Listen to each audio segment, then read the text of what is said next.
Studios. Turn it on, leave it on with Sean and RJ on 105.3 The Fan. Good morning, Metroplex. It's a Tolo Tuesday coming at you live as always here on Sean and RJ. We have the entire squad back, almost. Sean Sharif, RJ Choppy, Peyton, and Ryan in the back. Stomach bug got you? Something got me. Stomach bug, food poisoning. But Sunday morning, I woke up. I was like, I don't know, a little nauseous. Is it nauseous or nauseated? I think it's nauseated. And I think you can do both. I think you can do both. And then around 11:30, started to get, I don't feel good. I'm getting chills. I'm laying next to the fire. I turn the fireplace on. I'm laying down like next to the fire like a dog would, just trying to stay warm because I'm starting to get a little chilly.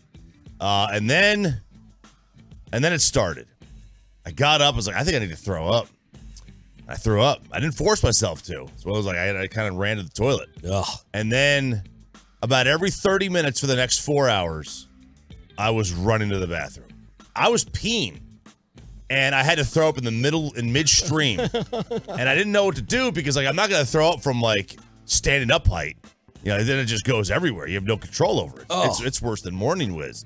So I was holding this thing in my mouth while I finished peeing, shaking it off. And it's stinging, and I finally then I put the toilet seat down because I'm not going to grab the bowl.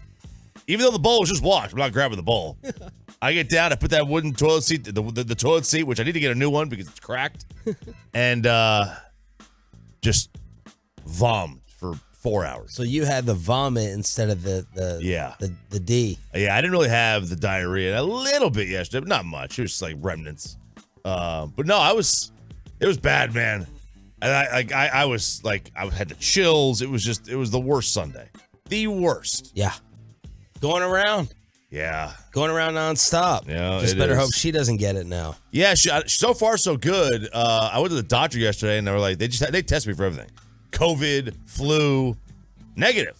So it was either that little GI bug or food poisoning, which, we went to this house party on Saturday. We were there for 2 hours. I just crushed the hors d'oeuvres. And they had some warm salmon. Those the lox, the smoked salmon. Oh, yeah. But it was warm. And then some crab cakes. And I was like, you know what? I bet you that's what did it. Some seafood, some mayonnaise mixed in there. Yeah, I bet you that's what did it. And then you don't want to eat anything. You don't want to go near any food. You're not going to eat salmon for a long time. No, I didn't have anything all day Sunday. Nothing all day yesterday until finally last night for dinner. I had some sea bass. Go right More back. seafood. But it's not Go fatty. right back to But it's not fatty. It's not fatty. Okay. It's I very lean. was thinking soup. I was thinking something light. Yeah, a slice of toast. But no, he goes right back to sea bass. Well, did Spittle's text message to all of us of the shrimp and kimchi rice, did that do anything? No, I went You didn't right look at past that. I went right Really? past that. I thought you were gonna say, Spittle's text message saying "get better." That doesn't exist. It doesn't exist. This man, you. I thought my father had zero sympathy for someone while sick, and he's like, just go back to work. Don't worry about it. Holiday, that's soft. Don't be taking holiday vacations. Paternity leave, that's not for you. My dad will shame you. My guy Samir waking up right now will shame you. You take off a day. These Indians. But Gavin Spittle, these Indians. Whoa, I don't know if you can say that. these Indians, I think they got some special superior work ethic. But Gavin Spittle may as well put a dot on his forehead because Man, you will not get an acknowledgement. You won't get a get better. He just wants to hear, when are you coming back? Yesterday, I'm sitting here. Ollie gave me whatever from last week, right? I'm clearly busted up. Hacking, the chest, green stuff coming up. Nothing, post-show meeting. Just, y'all just make sure you get some rest. Make sure you're getting here for pictures. We got to get pictures. And if I hear one more thing about these freaking company surveys and these things, I'm going to strangle him. Pictures and these stupid little end of year TPS reports. Good God. So they are, man. Not get off your deathbed. Sorry about the puking. Sorry about the diarrhea. Nothing whatsoever from this company. Yeah. Ever. I was, because you know me, when I try to shame you. I know it's like a guilt and a shame. It's like, if I don't acknowledge it, then they won't feel the green light to take off for a day. Right. I even asked the doctor yesterday, hey, can I go back to work tomorrow? And he was like, yeah. And I was like, all right, well, see, look, I mean, you get guilted. Yeah, you get guilted. You get guilted into going back to work. And I'm like, and if I didn't have like vacation coming up for the holidays, I may have taken the day off. Right. But it's like, I can't justify taking the day off when, like, at the end of the week, I got a little Christmas vacation. Yeah. Right? I would have called out like today or yesterday, but I was throwing up. No, I had it on the other end last week. Yeah. But they guilt you. Yeah, I guarantee you it's a corporate psyche. It's a psychology class that they probably take while we're filling out these stupid modules. I'm like, because we have these pictures, I'm like, when I throw up, a lot of times I'll pop a blood vessel in my eye. You know when I get those like really red dots in my eye? That's like the bad ones. What happens if we have one of those tomorrow? Why do we need to take pictures again? Well, we have 400,000 pictures in our system. They always pick the dumbest one of me. I got my duck lips photo up there. Yeah. They're still probably going to post Troy up there with the new pictures that we take, and then it's just, Bobby's the only one who needs a new picture. Get Bobby's picture taken, Peyton's picture taken, and then edit them into the show. Right. I mean, like that's it. That's all you need to do. Like, our pictures are already taken. Peyton, we need to get, like, when they do yours, just like fill in the rest of your beard, like Photoshop. Edit out the mustache. I asked Bobby last night if I could shave it for the pictures. He said, no, sir, don't do it. Okay. All right. So Choppy's back. Bobby will be joining us. I woke up from the extended nap yesterday to Jalen Hurts news breaking. 3 different Jalen Hurts stories. Do the Cowboys have a chance? But first, Monday Night Football. Rodgers now in the shotgun. Dillon to his left, Jones to his right. Now Jones motions wide to the left. Quick toss, Jones, left side, gets a block from Watson, cuts it back, end zone, touchdown! Who would have ever thought Packers-Rams could be a possible tune-out? But the defending world champs are officially eliminated at 4-10 as the Packers win 24-12 at Lambeau. And guess who's not eliminated? Now they got a long way to go. Like they're 6-8. RELAX. I know, but they've got 3. They got a 12% chance according to ESPN's analytics. They've got 3 winnable games coming up. They've got Minnesota. They end with Detroit, and they have Miami this week on the road. Tough. Now that's tough, but home to Minnesota. And home to the Lions. Boy, the Lions need to win at Green Bay to make the playoffs at the end of the year if they win out. That's going to be they might flex that game. They really might, right? If things shake up the way they are. But so Green Bay is not out. Like, they're not out. They need a lot of help. They got to have Washington basically lose out. Just for the hell of it, you're the Cowboys, and you could get the Packers or the Bucks in the playoffs. I'm just throwing it out there. I know the Cowboys are going to take on Tampa. They're going to take on the NFC South winner, but just to throw it out there. If it's now look, the Packers would be if it's guaranteed a home game, or I'm sorry, if it's guaranteed a road game, I'd rather go to Tampa. I don't want to go to Green Bay in January. Okay. We've seen. Just wondering what team. Oh, what threat. I think either way, I'd rather play Tampa. You'd rather play Tampa. Okay. There's something wrong there. That thing ain't working. Well, defensively, that's the only thing they can bring to the table. They were up 17 on Cincinnati. Yeah, they were, and then Brady decided to turn into... But that whole Rodgers haunting, the grim Rodgers over the Cowboys. But, they really going to get in? They're not going to get in. No, because, look, Seattle 7-7, Detroit 7-7. They're ahead of them. They play Detroit head up coming up, but... And it's a home game, last game of the year. But if the Packers are already out of it, yeah, maybe they'll play Jordan Love. 877-881-1053, truckwreck.com text line. We're absolutely loaded this morning. Jerry Jones live at 8:30. Jerry, like Noah Brown, did not speak after the Cowboys lost. We got to get RJ's thoughts on what happened in Jacksonville. We got Mavs with Jason Kidd and Luka ejected. We got a Dallas Star that our boss says needs to be thrown into the Micah Luka discussion. And how long is Jalen Hurts out for, including Christmas Eve? An explosion of sports stories. It's like we had the RJ Choppy explosion over the past 20. Explosions everywhere. It's a Tolo Tuesday. Glad you're waking up with us right here on The Fan. Coming up in the next G-Bag Nation, it's a TD Tuesday. We got all the best touchdown calls.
Edwards inside. Oh! Kermit Wilkes, the bucket and the foul.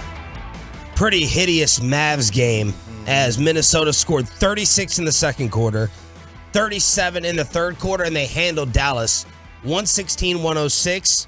This game had a lot. Luka ejected. Jason Kidd trying to defend him ejected. The Mavs played without 4 of their top 9 scorers. Hardaway, illness. Josh Green, elbow. Maxey, torn hamstring. Dwight Powell, bruised thigh. And then they lost Dorian Finney-Smith to an adductor strain. He was injured late in the third quarter. Tim McMahon points out Pascal Siakam had a similar injury that forced him to miss 10 games. Yeah, those can linger, man. They can linger. A mess for the Dallas Mavericks last night and overall. Yeah, it was. By the way, that whole ejection thing, did that sit well with you? No, I want to blame Luka because he lacks all control of his emotions. Mm-hmm. He said he deserved the first one, and I feel like he was legitimately surprised and confused over the second one. Yeah, I want to know what he said. I'd be interested to know what he said. I obviously when you're laying, there was a weird Ja Morant ejection the other night. Mm-hmm. I think Ja was talking to a fan about the official. Now look, you can't stand next to the official and be like, "Can you believe this freaking moron bozo?" I don't know. Tony Brothers apparently can. Right? But NBA fans last night after the Luka ejection were saying, "Come on, NBA, we want to see the players. We actually want to see these guys on the floor." Yeah, they do. But I get it. You can't say whatever you want. You can't. Players take it to a level. It's amazing how in the National Football League there's no such thing as technicals. No. You know what I mean? You don't get tossed for saying something to an official. I'm kind of curious over that. How is it so different in the NFL? Now maybe you get a 15-yard. Maybe they should change in the NBA. If you keep talking, the other team gets like 4 free throws straight, or 6 free throws in a row, or something crazy. You know what I mean? Or 3 straight possessions, because we don't need to be getting these stars kicked out of here. They get to play make it take it for the rest of the quarter. I'm serious. Winners. I'm serious. It would be something more watchable. Yeah. It would really punish your team, and we would not lose the superstar, because you sit there and that game. I wonder how many people turned off the TV at the end of the I'm not watching any games if Luka's not playing, period. I'm not watching any games. And then Ja Morant is tossed for Memphis. At the same time, either the refs have to shut it down, the players shut it down. Neither of them are going to happen because of human nature.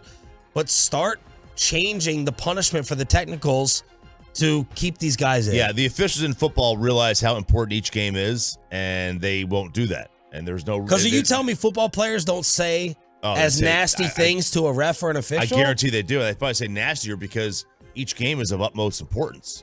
And in basketball and the baseball, testosterone. Yeah, the testosterone these guys got pumped through there. Absolutely. I'll tell you, like, look, if Luka doesn't I mean, I would like to see it. I don't remember seeing a shot where they showed how long he was on the floor.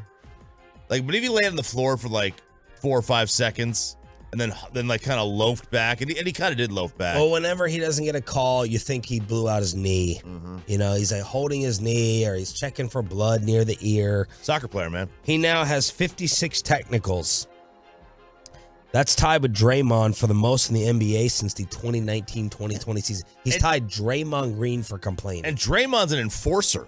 So how many of Draymond's technicals are off hard fouls? Right. Not off just complaining. So, I mean, Luka's not I mean, correct me if I'm wrong, but I don't believe Luka Doncic to be some enforcer. No. I don't think he's ever enforced anything. 19 points. Snapped the team record of 36 straight games with 20 or more. I actually thought it would be more than that. I am too. I'm stunned Dirk didn't do that. I'm stunned that Luka hasn't done it. That his streak of 20 or more is not longer than 36. But they lose Finney-Smith. Christian Wood started. But then someone had to point out, Mavs are 1-9 when Christian Wood plays over 28 minutes. That stat stings me. I think it'll sting Bobby Belt as well. Yeah, that does sting. Defense. Yeah, no, man, that does really sting. Like, because doesn't help the cause. It doesn't help the cause, and it's not like one of those stats where it's like, if you run for 100 yards, you're going to have this record, because there's a lot of volume there. No, this is not a good number at all to see. But look, when you're down this many guys, even though this isn't a great team from outside of Luka, when you're down that many guys, you're just going to struggle. You're going to struggle to score. You're going to have quarters like the second quarter where it's brick central or turnover central, and the other team's going to have a run. Like Minnesota's they got no money to spend outside of the top 3 guys. They're all maxed out. They're in a much better position than we are right now. Both teams basically at 500, though. Yeah, but that's another thing. I mean, they got 3 really good players, but name me somebody else on that team that you remember going into this game. I mean, I didn't remember D'Angelo Russell was on their team. I'd forgotten about that. They got a much better roster than we do. Yep. I know that. Meanwhile, the Dallas Stars continue to keep it rolling. The watch continues. Ovechkin in Detroit with the Capitals tonight. Backhanded scores on the rebound. And if there's one criticism of Tarasov, it's handling those rebounds, and they get to another rebound, and it's 1-0. Columbus TV with the call as the Stars win for the 7th time in 9 games, 2-1 over Columbus. And the hockey hawk Gavin Spittle hitting us up. Ottinger was once again amazing. We talk about Micah. We talk about Luka. We got to throw this guy into the conversation. Miro Robertson, who some would argue has been the second best player in hockey this year, along with Ottinger, all under 24. Wyatt Johnston, 19 years old, scored his 8th goal for the Stars. And I got in a dinner fight the other night involving Jared Sandler as someone asked us what 2 teams win the next championship in the Metroplex.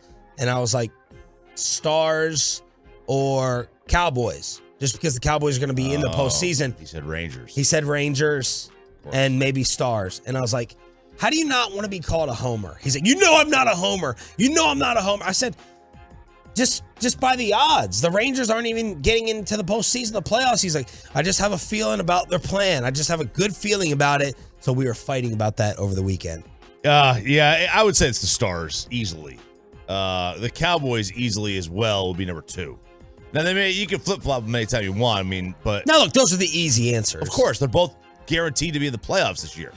Or really, really solid teams. Now, the Mavs are too, but like if the Mavs, so hard. If the Mavs add one piece, yep, a real piece, they're right there. Yeah, the Rangers have the longest journey. Yeah, they won the 68 games this year. 3rd best team in their own division. Nah, they're more than 68 than that. Are they? You think they're better than Seattle? No. Seattle won 90 games. Right, yeah. So I'm saying they're 3rd. He says they're 3rd. Oh, are we sure they're ahead of Anaheim? I mean, I think they are, but with DeGrom, I would say so. Rangers won 68 games. 68, yeah. So you're going to go from 68 games to the World Series faster than the Dallas Stars. You have one of the best players in hockey, who I saw a guy on TSN, which is like Canada's ESPN, call him the Pete Davidson of hockey. Meaning, and they said he's not that fast. He doesn't have the best shot. Who did they call that? He called Jason Robertson the Pete Davidson of hockey. They say he's not that fast. He doesn't have the best shot, but he's dialed in, and everything he touches turns to gold right now. Which I thought it was kind of I don't know if it works, but it was kind of clever. But John Robinson has announced, like Max Duggan, that he's going pro, and Robinson, who Bobby Belt is in love with, Brian Broaddus has compared in some ways to Barry Sanders. He's going to skip the Longhorns bowl game. Yep, and look, I mean, that's kind of par for the course now. We have not really seen anybody skip the Final Four. I know, like, they're saying, like, Jackson Smith and Jigba's gonna skip, but he's been out basically all year with an injury. Like, I'm going to give him... He's not even going to be cleared technically for the game, so of course he would skip. But John Robinson would be foolish. I mean, I applaud him. I have no problem. No problem whatsoever. Yeah, and he's a running back. Right, and it's shown that the NFL didn't care. Yeah. Now, we haven't seen, again, I don't know if they would care if you skip the Final Four. They might care then. And I think I would too. I don't care if you skip the Alamo Bowl. Right. I would care about the Final Four. Yeah, the Meineke Car Care Bowl, the Bahamas Bowl. I don't care. But if you skip the Final Four, we're going to have a conversation. Stephen A. Smith apparently called us out again. Oh, God. For the 3rd time. He's obsessed with this show and this station. Apparently, Mike McCarthy was not too happy yesterday. And what's really going on with the Jalen Hurts injury. It's a Tolo Tuesday with the entire morning squad back together again. Glad you're joining us right here on The Fan.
Live from the Classic Chevrolet Studios. Turn it on, leave it on with Sean and RJ on 105.3 The Fan.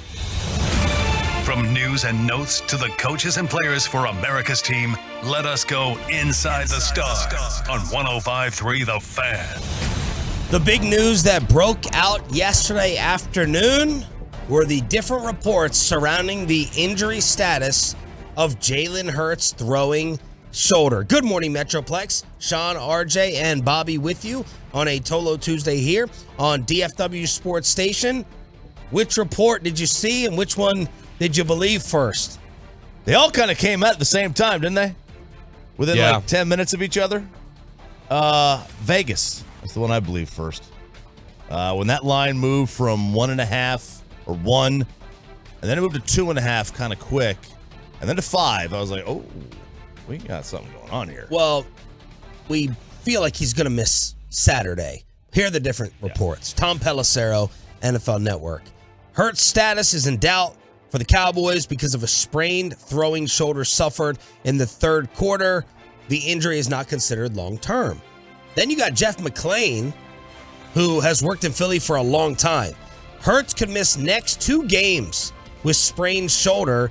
It's possible he doesn't play the rest of the regular season and for another month in the divisional round of the playoffs. That's from the Philadelphia Inquirer. And then... always so negative in Philly. So negative. So negative. So nasty. Very nasty. And then someone named Jamie Gatlin, who paid for the blue check mark. Oh, yeah. A producer at ABC in Philly, though. Oh, producer. Said Hurts likely has a broken collarbone, which will end his regular season. Deleted that tweet, though. Did he? Yep. Okay. Yeah, the MRI, I think, would have picked up on a broken collarbone. So what are you hearing? What are you believing?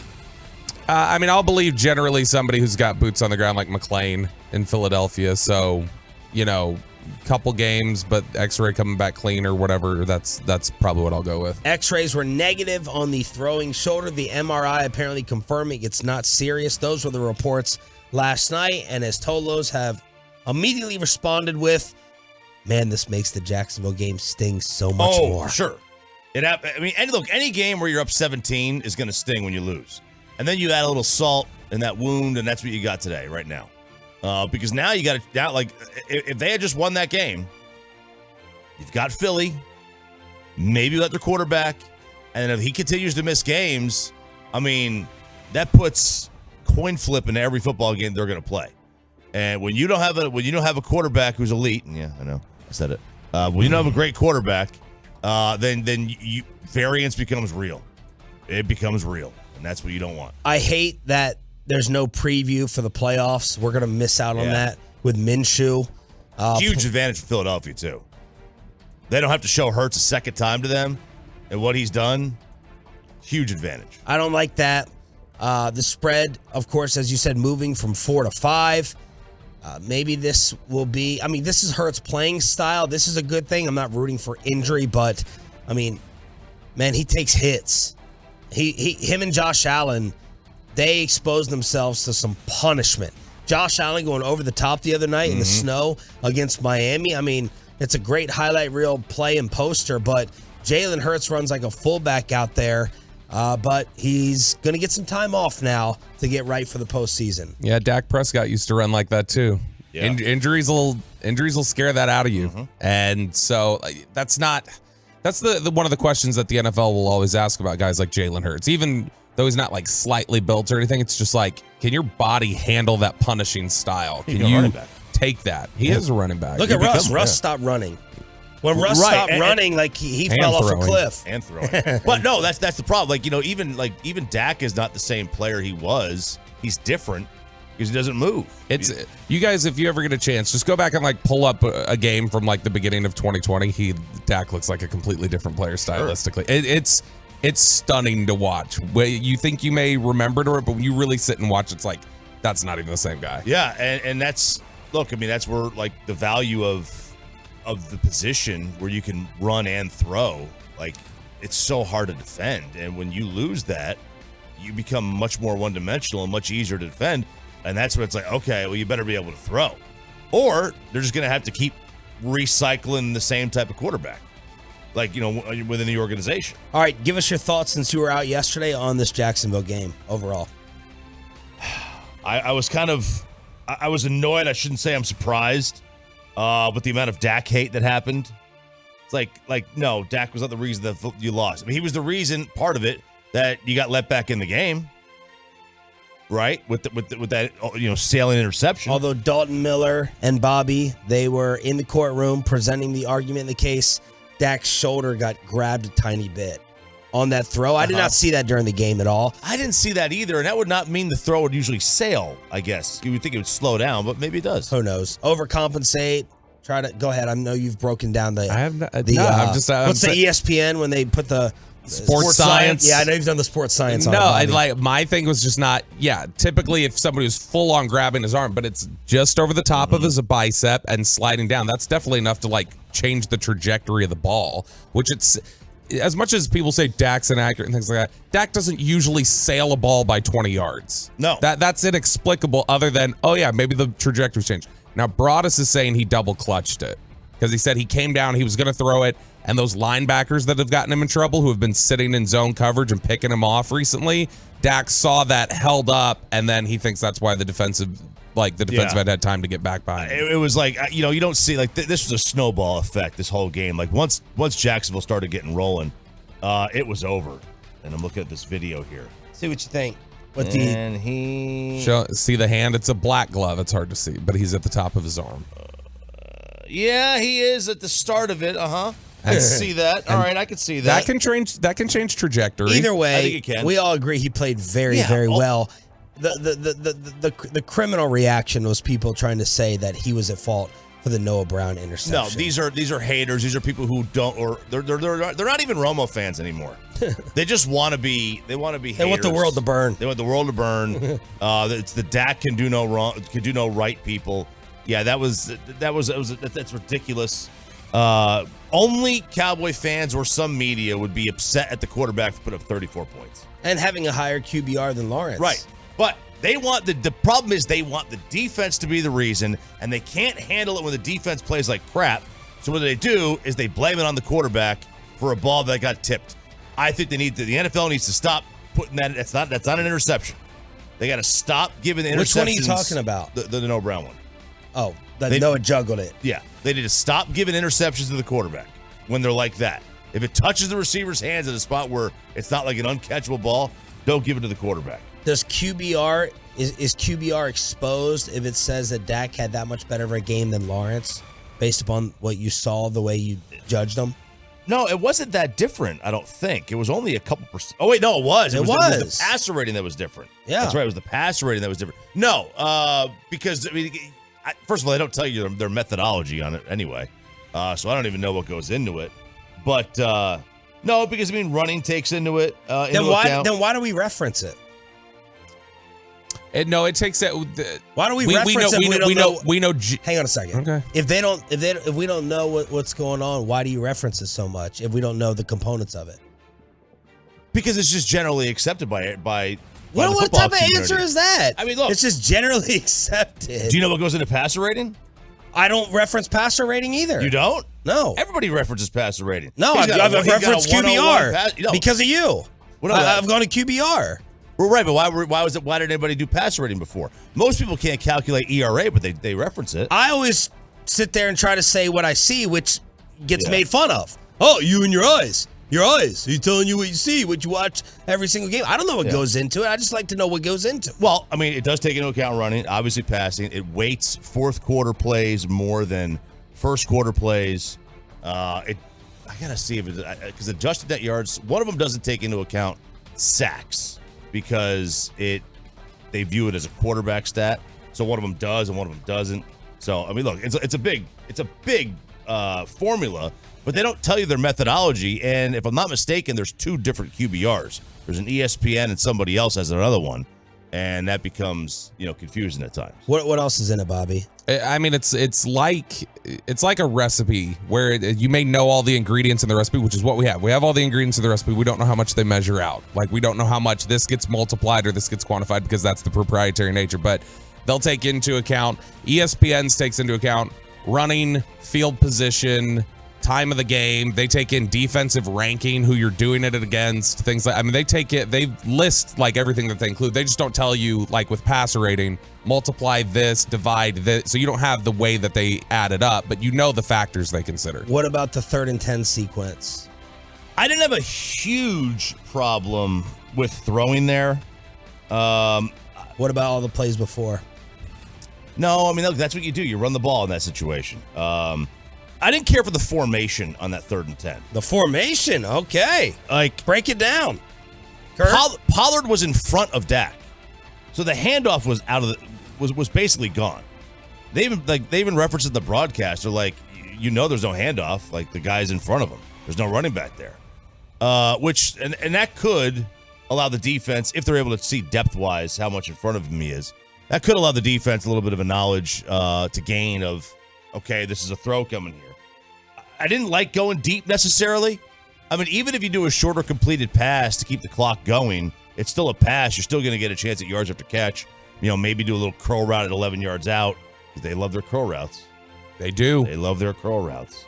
But look, this is the second time this year that's happened to them. When you have a chance to melt some clock, when you get the ball with less than 2 minutes to go, and then you get it in overtime with a chance to win after Jacksonville didn't score. When you get it in overtime, you've got to win that football game. And this is the second time this year they haven't done that. So most of the blame poll was voted on 4,300 Tolos. The options were defense, most of the blame, Kellen, Dak/Noah Brown, total team loss. I mean, I'm going to blame the same guy that everybody else blames all year. It's Anthony Brown's fault.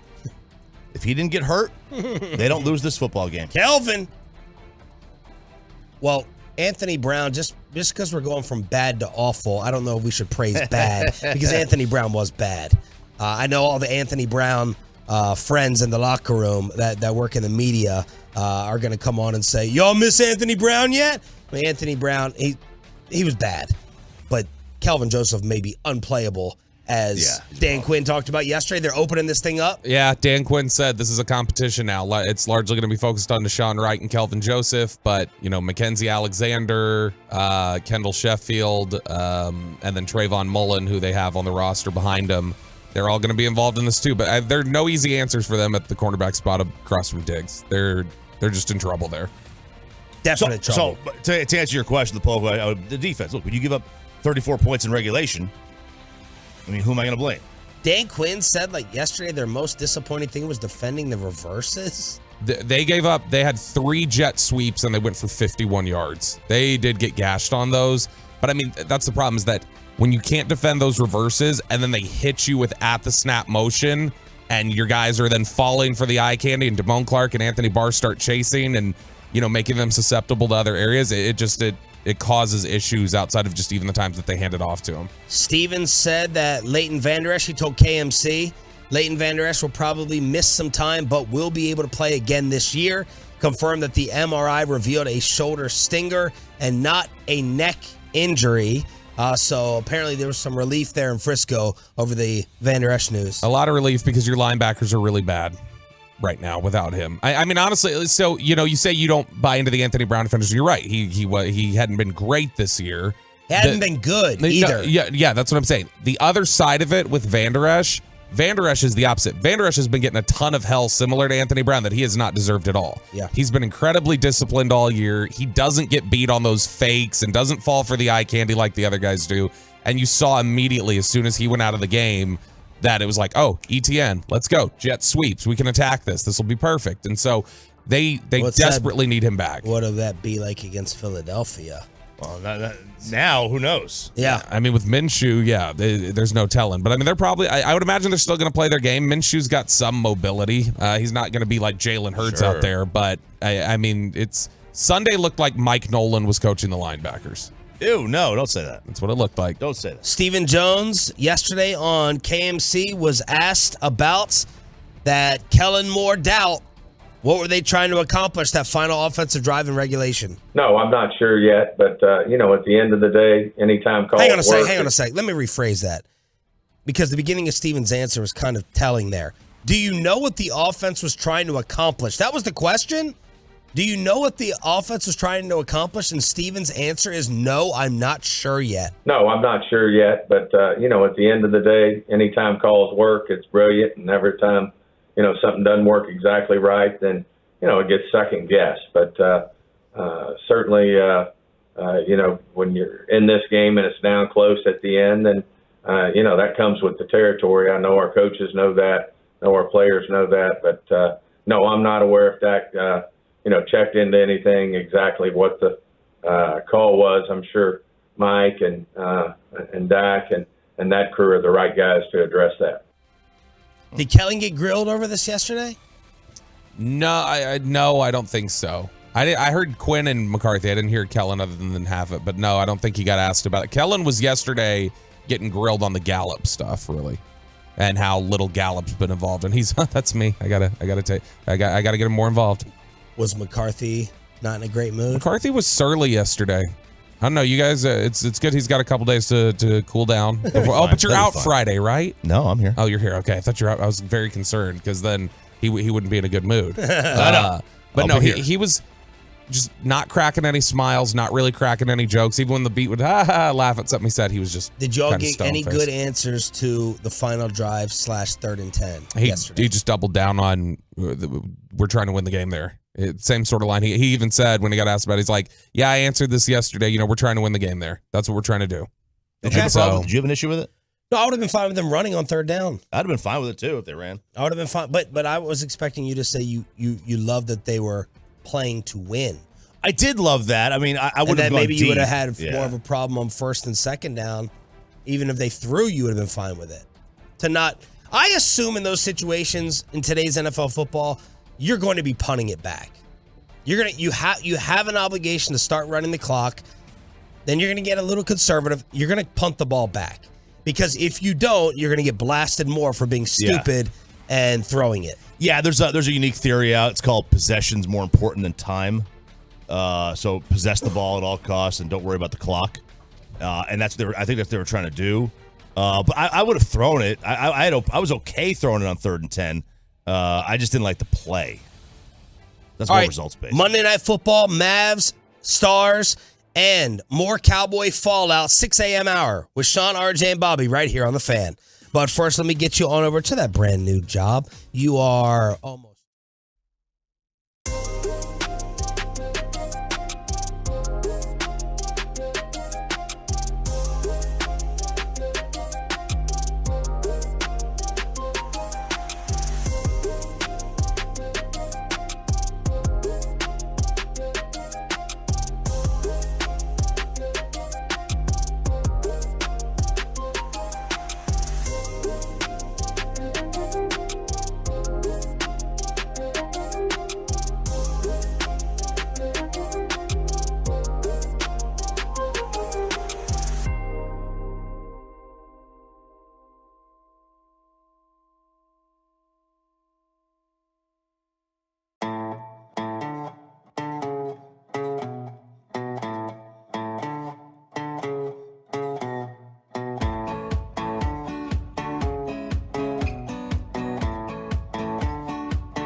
Right here on 105.3 The Fan segment here brought to you by the personal injury lawyers Frankel and Frankel. There's a reason you need a special license to drive a big truck.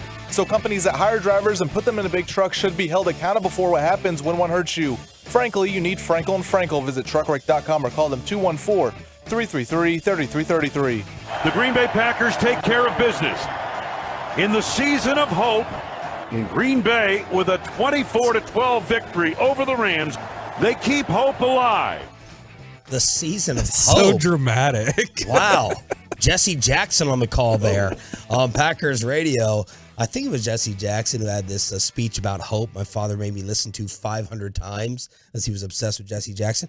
Anyway, Packers beat the Rams. The defending champs are eliminated at 4-10 with Baker Mayfield quarterbacking them last night. Bobby, do you give any type of hope to Green Bay sneaking in? I mean, statistically, not realistically.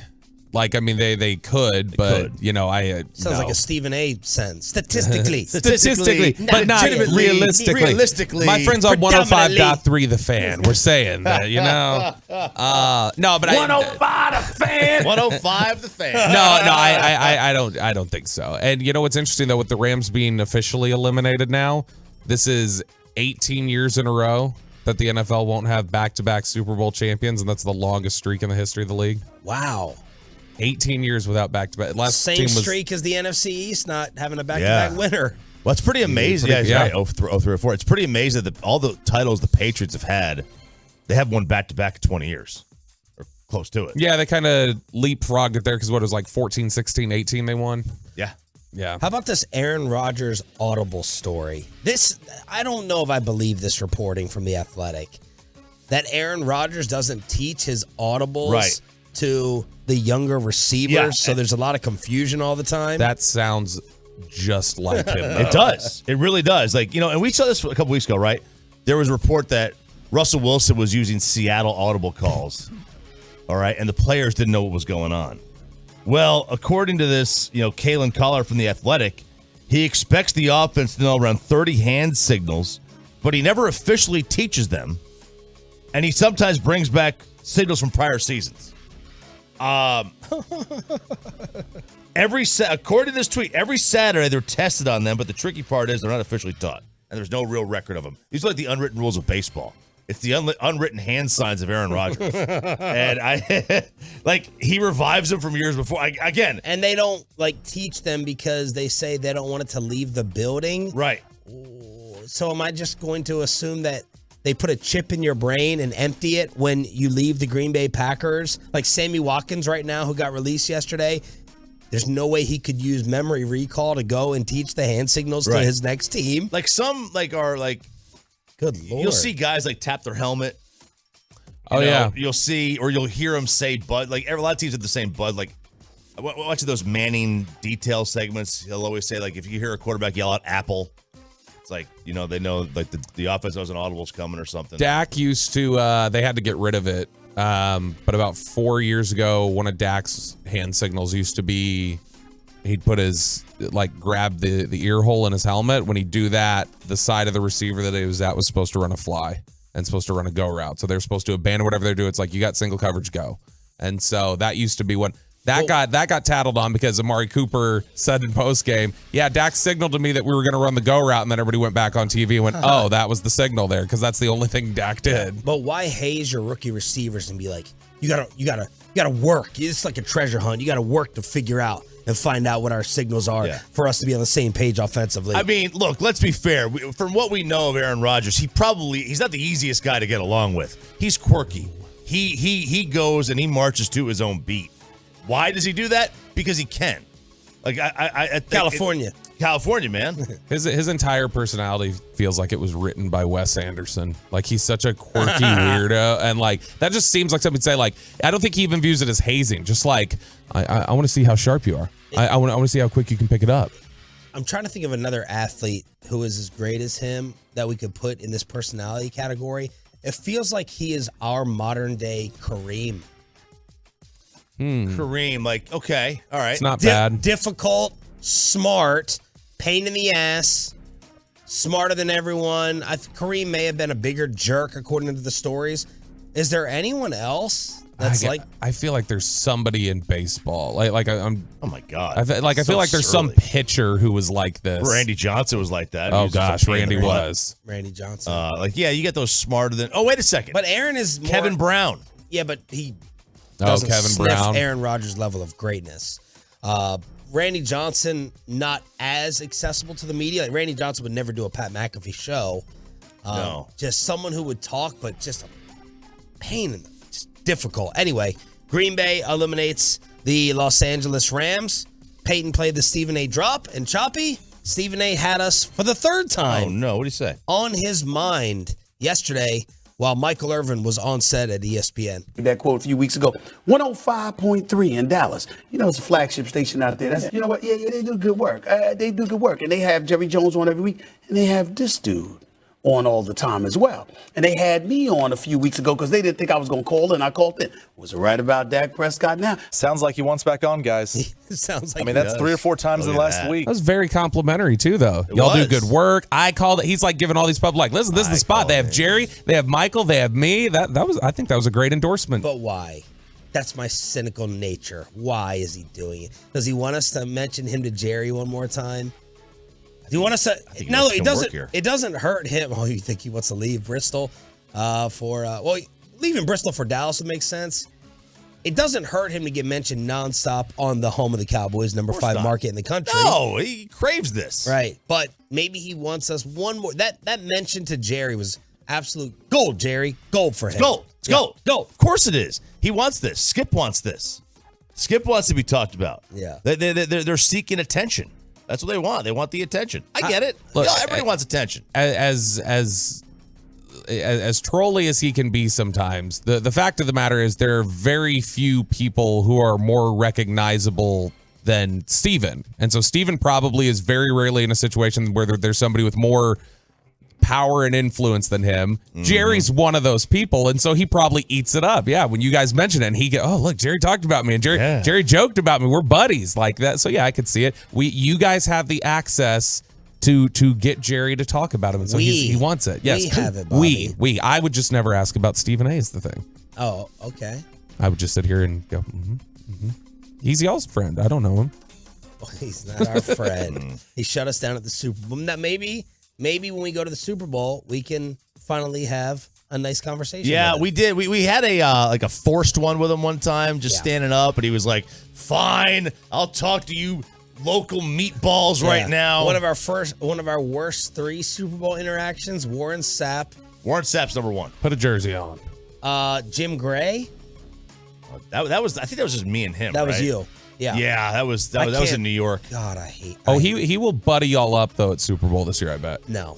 You don't think Stephen A? No, Stephen A. Oh, Stephen A. We're talking about Jim Gray, yeah. No, but I'm betting if Stephen A. I bet Stephen A. would. Yeah, I'll sit down like what's up, my guys? Like I bet he would. You guys are gonna have the hookup this year. We might, yeah. Meanwhile, Rex was on ESPN. Bobby rolled his eyes again, talking about the Cowboys' defense. They're soft. They don't finish.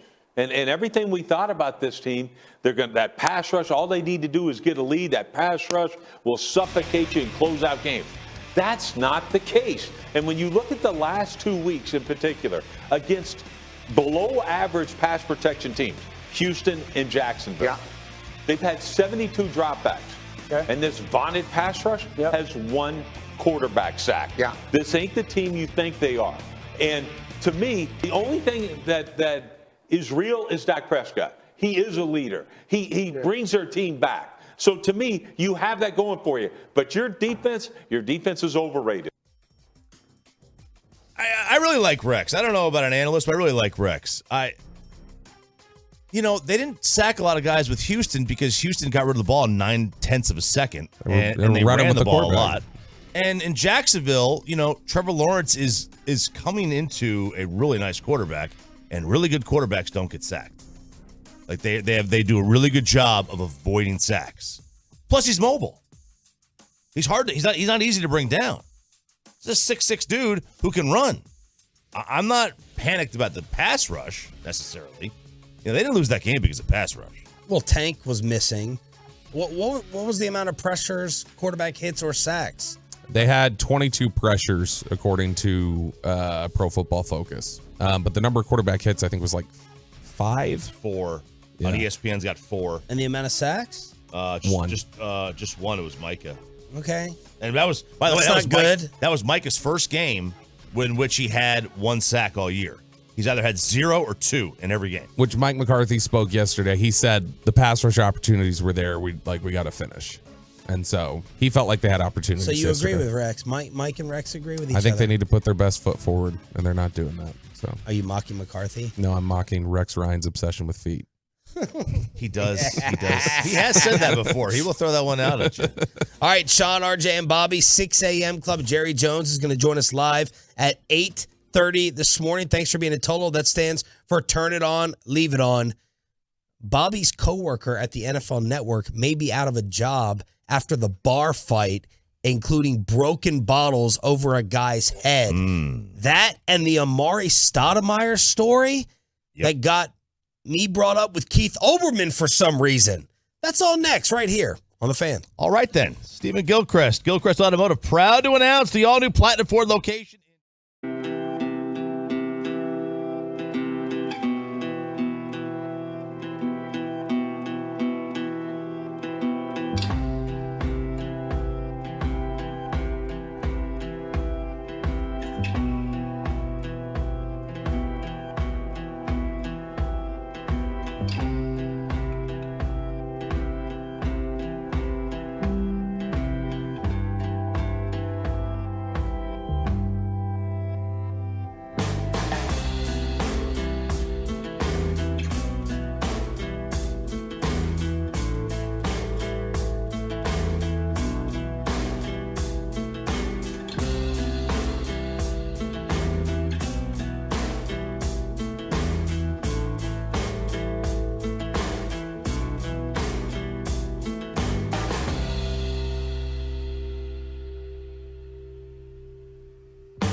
Rentals, Buyers Barricades is a full-service provider taking care of your project or special event.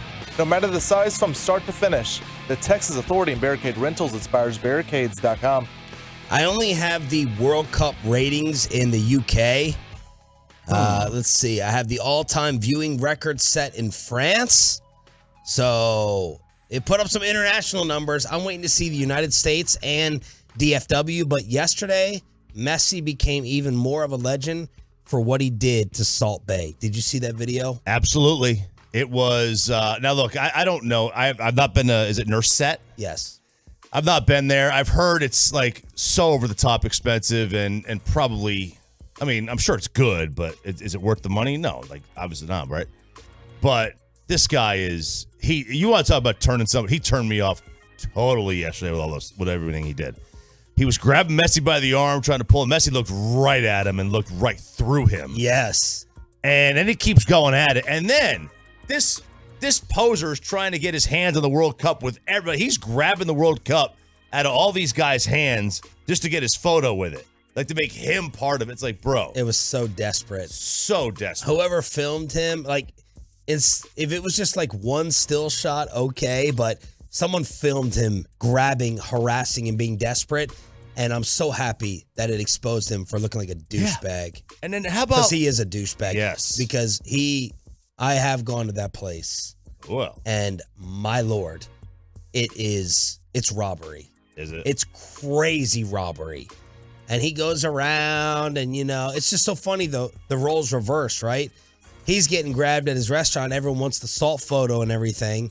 And now he's sitting there, like, you got a sense for the difference in fame when he was, like, pleading and begging Messi. Yeah. And you saw the two of them, like, he forced Messi to pose for that photo. And it's like, wow, like, Messi is, like, in another universe. No, yeah.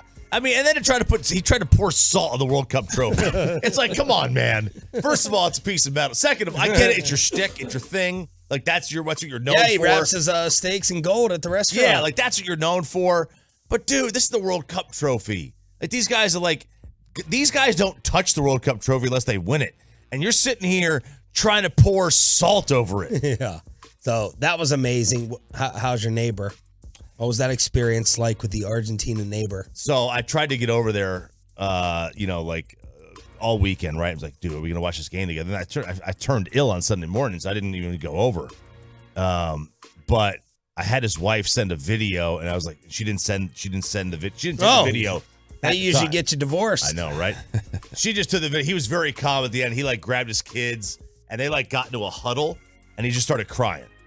Like, he was sitting there. There was a photo that she sent, photos of him, in tears. And then every morning he's waking up, sending our group chat, it's a great day to be from Argentina. So he is on cloud nine. And he wanted to have a drink. I'm like, dude, I got no drinks. I am throwing up everything. I'm not having an alcoholic beverage for a week. He's on cloud nine, though. I feel really happy for him. Really happy. Did you think it was a great event? I did. You always fall. Yeah. Oh, yeah. You always fall into the trap. Is this the best ever? Right. And they started asking that question. And I don't have enough soccer history knowledge to know this is the best ever. I'll tell you, this is as entertaining of a soccer game match, whatever they call it, as I've ever seen. And Messi gets his cup, and Mbappe showed that he is the most just dangerous player in the world. He was tremendous in that second. Well, at least for the last 12 minutes of regulation, he was awesome. And that game it had everything. It had a lead. It had a blown lead. It had drama. It had, controversy with calls. And then it had a shootout or penalty kicks. I mean, what else could you ask for? The Rangers are back, baby. For the first time. How many years has it been? I don't know if you saw it yesterday. I did. Bobby, did you see how long it's been since the Rangers have played and been put on Sunday Night Baseball? Yeah, I think it was like 7 years. 8 years. So the Rangers will be on Sunday Night Baseball for the first time in 8 years, hosting the Philadelphia Phillies. I am really surprised that they were not on Sunday Night Baseball in those in the first two Banny years, where they went like 90-something wins back-to-back years. Yeah. They went to the playoffs against Toronto. I'm really surprised they didn't find the way on Sunday Night Baseball either season. Like one time. One time? One time. How many Yankee Red Sox games can you show? First ever Sunday night game at Globe Life. And then, Bobby, RJ, by the way, you ended up being right on the Aaron Judge ball, where you said you would have just sold it, take the $3 million offer. The guy ends up having to settle for 1.5 through the auction house. And you hate to see it. I was wrong on that. Yes, me and Bobby were taking great delight in him losing $1.5 million. Does that show an insecurity within us, or does that show like probably jealousy, pettiness? Yeah, pettiness, jealous. I'm jealous. I admit I'm jealous of the guy. Yeah, I'm very petty, and I'm happy. I don't like his statements. I don't like that this guy is like, we are the world, the children are our future. That's what I think. Yeah. I can't stand the statements that he releases. As this chapter, this is the official statement. As this chapter comes to an end and I reflect on catching home run ball number 62, I'll always remember the kindness of the fans around me on that exciting night in Arlington. It was the epitome of how sports brings humans together, and I'll cherish that memory forever. Shut up. Stick it.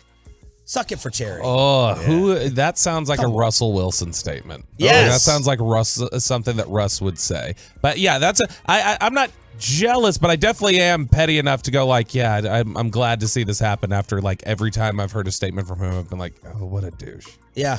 And he's getting trolled by Frisco. Yeah, the Frisco Rough Riders yesterday announced that coming in 2023, they're going to have Bad Choices Night.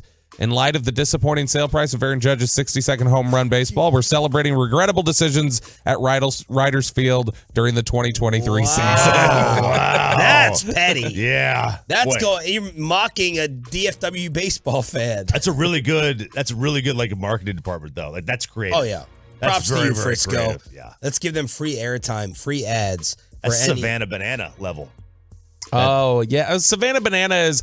Man, there's. It's funny. Savannah Bananas came up in the press box a couple weeks ago. What are you talking about? It's a minor. It's not even minor league. It's like independent ball traveling team. They're very famous for their bits. Like they'll be in the middle pitching and they'll start dancing and then throw the ball. It's all shtick. But I can't remember who I was talking with in the press box recently. The Savannah Bananas came up and they were just ripping them for like, this is an insult to baseball and it disrespects the game with what they do and blah blah blah. But yeah, this is I like this bit. I think this is a solid bit. I kind of wonder if they were going to have bad decisions tonight anyway, and they're just like, let's announce it now with this. But he lost the gamble. He did. Now look, I mean, you could say, was it a worthwhile gamble? I mean, at the time, look, he's thought of as the all-time American League home run champ, or some people thought he was the real one. But this is a Yankee. Now, I thought if he had gone to the Giants, maybe this would have reduced the price, and that was a gamble because, it's not a Yankee anymore. But I thought this was that was probably a worthwhile gamble from his standpoint. I would just been like, dude, I'm just going to take the money. $3 million is life-changing. What's the most you were going to get at it? 4? 5? I don't know. Like, it's another $1 million. It is another $1 million, but if you don't have any millions, like, I'll take the 3. Yeah, and I mean, I kind of wonder if him going to the Giants, you think that would have dropped it? You don't think it would have been like this was the very last home run he hit as a Yankee and it was the record breaker? Maybe, but I think a lot of the Yankee fans would have been put off by him leaving and they wouldn't want it. That's fair. All right, did you see the Willie McGinnis video? Yeah, that was brutal. Bobby's coworker. It was a weird video to me. Bobby's kind of coworker at the NFL Network walks up to a man at this LA bar. The guy's sitting in a booth.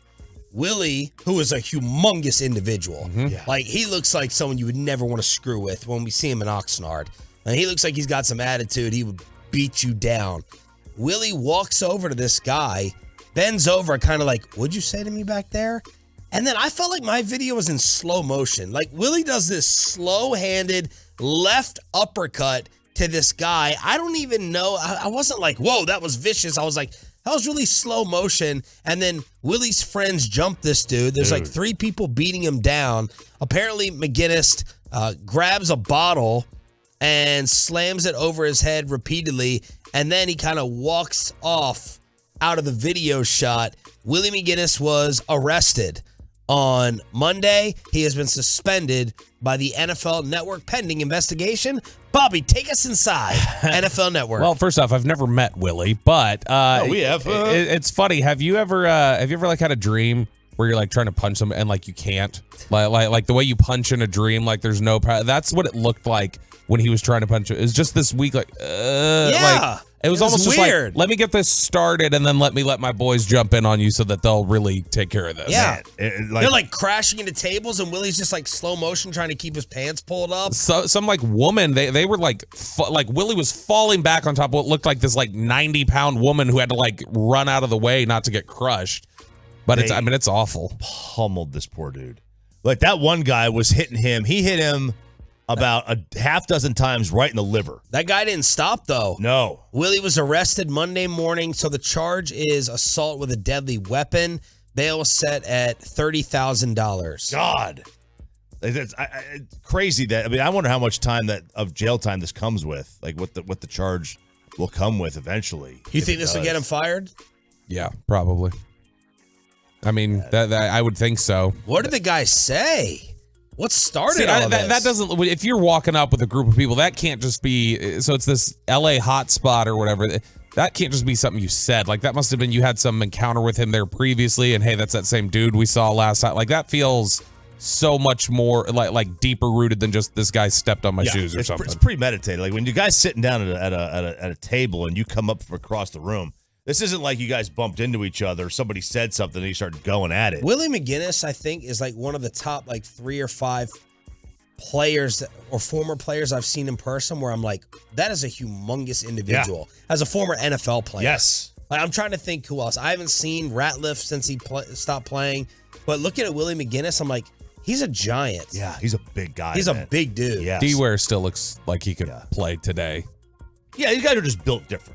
Yeah. These NFL guys, they're just, you could tell, they're just built different. Willie, I mean, how much more does Willie weigh than D-Ware? Even though one was like... Willie's a little taller because Willie was like 6'5.5". D-Ware was, I think, 6'4". But, yeah, Willie's a little stouter maybe. But, I mean, D-Ware still is like, he's jacked. Mm-hmm. Like Darren Woodson, we saw him when we saw him at Sandler's event. Darren's thin. Mm-hmm. I mean... Well, and he was telling us the shoulder, so he hasn't been able to lift. Yeah, shoulder surgery.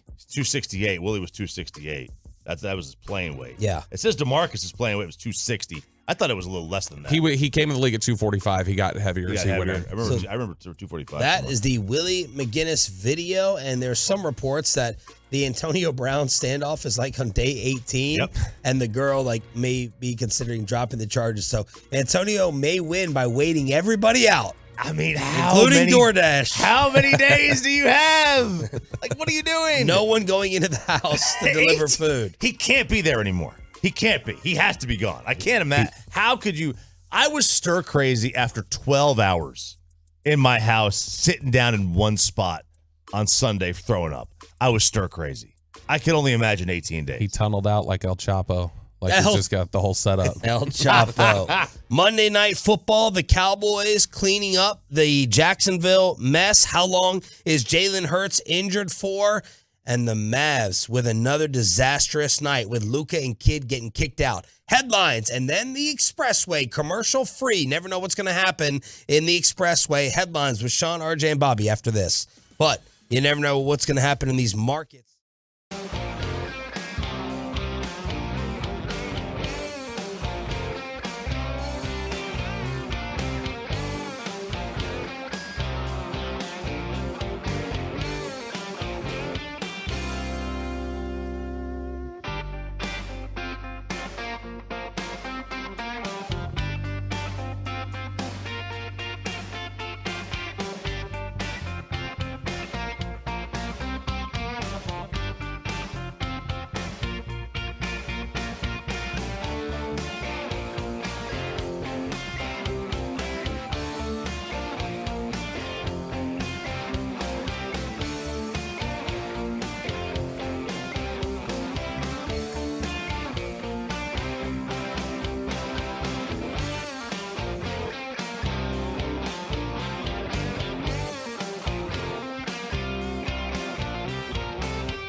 Live from the Classic Chevrolet Studios. Turn it on, leave it on with Sean and RJ on 105.3 The Fan. Good morning, Metroplex. Wait until you hear the craziness in the expressway. Tony Romo in trouble for pinkies. Jason Witten is leaving. And OJ does a sit-down interview. Commercial-free expressway coming up at 7:20. Jerry Jones live at 8:30. Well, Mike McCarthy, maybe not in the best of moods yesterday, was speaking with the media, and he was in defense of Dak Prescott. Choppy, back from the sickness, surprised like we were that anyone would really pick apart Dak's game against Jacksonville and say that he was the problem. Did have an interception that we're debating. The first one near the goal line was his arm hit. Second one was on Noah Brown. Here's McCarthy on his QB play. Dak Prescott played at an extremely high level yesterday. Extremely high level. Just go watch the tape. You got to go deeper than the statistics. I mean, statistics point directions, highlight things, but sometimes it doesn't tell the whole story. The first interception was, a decision that, you got to just take the sack there or, try to get the ball back to the line of scrimmage. It's 3rd and 10. So, but other than that, he made a second base throw on a second interception. That ball was placed right where it needed to be. So but other than that, I thought he played at an extremely high level. And most importantly, he needs to keep firing. He needs to keep going. So let's make that clear. Whoa. Look, I agree with him. I thought Dak played a very good game. He was not the reason. He was not the reason they lost.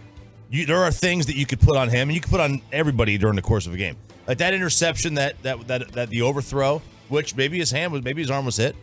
That allowed Jacksonville to get back. That let them back in the game. No doubt. That put him in a great position to score. That and Kelvin. Yes. But Jacksonville. What are we calling him now? Burntman Toast. Burntman Toast. Thanks, 903. Well done. Wow. Well done, 903. So good. But that allowed them to get back into this game. And then it started to snowball from there. Like the whole team could feel it. And look, credit to them. After Jacksonville had taken the lead, the Cowboys marched right down the field. Right down the field for that score. Yeah. Okay, and you've got it like that. People trying to act like Noah Brown should not have been targeted at the very end. Noah Brown could have had the game-winning catch. He was your second best receiver. Yeah. It wasn't Michael Gallup. Right. Like, when a quarterback is back there, do you think that they're looking for the open man? Yeah. They're not saying, oh, he's open, but it's Noah Brown, so let me not throw to him. And Noah Brown had been having a fantastic game. Right. Exactly. Like, the quarterback see an open guy, throw open guy. He didn't throw to Turpin. More EPA numbers. Expected points added. 60% of Dak's dropbacks. 6 game with a 50% or more success rate this season. Success rate leaders, Dak 53, Mahomes 52, Geno 51.7. Someone translate what that means. Gang. Expected points added. Basically, it just means that Dak on the majority of his plays is in the positive in terms of based on field position and other things. This is how much points you're expected to score on this drive, and each play that Dak makes, he's increasing their odds, and so that's overcoming the expectation. Yeah, which is what he's done all year. His completion percentage over expectation is one of the highest in the league. It was almost 11 on Sunday. He's been fantastic. When you add him together since he's returned, at least as of 2 weeks ago, after the Houston game, he was the tops of the league since he had returned. Yeah, he's had 2 bad games. That's what he's had. It's since he returned, not all season. Tampa was awful, obviously. Mike McCarthy on finishing teams off. That was something that Steven spoke about yesterday with KMC. We'll be better from it. Just like I told him after the game. I was clear. I just said, hey, number one, we lost the game in Green Bay in overtime. We lost this game in overtime, but we won one last week in 2 minutes. I just know this: the things that you emphasize and work on, you will come through the smoke. And This group has put so much time and energy into end-of-game situations and so forth, and we'll be better moving forward. I do know that. I believe that. So we'll have Jerry this morning at 8:30 to add to it, as Jerry did not speak after the game. And can we get some clarification on Odell is joining us, as USA Today quoted Jerry saying? Apparently, I thought this thing was going to be done over the weekend. Right. The way Jared Bell had made it sound. But... Mike talks about end-of-game situations there. Just in that one play, that third, I didn't have a major issue with 3rd and 10. I would have liked to have seen a few things done differently, but I didn't have a problem throwing it there. But the throw was like hopeless. It was out of bounds, as a matter of fact. It was out of bounds. I thought Dak's decision to throw it deep was the wrong one. I thought Kevin Hagelin brought up the best point. If you're going for the kill there, then why did you just waste 1st and 2nd down? 1st and 2nd down was the intent of this drive is to run the clock, which I was fine with. Make them burn their timeouts. They had all 3. Yeah. And then 3rd down, we're just going to go ahead and chunk it. And 3rd and 10 to try to end the game when we lost 3 yards and we're setting up. You know what I mean? That's a hard down and distance to give yourself to end things. It is. I get. I would have been fine running the ball and punting. I get running the ball to make them burn the time. I'd have been okay with it too. It wouldn't have bothered me at all. I would have been okay with it. I understand running on 1st down. You lose 3 yards. That kind of changed your play calling, right? You lose the 3 yards. Now you're like, okay, we're just going to run. And then you get the 3 yards back. It's like, all right, now what? I would have, if they were going to throw the ball, I would have done like a curl route, maybe get yourself, go to the sticks, maybe do that one. Brad or Sham was talking about a screen. Yeah, screen. Something that is almost a guaranteed possession. I didn't like going deep there, but I didn't have a problem throwing the ball.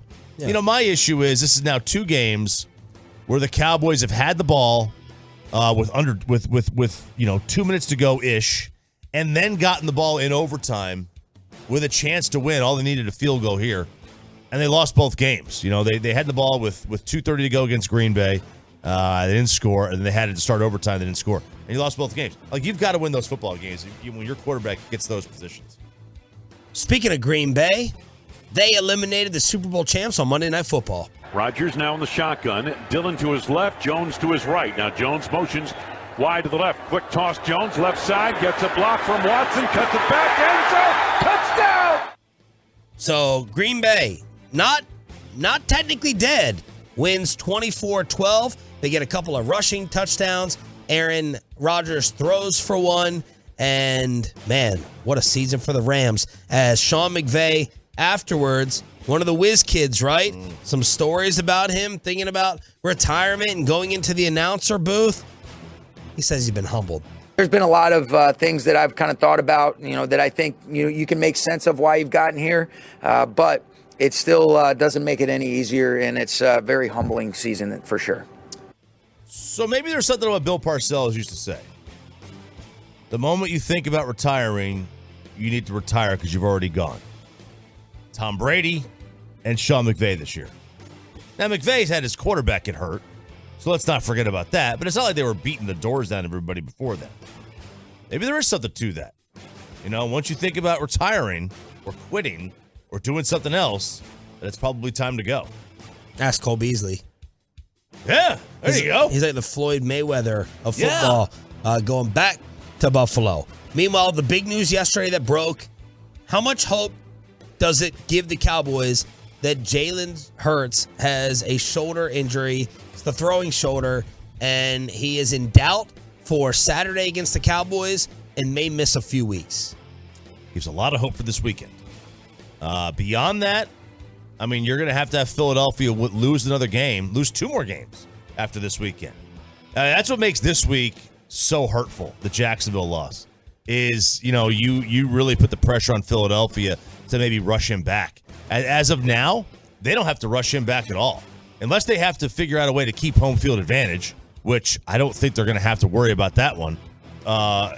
There's no need to rush him back. If you don't think, and you're not worried about rust, just let him get healthy, man.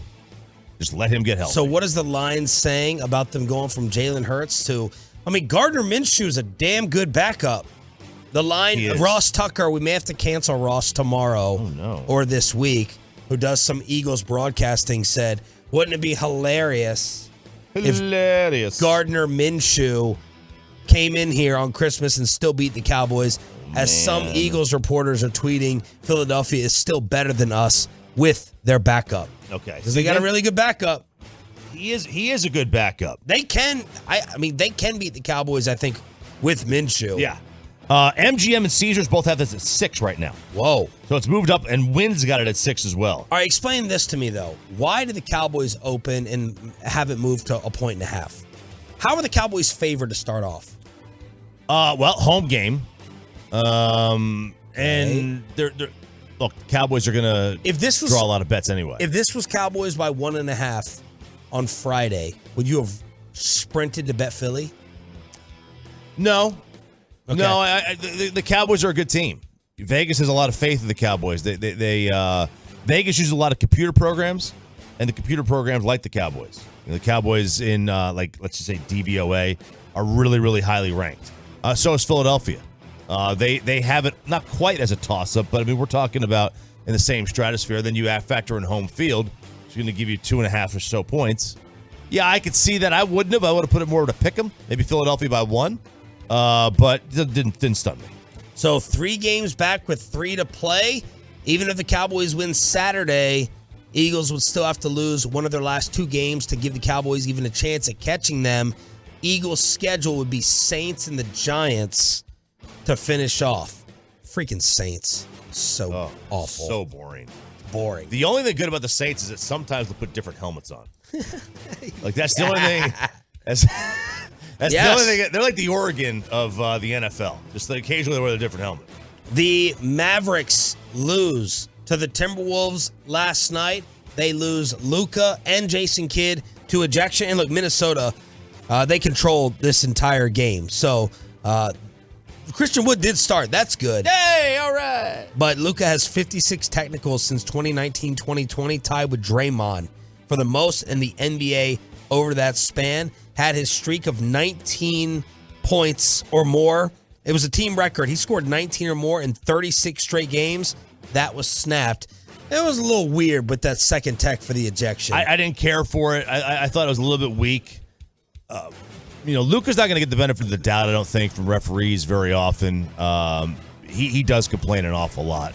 And that's got to wear on these guys. Yep. It's got to wear on these guys. And then, you get them out there, running Jason Kidd. That referee, that little guy, the little one, right? The short one. I mean, he's just walking away. He's got that little strut. Yeah, I just kicked Jason Kidd out of the game. Yeah, look at me. I just ran him. You can't touch me. You can't touch me. And the kid's got coaches and security, holding him back, and that referee's annoying. Meanwhile, the best team, I think it was Rodney Mott. His last name is Mott. Yep. M-O-T-T. Meanwhile, the best team in the Metroplex kept it going. The watch continues. Ovechkin in Detroit with the Capitals tonight. Backhanded scores on the rebound. And if there's one criticism of Tarasov, it's handling those rebounds, and they get to another rebound, and it's 1-0. Stars beat Columbus 2-1. They've won 7 of their last 9. And people are saying, you talk about Micah, you talk about Luka, you got to put the Stars goaltender in that conversation and look at the collection of youth that they have moving forward, all 24 years of age or younger. Stars win again. They're playing really, really well right now. They just finished off 5 straight road games too. That ain't easy. But the NHL is known to do this when you go out to to the East Coast. But Otter's tremendous, dude. He is as good as it gets right now. And ho hum, just another game where he gave up 1 goal. Just you kind of expect it. Headlines with Sean, RJ, and Bobby all back together again, along with Peyton and Ryan, setting us up on YouTube, Twitch, and the fan cam. Romo in a little bit of trouble for talking about the pinky. Jason Witten moving. And does OJ finally answer the question in a sit-down interview? A crazy expressway, commercial-free, through the end of the hour next. But let's get you over to K Post Roofing and Waterproofing, the official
the end of the hour. Yesterday at this time, we gave away tickets to Cowboys-Eagles. We're going to have another ticket giveaway on Thursday for you turning it on, leaving it on. That's what Tolo stands for.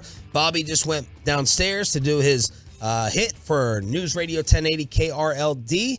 And RJ, they gave him some props and compliments for something that you have a bone to pick with Bobby 24 hours ago. Yeah, I saw the clip on the Instagrams.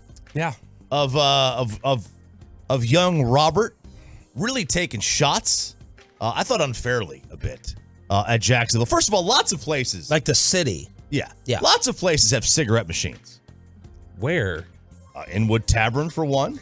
Lots of places in Fort Worth. All the places in the Nook. I'm telling you, I think you can still smoke. Or the last time I've seen people smoking indoors was in Arlington. Yeah, I don't know if you can do it. I don't know if you can do it still or not, but Arlington's got plenty of it. I see people smoking. I can't. I'm talking about these. This is like the quarter, like push it in and get your cigarettes out. You still see those? I've still seen those. Yeah. I would love. This needs to be a Tolo scavenger hunt. You guys go to your bars. If you see one, I want you to send me a picture of it because I don't believe they exist around here. That's a good idea.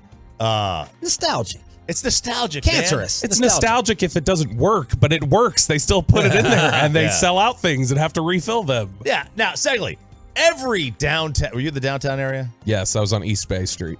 Right. Like every downtown area has a smell to it.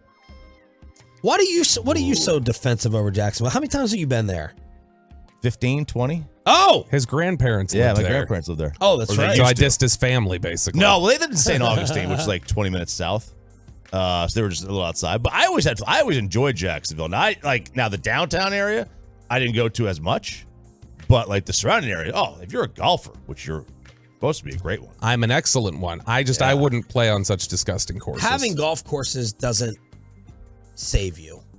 I'm not judging a town by their golf courses. Yeah, golf course. I got to judge your restaurants, your bars, your downtown, the nightlife, areas. Not how good your par 4 is. Now, Chop, you heard the clip, which was parsed down. So did you not hear about the 45-year-old stripper that was throwing her birthday party in the bar?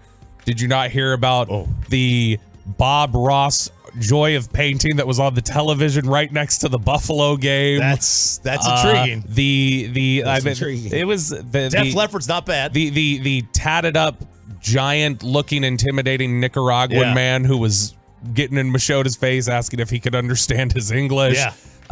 The fact that I vomited just like you into the toilet where there was a floating excrement. I saw that. Yeah, no, I heard all that. Look, the North Florida person, North Florida guy, is Florida man personified. Okay. Yeah. So Central Florida is like that's where the North Florida guy. No, but North Florida doesn't hurt. Like there's some bad dudes there. It's like I said in the email to Sean. The only reason why Cleveland's the mistake on the lake is because Jacksonville's by the ocean. By the river. There you go. All right, you guys gross. get to choose. You can spin the OJ wheel of misfortune. He sat down and actually did an interview, the Full Send podcast. You decide. It's like power rankings, whether you want to save the intrigue for the end or you just want to get to it. So your options are dating with Trump, Chloe's real dad, the OJ documentaries, which are fantastic on TV, like all of them, or where is the killer? Oh, let's start off with if Chloe's the father. If Chloe's the father. I'm sorry. If he's Chloe's father. Because if you follow the Kardashians whatsoever, everyone thinks Khloe Kardashian has a different dad. Like all the girls look Armenian, and there's Chloe. She looks different. She looks Orientalian. No, I don't think that's a word. No, that's good. The one I buy is the room. Dang it! I'm gonna mess this up now. So there was a salon owner or something like that looked, and they showed a side by side photo of him with her, and he looked identical. It was creepy. This is probably about 8-10 years ago. Yeah, that they showed this photo. Oh, and the one I was gonna refer to is Lionel Richie. Oh yeah, Lionel Richie, Khloe Kardashian. So McCarthy loves Lionel Richie. They asked the Commodores. Yeah. They asked OJ, any rumor that you screwed around with Kris Jenner? I always thought Chris was a cute girl. She was really nice. But, I was dating. You know the supermodels. All right, stop it right there. You know- Shots fired at Chris Jenner. Like, OJ. Well, are you going to accuse me of dating sevens? I was dating supermodels. Like, Chris was cute. Yes, come on. But now. I was after fire. No. Chris was cute, but I was after banging. I was after tens. No. I was with tens. Yeah. But Chris is cute. I mean, what a backhand. I didn't wait. I left the bar at 10:30. I didn't wait till 2 a.m. That's right. I got him Man. quick. Play the whole thing. I always thought Chris was a cute girl. She was really nice. But, I was dating. You know dating the supermodels. You know the rumor. You know the rumor. But the rumor ain't true. It's not even nowhere close to being true. Some people think like you might be Khloe Kardashian's real dad. No, I'm not. Because like Kim's like 5'5", Courtney's like 5'3", and then Chloe's like Well, I've 6'2". seen the family say something about a cook or something, but I don't know. So A cook. OJ yesterday, We have to book him. What It'll be so much happened fun. he throws a chef into the mix. Yeah. So yesterday, all CTE moment. the entertainment channels were going, "Oh, a cook? Was a chef? There's a cook involved?" So Is the chef in the library with Kris Jenner? Yeah. Very poor Chloe. Poor Chloe. All right, so Choppy got the first one. You get to spin the OJ wheel of misfortune, dating with Trump, the OJ documentaries, or the killer. Let's go dating with Trump, Gene. Okay. The rumors or reality that he used to run around with the Donald. How did you two like He was like, link? just around, in New York. I lived in New York doing NFL Live, and we kind of had the same tastes in ladies. And, What was that taste at the time? Oh, well, hey, come on. Not Kris Jenner. Models. Models, because he knew, Eileen Ford. I knew Eileen Ford. We found ourselves at a lot of those type of events. So you and Trump are like kind of like wingmen sometimes. Well, I would say we were. That would be a pretty deadly duo. Literally. Good reference there. Very, very well done. Yeah. He's one of the best wingmen I've ever had. Okay. He was more my wingman than I was his. The juice. Talk about the juice. Because the ladies were coming after me. They were after me. They said, Mr. Trump, you're going to be 45 one day. You're going to be 45. He was my lead blocker. He was mine. Deadly Duo was pretty good too. Deadly Duo, Full Send podcast, getting that in. Okay, Chop. You wanna just go right for it? Yeah, let's just get it over with. I want to know who the killer is. All right, so I want to know who the killer. So these guys were told. I watched their post interview, like I don't know, TMZ or someone talked to them. They were told 10 times by the handlers, "Don't ask about this. We'll do the interview." OJ doesn't do these. No. We'll do the interview. I don't know how they got the interview, but 10 times, don't ask about it. And they freely admit, they're like, yeah, we fully intended to ask about it. We just lied. We're like, we're going to ask about it. Like, yeah. So you wait till the very end, right, to ask the most uncomfortable thing. But they were instructed and told 10 times, don't ask about this. And of course they had to. Are you upset that the killer of Ron and Nicole was never found? Right now, I'm not going to discuss any of that. All right? Yeah, I think that's a pretty obvious question, but I'm not getting in that. I'm not going there. You don't think that they're still out there? I'm not going there. Okay. All right. Well played by OJ. He was prepared for something that he was unprepared for. I know, like, dumb people occasionally think like Jerry gives us these edicts of don't talk about this, don't talk about, like, that's not the case. But in your experience, have you guys ever gotten like from a PR person or something like, don't touch that, and like, how do you guys handle that? Well, I always say no. We just won't do the interview. You're not going to instruct us what to talk about. Mm-hmm. The times where it's happened with Jerry, when the Kaepernick stuff was happening, you got to remember Jerry comes on twice a week. So like when it was like the 4th straight week, they didn't tell us anything. They just said, hey, if you have to ask about something, fine. But otherwise, like, if you don't have to ask. And I was like, we weren't going to ask about it anyway because he's been asked 8 times in a row. right? Yeah. I mean, he addressed it. I remember we were on location. We were at another place. I remember people on the station texting us about the interview. Like, I remember not being in this studio because it was such a big moment for us, and he addressed it all. We were in Frisco. But that's basically all I can remember. One time we got in trouble in the first or second year because I think it was someone else on the show who suggested Jerry was lying. Here are the rules for Jerry. Here are the rules. Don't get personal. Yeah. Okay? I'm not going to talk about Jerry's looks, and I'm not going to talk about Jerry's marriage. That's none of my business. I'm not going to get personal about it. And Rich Dalrymple got ticked off. Someone on the show said, is he lying right there? I think it may have been a slight overreaction by Rich, but I get it. Like, just being like, okay, Jerry Jones is a liar right after he got off the airwaves. That's all that I can remember.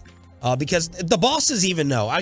Tim Collins, hey! I got a good relationship with Tim. Tim will sometimes be like, what are you going to ask? Like, what's the feeling out process? And Tim knows that my reaction will be, I'm going to ask it. My response back to the Cowboys has always been, I have to ask it once. We have to ask it one time. If they don't want to answer it, that's fine. But we have to ask the question. But I can't remember any other instances besides like the 5th week of Kaepernick. That's it. And I remember that. I remember that we were at a doctor's office in like Frisco when that interview happened. Sometimes we'll get a reminder. The most common reminder that they'll ask for is, hey, can you bring in the Salvation Army? Jerry wants to talk about the Salvation Army, great cause, something that they're doing, or hey, high school football. That's what we get the most of. Like, hey, Jerry wants to touch on this. Can you bring this up? But to Tad's credit, new PR guy, who, I've had, well, I won't take my shot at the last guy, but Tad is not, I haven't heard from Tad. What's his last name? Carper. Carper? I haven't heard from Tad Carper one time this whole season. Not once. Nothing. Zip zero. Yeah. He's a new PR guy. And no, that was the thing that I was going to say too, is that from everything I know, like the most we've ever gotten from Jerry has never been, don't ask something. It's always been like, hey, can you ask, like I was doing the first interview I ever did with him. They were like, hey, could you just ask him about Madden at some point? He wants to pay tribute to Madden. Like it's that kind of stuff. But if OJ, if they would have come to with OJ and said, don't ask about this, you would have said, well, I'll pass on the interview. Oh, good question. I think I probably would have. I don't know. What do you think, Chop? We always discuss these things. Would we have just lied and asked at the end? For OJ, yes. For somebody that we cared to have on again, no. Yeah, we would agree and stick with it, or just not have him on. Right. Like, I'm trying to think who else has given us a condition. Like, don't ask us about this. I can't really remember. We just wouldn't do the interview. It may have been somebody at the Super Bowl. They may have done maybe that. a legal case ongoing. I don't remember. But the Tolos have the best memories. I don't think y'all can remember a time when we dodged away or shied away from it. But that's a great question. You say, all right, fine, we want to ask about Ron and Nicole. And then you get into the interview, and the first question is like, why did you rob those guys at the top of that penthouse for the memorabilia? I think it was mine. It was mine. I wasn't robbing. I was getting my stuff back. I think you can have OJ on and ask about things without asking, like, where's the killer? Yeah. Does it upset you? You can be like, what type of I'm interested to know what type of public reception OJ gets. Do people yell or scream things at him on the street? Has he ever been threatened? Ask about the chase and stuff like that. Is he denied? Ask about the chase? Like, you can have OJ on and I think not be called cowardly by not saying, where's the killer? I would like to know how OJ lives and functions in society every day. I want to know like how many people take pictures with you now? Yes. And I didn't see it. My buddy who lives in Vegas saw him at this restaurant called Cleaver, oddly enough, which I went to the day after. I was supposed to go the night that he saw him, and I went the day after because our flight got delayed. And like he took a photo with him, and he posted the photo on social media, which we'd always talked about. Like, would you post the photo? Would you take the photo, and then would you post the photo? But like, I wonder how many people try to get photos with him. Like, it's a ton. I would imagine it's a ton. What's the ratio to people? I bet the ratio of people fanboying or girling up to OJ, and do you get equal men and women? Is it 80% men? Are women more reluctant to come up to you? Now, he's going to be uncomfortable answering all these questions, but I bet it's 9-1. Kiss his ass and take a picture or ask for an autograph versus I think you're a piece of crap, you'll burn in hell. That's my guess. Oh, yeah. Because people talk all that way to us about Jerry. Why you stand up and tell McCarthy he sucks? And I say, you're the first one. You be wetting yourself in person, kissing Jerry Jones' feet while you're talking all tough on Twitter. They would not. You would cower. That's what happens. You know, when you come across somebody, you can act all tough on the keyboard, social media, or or whatever. But when you're face to face with that guy, and then by the way, when you see how big this dude probably is, it's gonna change your mind. You're not gonna be out. People just aren't like that. People aren't confrontational like that in person. Now some are. You're starstruck. You're starstruck. Absolutely. And then OJ was asked, final question, Full Send podcast, is if he's ever watched any of these OJ documentaries, the 30 for 30s, or I can't remember the other names of them, but John Travolta. I mean, there's been some awesome People ones. versus OJ Simpson. People versus OJ Simpson. Have you ever watched like any of this stuff? Like No, I watched none of it. Never will. Not the FX show, nothing. No, not even though a few people say, "Oh, but that one show, the ESPN, it was pretty good for it." Nothing. Does that any Don't want part? to know nothing about it. Don't want to Yeah. watch it. All it's going to do is piss me off. The only question I have is, does any part of you ever want to like feel like I gotta tell my side of that shit? The one thing I do know is nothing that I do and nothing that anybody does is going to change anybody's mind, one way or the other. That's true. He's spot on that one. So why waste your time? Now, I would love to get, even if he wants to do it where it's totally controlled, where there's not even an interviewer, it's a moderator. And he just gets to sit there in one of those like confessionals that you would see at the end of like Real World or whatever, or Kardashians, where he is just speaking into the camera. Unedited, just go. Like, I would love to see that. To say what? Whatever's on his mind about. He does. Hello, Twitter world. No, about his side, like whatever it is. There's no point in doing it. But there's no point. It's not going to help. I think he's living a country club life. He's golfing every day. I don't know how he's getting the income. I mean, this guy's going to rot in hell. He has no conscience. He's not sitting there. I don't think he feels any guilt, that's getting into the psychology. I assume he's on NFL pension. Ooh. Yeah, probably. There's nothing that would have gotten that taken away or anything, I wouldn't think. It's probably a pretty decent salary at this point. It's gotten better over the years. I know that's been one of the sticking points at times for some of these, not the sticking point, but that's been something the NFLPA's fought for on certain negotiations is, trying to make sure that older players get higher payments. So, all right, Bobby says Tony Romo's in a little bit of hot water for going at the pinky during the Bengals-Chiefs broadcast on Sunday. Oh my gosh. We've gotten to the point where the pinky is a huge deal. It could be. I never thought I'd see the day where the pinky. We know he's a tough guy. You've got a cut on your pinky nail, and you've got other guys playing through broken ribs. What a pinky. Who would ever have an issue with a pinky? That's got to be the softest football player of all time. In an unrelated note, I was doing some reading the other day with Throwback Thursday coming up, and I came across an article from October 13th, 2008, and here's the opening line from ESPN. Dallas Cowboys quarterback Tony Romo has a broken pinky finger and could be out as long as 4 weeks. Okay. No, and I remember that. That was a huge stretch. They were starting to struggle. They're really high expectations. I think they just come off a loss to like Washington. They started 3-0. Things started spiraling. He breaks his pinky finger, and even more. I remember specifically the next game I believe was the Rams, and Tony Siragusa, rest in peace, walked up to him before the game, and they played the audio on Fox. He said, "Hey, if this was a playoff game, would you be playing?" And he said, "No question." And he tapped Siragusa. So Romo not only had a broken pinky, but was like, "I could absolutely play through this, but I'm gonna take 3 weeks off." And then he's sitting here mocking Burrow for it, and wants to go, broken ribs or something, which of course is an injury Romo also had at one point. I love your hate for Tony Romo. I don't hate Romo. Yeah, it's like do. Clearly look. Here's the thing. You or Kevin Hagelin. I'm not sure which one more. I don't hate Romo. Here's what I hate. I hate the fanboys, like the Oh, 9 God. Like, could you imagine what Romo would have done with this supporting cast that Dak has? You know how we would have won 4 Super Bowls in a row if Romo was playing when Aikman played? If Romo had they never looked out for Romo. Like, these people who, like, deify him, it's just like, calm down. Like, he was good. He was a good quarterback. But, like, he was not... You know what he was? He was the guy that as soon as a rookie quarterback stepped in there went, oh, we all feel so free. Let's go 13-3.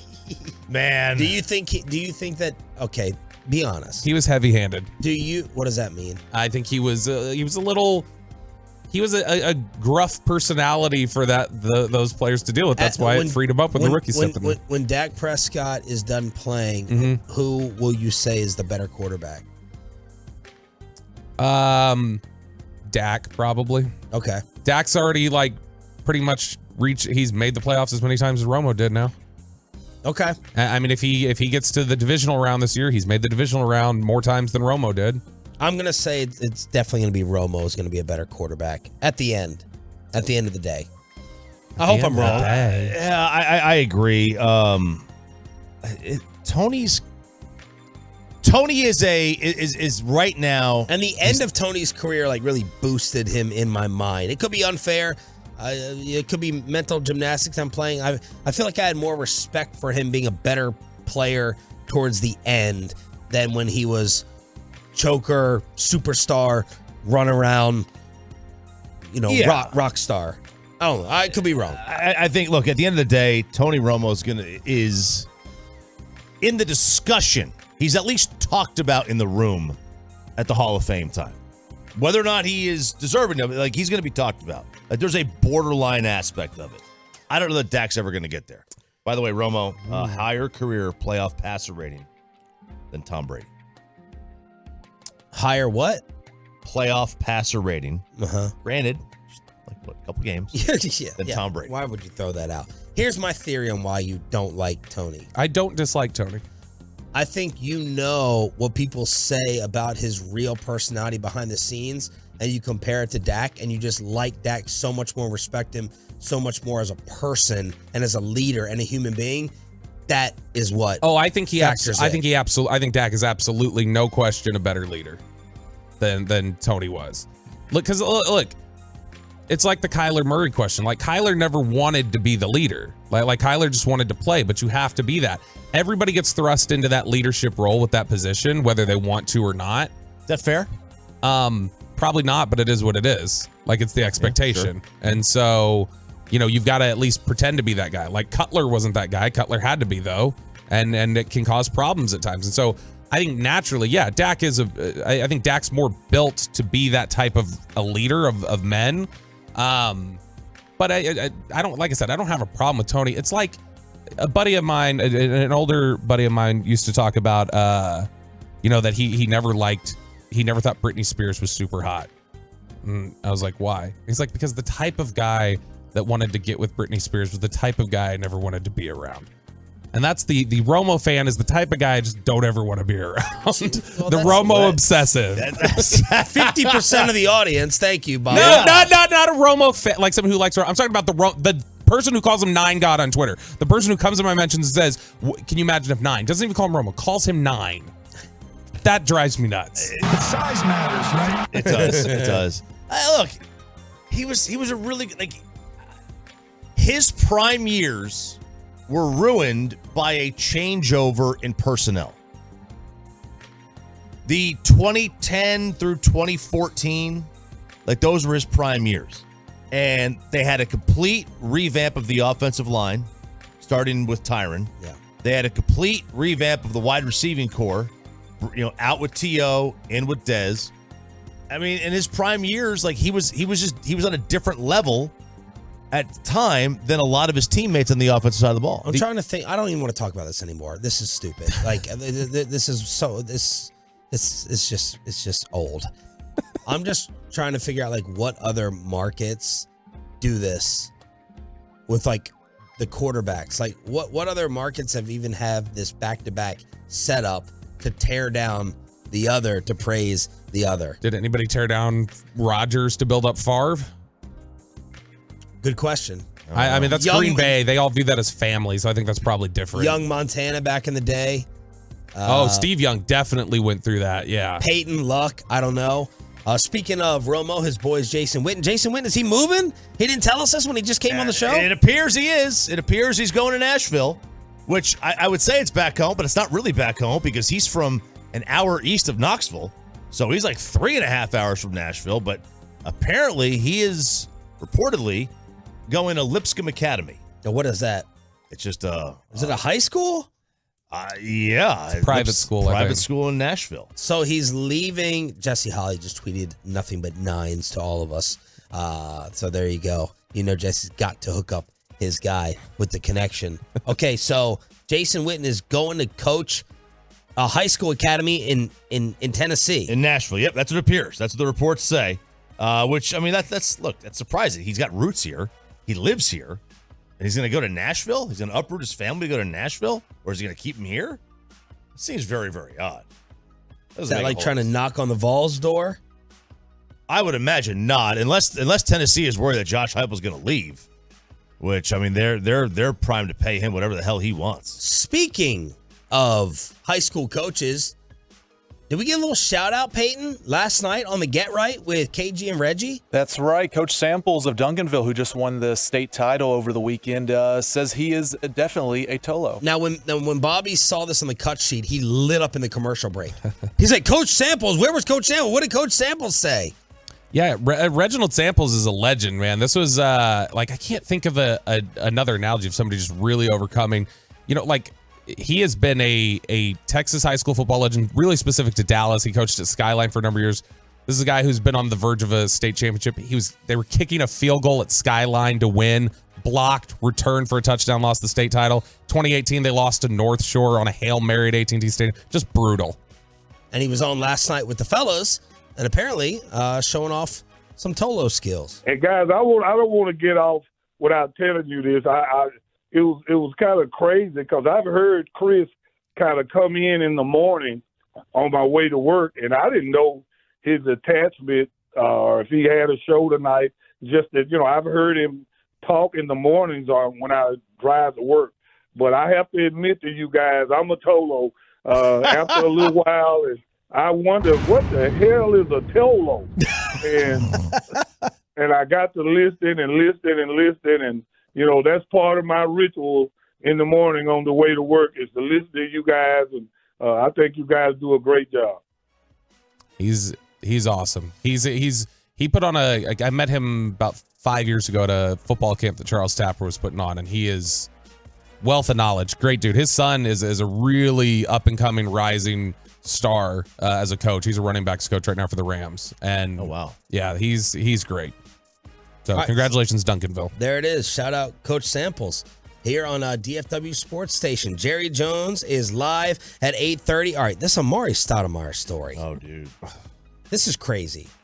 Amari Stoudemire, one of the most exciting teams ever, those Steve Nash Phoenix Suns. He was arrested Saturday night at his Miami condo, domestic violence charge after allegedly punching one of his daughters in the jaw and drawing blood, facing a misdemeanor battery charge.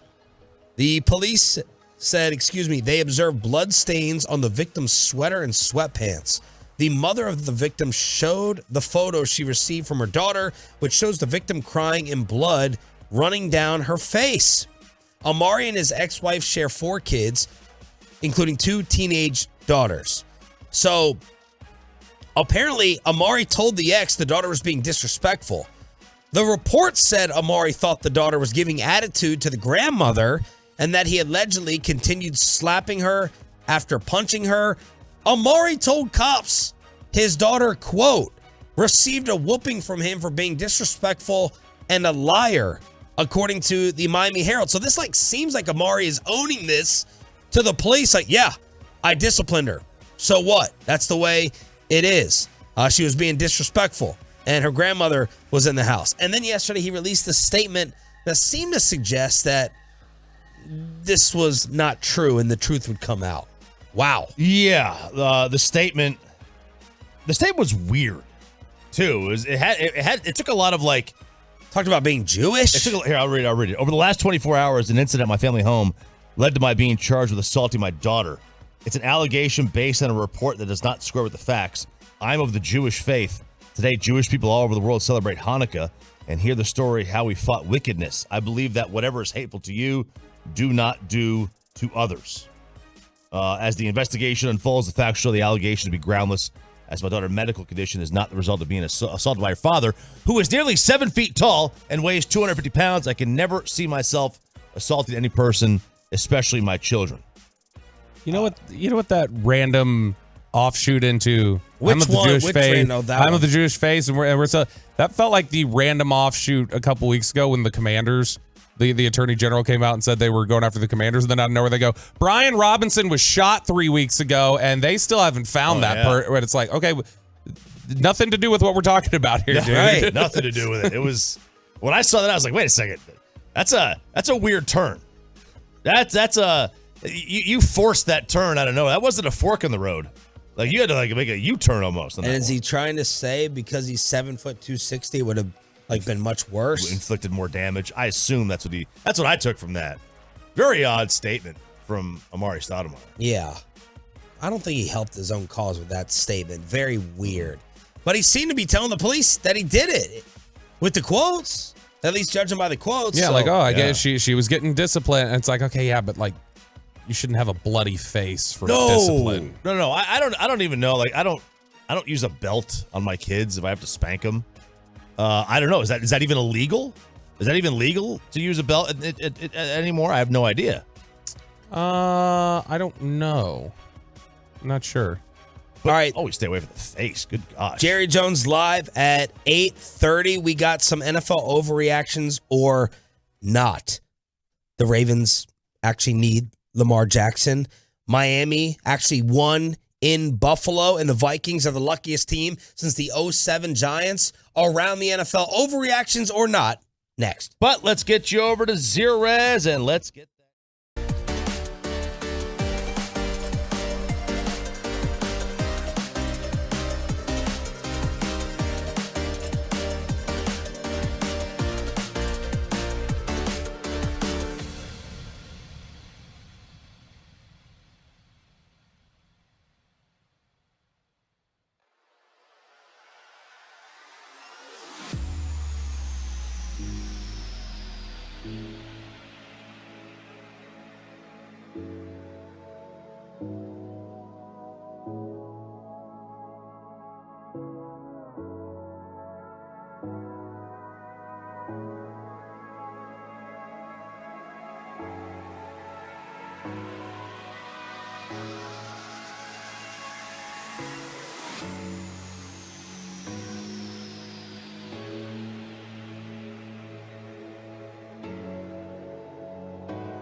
Live from the Classic Chevrolet Studios. Turn it on, leave it on with Sean and RJ on 105.3 The Fan.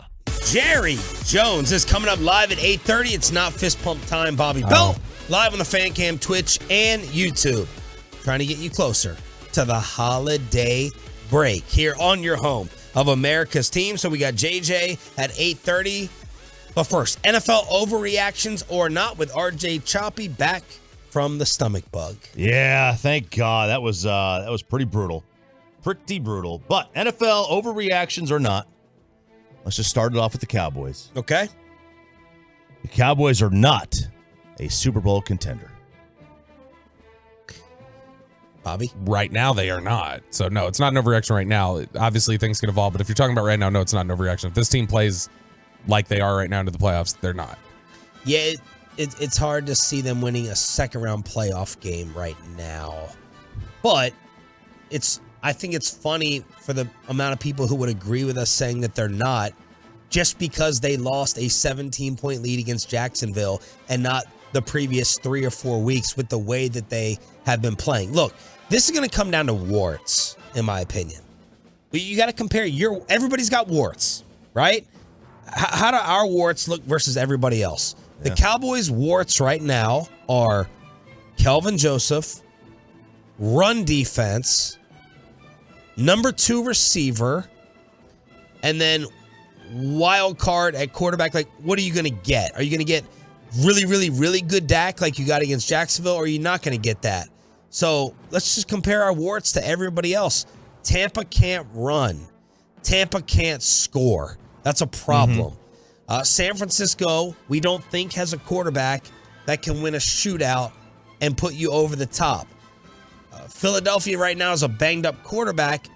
Can they win a shootout if it's pass versus pass?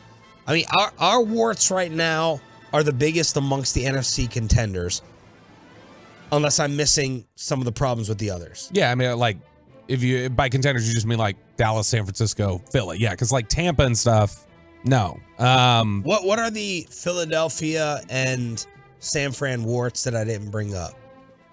No, I mean, I think you got it. I think that's exactly what it is. Questions for Philly about their quarterback health. They were struggling with the run for a while there. They haven't had issues with that lately.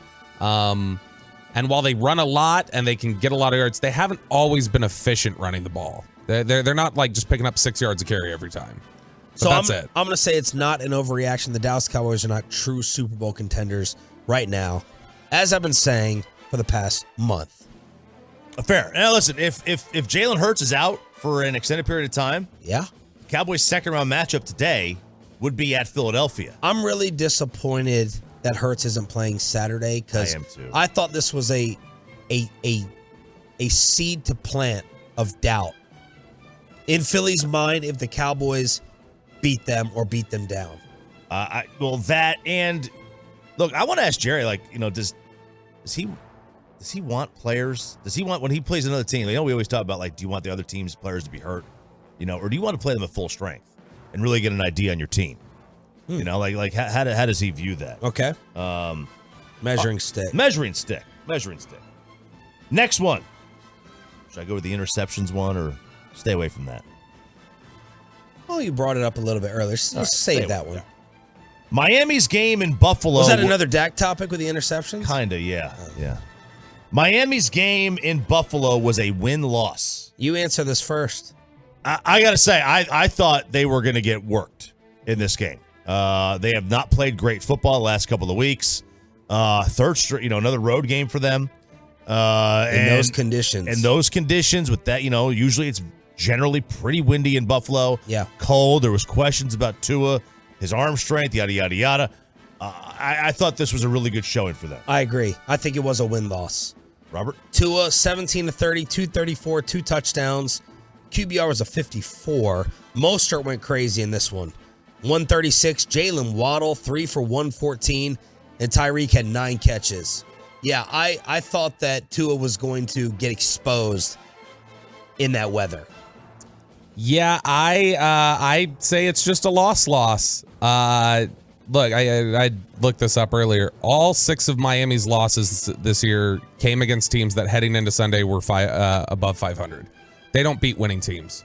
And I know they beat Buffalo in Miami, yeah, but it was without, Jordan Poyer and a bunch of other guys that were missing. They lose to good football teams. And so I think they've got to start beating them. So no, it's just a loss. You can't take moral victory out of that. So me and you are higher on Miami as a threat than Bobby.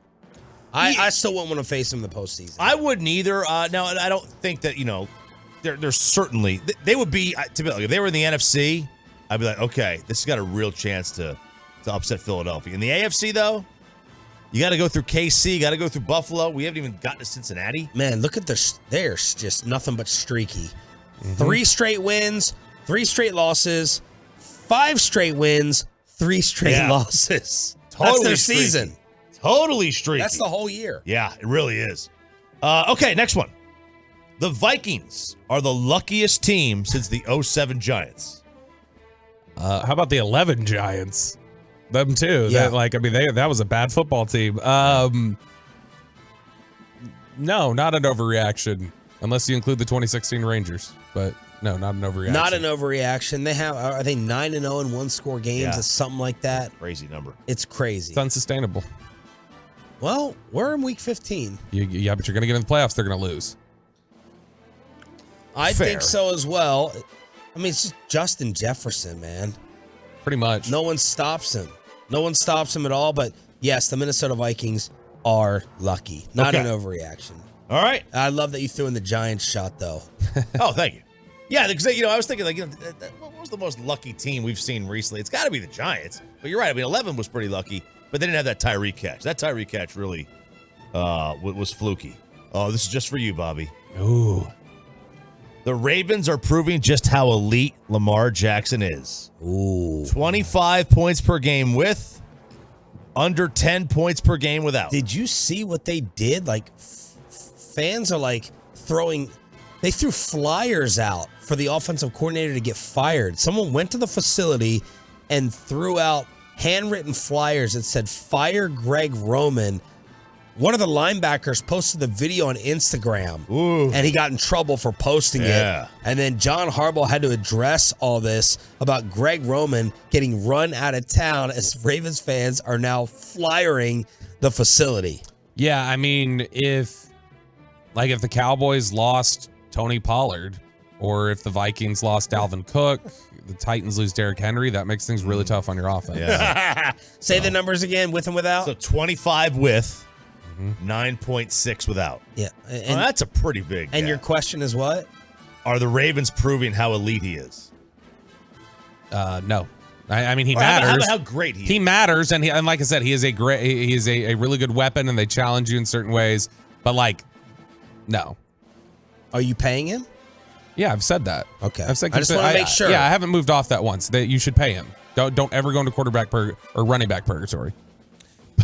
But where do you rank him?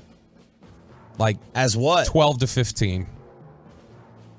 Man, I don't know how many quarterbacks in the top 10 have a 15-point per game difference.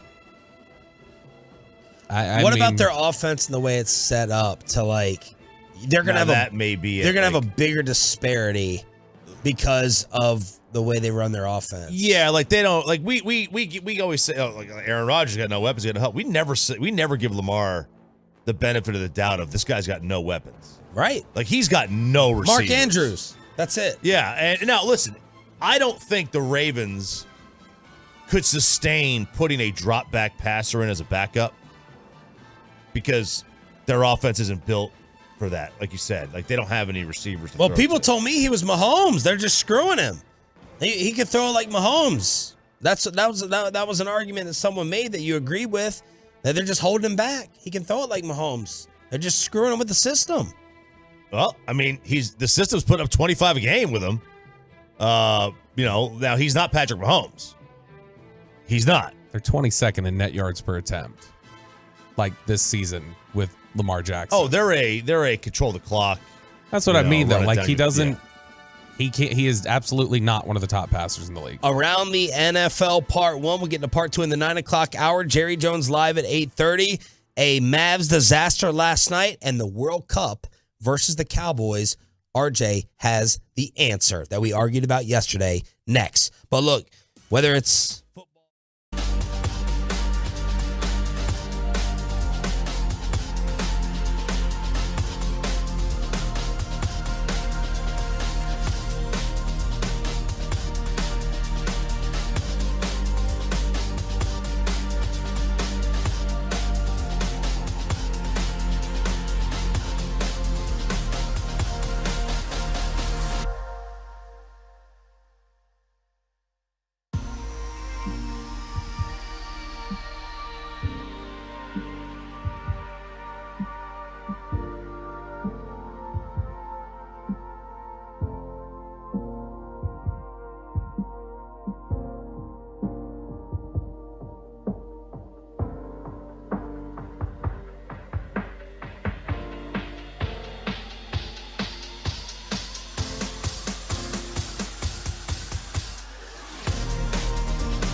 There's Frankel and Frankel. There's a reason you need a special license to drive a big truck. So companies that hire drivers and put them in a big truck should be held accountable for what happens when one hurts you. Frankly, you need Frankel and Frankel. Visit truckwreck.com or call them 214-333-3333. Wolves looking for their third straight victory behind the back. Edwards inside. Oh! Kermit Wilkes, the bucket and the foul. Wolves TV as they control the Mavs after Luka and Jason Kidd were ejected. Kidd fulfilled his media obligations afterwards because he said, I'm already losing enough money, so I'm going to talk to y'all. I'm not taking questions. I'm going to talk to y'all, and then I'm out of here. But, woo, ugly night for the Mavericks. And I take you to Mike Bassick's Twitter account, the most diehard Mavs fan in the Metroplex. Last night, by the way, Jerry Jones is coming up at 8:30 here on Sean, RJ, and Bobby. Got the entire crew back together again. The Mavs don't really play a fun style of basketball. If you win playing slow and jacking up threes late in the shot clock, I can live with it as a fan. But this slow, boring pace of hoops while losing does not inspire me to watch the next game. Right? I know it won't happen, but the best way for the Mavs to get a second star is through the draft. Luka will probably get this team 40 wins, and the Knicks the 12th pick. Let's see. Dorian Finney-Smith, by the way, was also injured in this game. He could be out for 10 games. An adductor, which is like your groin. So who knows? I mean, those things get lit. We saw Miles Austin basically have a career of those things. And then he retweeted Mavs film room saying, every night is a rude reminder of how behind the curve the Mavs are in their roster construction. So there are the Dallas Mavericks at one game under 500. Look, he's right. I mean, they do play kind of a slow it down, boring style. It's not the great, and that's surprising with Luka. You would think with him it would be so much more fun to watch. But man, I hate isolation basketball a lot of times, and then just sitting around waiting for the three. I get it. It's the efficient way to win, or at least that's what they say. It's sometimes borderline unwatchable. It really is. That doesn't mean I want to go back to the 90s. That was worse. I know they had Jordan, but there was nothing fun about 90s basketball. All right, Chop, yesterday we had, by the way, the Stars, the best team in town, they get another win. They beat Columbus 2-1. They've won 7 of 9. But yesterday we had the debate with the World Cup approaching noon. Mm-hmm. What should Fox do with the start of the Cowboys game? And we were split here in the room. Bobby and the Tolos on one side, me on the other. What would you have said? You're sitting there watching, right? 11:58, 11:59. We're in the shootout. We have an epic all-time great game on Fox with Cowboys-Jags set for noon kickoff. Okay. The easy answer is put them both on a split screen right there in the middle. Okay. That's the easy answer. People lost their minds for the Judge home run chase when we did that for college football. Yeah. Makes it hard to see sometimes, too, with that split screen. It does. If this was the national game, like outside of Dallas and Jacksonville, it's an easy answer for me. Stick with the World Cup. Outside of that, inside Dallas or Jacksonville, it becomes much more difficult. I will always side with this. The moment of the end of a game in overtime is far more important, regardless of whose team it is, than the start of the other game. If I miss the first series, oh well. I ain't missing penalty kicks. I agree. You got to read the room. And will it hack off a couple of Cowboy fans? Sure. They'll get over it because at the end of the day, penalty kicks are more important than seeing Maher out there kicking off to But Bobby is saying, dude. and he's probably right, reading the room, at least look at the text, reading the room is put football on. That's reading the room here. Okay. That's the majority of your audience. Isn't it a great question? Richard Deitch, the media writer, had written on The Athletic. He said, the NFL is Fox's most important property. There's no property even close. The programming philosophy here is that Fox is serving its national audience best by maintaining the NFL, which I think is fair. Okay. What are the numbers for the Metroplex that you got before we have Jerry Jones on? All right. So this is just the amount of people who watched each, right? Yeah. All right. Okay, so Bobby, you're a math guy. Help me out here. When it says 000 in parentheses, do you just add 3 zeros to the end of it? Mm-hmm. Okay. I don't know. So the Cowboy game got from adults 25 to 54, 549.3, and then thousand, so 549,000 households or viewers to watch this. The World Cup beat every NFL game, including the Cowboys. No, not the Cowboys. Okay, it got 264,000. The next highest NFL game was Cincinnati and Tampa, got 213. So it got half the Cowboys audience, but it beat every other NFL game. Yes, it beat the Giants Commanders, which got 148. And then Chiefs Texans got only 37,000. Okay. That's surprising.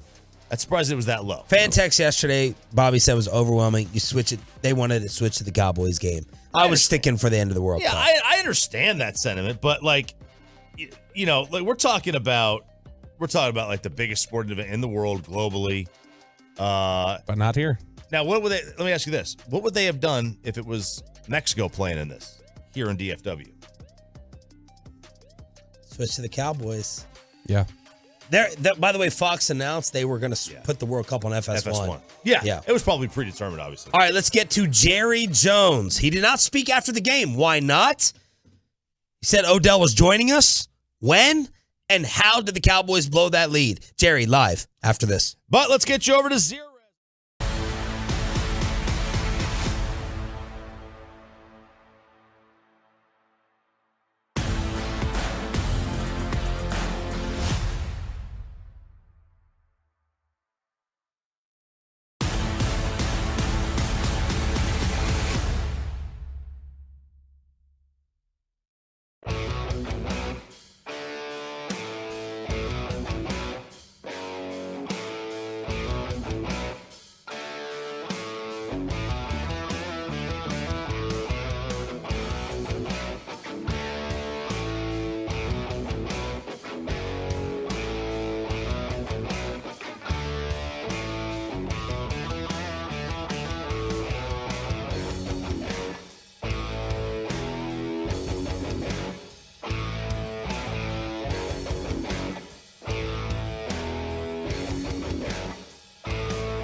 And, man, even more people are waiting for this. Yeah. Since Jerry did not speak after the game on Sunday, it's Sean, RJ, and Bobby, and Jerry is brought to you by Ford, built for Texas, built for you. Good morning, Jerry. How are you?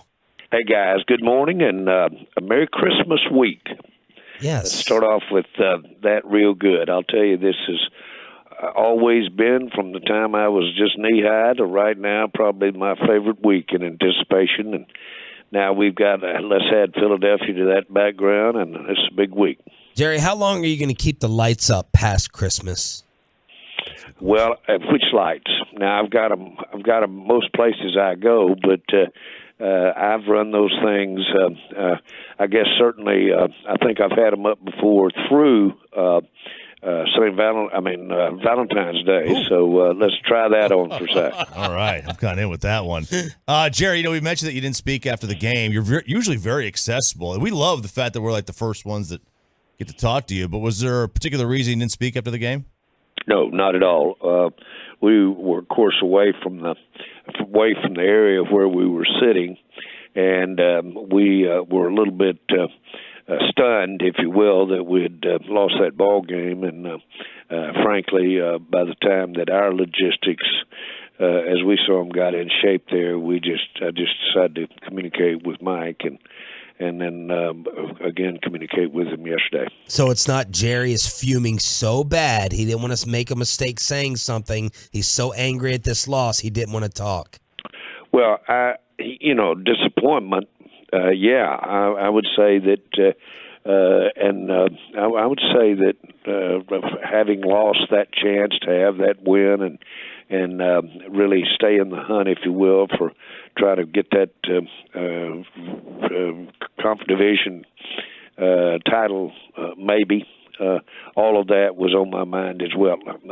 I didn't obviously just break neck, get on a scooter and try to get down there. Let's put it like that. All right, Jerry, give us your overall assessment of the game with the way that you guys played and obviously how it eventually ended. Well, we certainly gave ourselves a lot to work on over the next 3 weeks. And that's not looking ahead, but it's factual. We've got 3 weeks before we enter that playoff. And to get in there, we could get in there in a little different shape, we all know, by Philadelphia losing out and we winning out. But let's start right here. We have several things that we need to work on and improve. I thought Dak either said it or implied it, and that is we were going to go back and try to take the areas that we need to get better in, certainly before we get in the playoffs, and work on those. Well, that game exposed several areas for us to work on, and on defense as well as offense. And so I look at it as after the dust settles, I look at it as a go to work, use these next 3 weeks to basically look at if we're going to put some different personnel in different places, look at how they play, possibly take a player like Van Der Esch and get him ready to go. No, we're not planning on him this week, but certainly get him ready to go and look at personnel as well as how we're implementing the personnel. Yeah, Jerry, when you talk about those areas, is it fair to say that maybe cornerback on defense and wide receiver on offense would be two major areas of concern, or are there others? Yeah. Well, I think that at the risk of pointing an area out, we just need to basically not reassess, but to basically evaluate and look these next 3 games if we're going to put some different personnel in there, if we're going to put a different player, if we're going to play it that way, then look at the communication. Now, I'm not making excuses, but we put, at least in 3 different areas, we put 3 defensive players in at a different, than have had a lot of experience there the other day, and that really cost us. Cornerback, linebacker, and you might say what we did at some of our pressure and all of that on defense gives us a lot to work on. But we can do it. That's the key thing. We have the talent out there to implement what we need to do here, and that's the good news. And we've got 3 weeks to get in here and make it, improve it. Jerry, Dan Quinn said yesterday that there would be a competition at that cornerback spot opposite of Trayvon Diggs, mentioned Kelvin Joseph, Nashawn Wright, some of the options that they have there. I know you guys just spent a lot of, a sizable amount of capital on Kelvin Joseph just a year ago as a second-round pick. Is it frustrating when you've got a second-round pick like that, deep into his second year and now you're having to have open competitions instead of him just seizing that job? I wouldn't call it frustrating. I would say that that's the way it goes. Some draft picks, even though they're high draft picks, take time. Some draft picks don't get there like you want them to. There's a lot of varying in between putting the complete responsibility in a critical situation and on the come or getting better. And we're now getting down to the point where it's when we get in that playoff, it's win or go home, that we've got to put more emphasis on being able to play that day, that way against that team. And so we've got to not look at the future so much and look more at right now, this afternoon. What gives us the best chance? And by the way, what scheme gives us the best chance with that personnel? We can really zero in on it because that much at stake. So you might look at your personnel a little different is really what I'm trying to say, or what you're trying to do with your personnel than you do back up in the season. Jerry Jones joined us here at 105 through the Fan. I wanted to get your take on the final series of regulation. Run, and then pass on 3rd and 10. What were you thinking during that series? Did you like the passive or the conservative approach? And then how'd you feel about going aggressive on 3rd and 10? I'm not going to second guess that call. The world knows whether you go with a run the clock approach or whether you try to get it all right there. And I'm not going to second guess that call because it's too easy to do the opposite since it didn't work on your second guessing. But I understand what both were trying to do. I'm not so sure that it's as simple as run or pass there, which really is where most of the critique comes from, because if you run time off the clock. As there's another part of that equation, and it's the route and what you tried to do when you did decide to pass the ball. And that has to be and is certainly critiqued and looked at.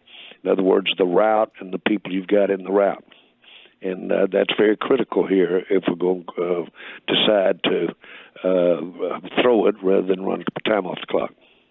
Jerry, and that's the kind of thing that you'd be evaluating yesterday and evaluating this week, and if you run into the same circumstance again.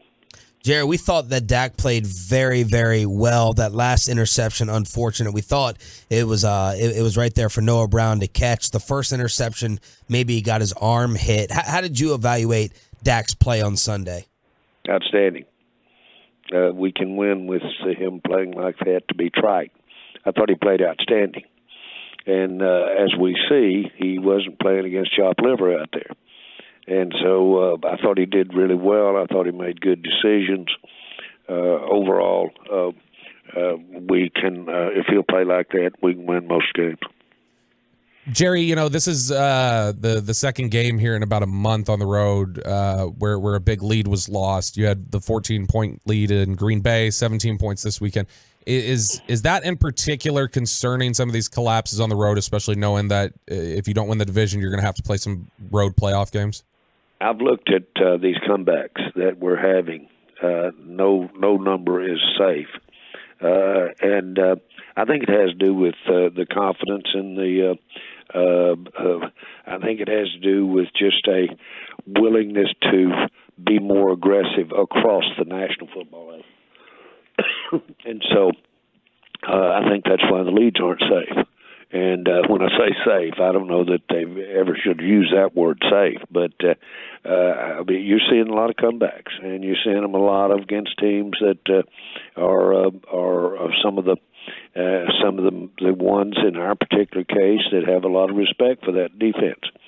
But the one thing about Sunday, let's give the Jaguars and let's give their quarterback everything he's due. That was an outstanding game he played, and he knew what we wanted to do with him on pressuring him, and that had everything to do with him having the skill set that he's got. We had trouble tackling him. We were on him a few times for losses. We couldn't get him down like you would think. He had something to do with that. Jerry, are you concerned teams might be figuring the defense out? Oh, I think that's what you do, and in football is you go in, and as teams move along, you adjust to meet what they do best. That's the name of the game. I'm not trying to be trite. That's why really in your portfolio, whether it's offense or defense side of the ball, that's why you need to have a large portfolio as you go into the playoffs, because teams are going to have read your mail all year long, and they're going to stop some of the things you do well in the playoffs. So you got to be ready to do something else. It's part of the deal. Jerry, it looked like the defense, specifically on the linebacker side, really struggled when Leighton Vander Esch went out early in the game on Sunday. Do you expect that to be an extended absence? And I mean, is there any concern about if Leighton's out for a little while, maybe looking around the waiver wire trying to find a linebacker to add? No, that I don't see us addressing it from outside at all. But we've really got some good players. That's one of the strengths where we are with our athletic ability, and really football ability, is our linebacker group. And we are going to, we will play better. We've got some guys that Vander Esch, when Vander Esch did leave, they Jacksonville astutely took advantage of that, and that's a place where we can get better. We can play the scheme the way we want to play it with the people that we've got, even though we don't have Vander Esch for a couple of games, but potentially. Jerry Jones here on The Fan. How did you feel the rotation worked at right tackle with Peters and Tyron's return? Tyron was amazing. That's quite an accomplishment for him to come in like that. And I thought Peters did very well. And so that's a good combination. That's really exciting to think that that's what you've got as we go forward here. And so I give it an A+. I feel very good about where we are with Tyron and Peters. But I think certainly you'd like anybody, you'd like to have a couple of them back out there. But when I look at the overall, I like the way our left tackle, the other Smith, boy, he played physical. He was just amazing how physical he was. He had a couple of busts or a couple of them get away from him, but in general, he played well too. Boy, I really like the way we have shown the position flex, and I really like what we've done to get ready for the next weeks ahead in our offensive line. So, Jerry, see if you think that this is fair, just a fan sentiment, and some of us, that the contender status for the Cowboys, 10-4 in the postseason, but it feels like with San Francisco and Philly, we've taken a little bit of a step backwards in terms of contender status. Is that fair, or are you think an overreaction? I hate the negative, and you say, well, you're always trying to gild the lily, Jerry, and maybe I do. But step back seems a little harsh. We've got to realize that when we get there, the San Francisco is going to be really ready to play, even though they're on their third quarterback. And so everybody's coming in with some challenges. By the time we get there, we've got a chance to be really substantively better than we were against Jacksonville. We can be. And but one of them is Tyron, the very one you're talking about. He will get better as he plays, and even though that you're talking about probably a Hall of Famer. But so we can do that at various parts of our team, and we're so lucky to be able to sit here and say we can be better by the end of after we've played these last 3 games. That's the key. Not what you saw this weekend, but what you're going to see when we get in those playoffs. And we have a chance. We've got the weeks to do it. We're not sitting here talking about been in the playoff game in Jacksonville, won the game. That's not what we're talking about. We're talking about a month to get this team better, and we can do it. Jerry, speaking of getting this team better, you were quoted by USA Today as saying Odell's going to join us. How close is that to happening? I don't have an assessment of that, but as of this morning, we don't have anything. But I don't have an assessment. The reality is, though, that time is moving on down the road relative to being playing in the playoffs, and so every day diminishes our chances of getting going forward. Jerry, you guys have been in pursuit of Odell Beckham. You added T.Y. Hilton. I know Michael Gallup was struggling coming off that ACL injury. We all thought that he had kind of turned a corner and was playing much better. Last couple weeks, just 3 catches total. Is that a function of needing to get him more involved in the offense, or do you think Michael Gallup's still just trying to find his game again? We need to get him more involved, and he can be. But I will say this: when you run the ball as much as we did, which I'm all for, when you run the ball as much as we did, it's hard to get everybody as involved as you want them. And so, but that's what we've got. That's what we want to be having this conversation. Guys, did we run the ball too much? Do we need to make more opportunities for these receivers? But the game played to our hand, and we're sitting here about Gallup not getting enough touches or enough balls in his direction. What we wanted to do was what we did, and that is run the ball. And then we wanted to make them get in a situation where we could pin our ears back and rush him, and we didn't get it done. But we can win with that formula. And if so, then I hope to be having some conversations about, well, we need to have Gallup or, of course, Brown played the absolute best game of his career. It's a shame that he had to drop because up until then he was outstanding. Yeah. Jerry, there's reports that Jalen Hurts, could miss this game with a shoulder. As fans, we're like, just get him out of here. Let's get the easy win. But like for you, do you like to see the other team at full strength to get a good kind of idea of where your team is and kind of a benchmark? Just by the nature of this conversation we're having this morning, we've got our hands full. It's a legitimate question, but no, I don't give it a lot of thought as to who's over on the other side. Frankly, if this thing were more decisive about the winner of this automatically got the bye through the playoffs, then that might be something that I would have spent more attention to. But right now, I've got all of mine on the Cowboys and what we can do to get better, no matter who their quarterback is. Jerry, last question. It was reported that from the owners' meetings that the NFL wanted to remind teams how much money is being spent on coaches who are no longer employed. Oh, what did you make of that and the reason for it? I mean, you guys are businessmen who know how much money you're losing or gaining. What was the reason for the league reminding teams of that? Is it just about continuity? No, it's about the amount of money that is going there, and first, the obvious is the context of the message or the memo.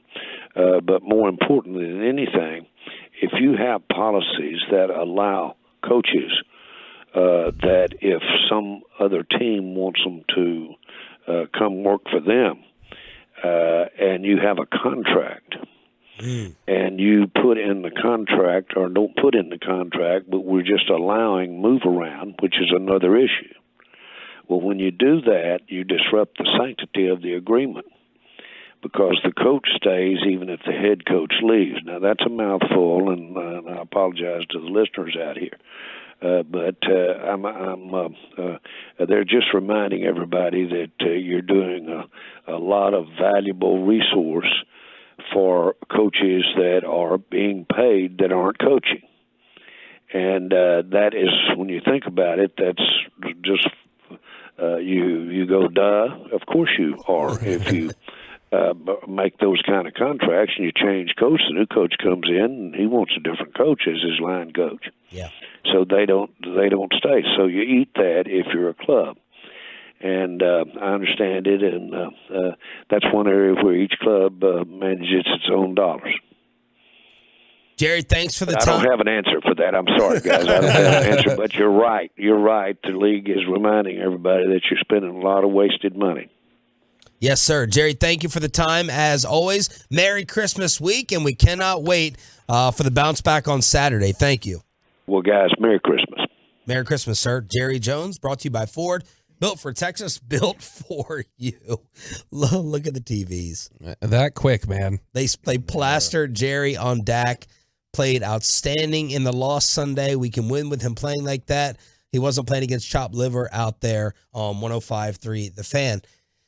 I'm amazed by the amount of Dak disagreement. And I know what I'm saying. Yeah. I know what I'm saying when I say I'm amazed, because you shouldn't be surprised that there's quarterback disagreement in this city.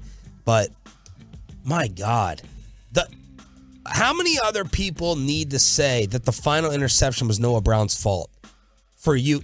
I'm making a rule. They don't care. I'm making a rule in life. I do this for politics. If in politics you're unable to say that your side, if you can't say that your side is wrong ever, I dismiss my respect for your intelligence. That's my political rule. If you can never, ever, ever, ever, ever admit, I didn't like what my side did, I'm done with you. No political discussions. If you can't admit that was Noah Brown's fault, you lose your football card. You lose it. You're embarrassing yourself. Well, he should have thrown it there, Sean. He should have thrown it to Noah Brown. Too low. Yeah, he should have thrown it to Noah Brown. Like, the first one we can have an argument. The arm grab, the amount that it affected.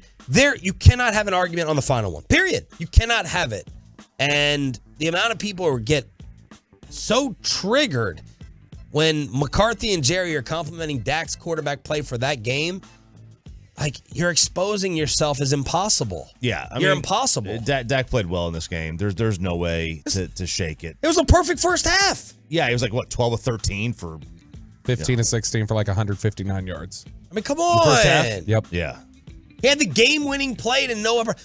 Man, Dan Quinn. He's skating. This fan base is gonna make me put the hate on Dan Quinn, and I don't want to. It's starting to make me. It's starting to make me turn. They will scapegoat, and they're not even going. Let's react to it.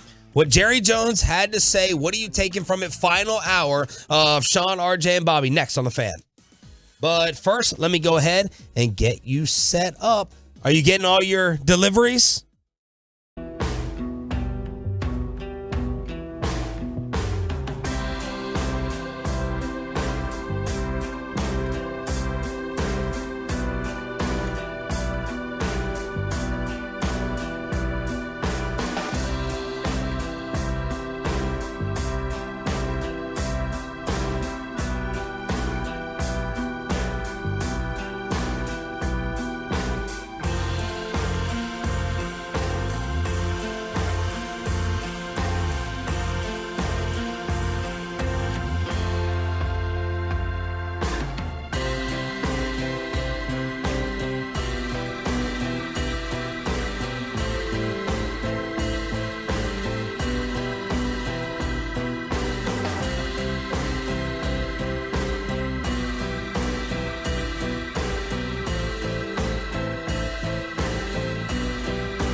Leave It On with Sean and RJ on 105.3 The Fan.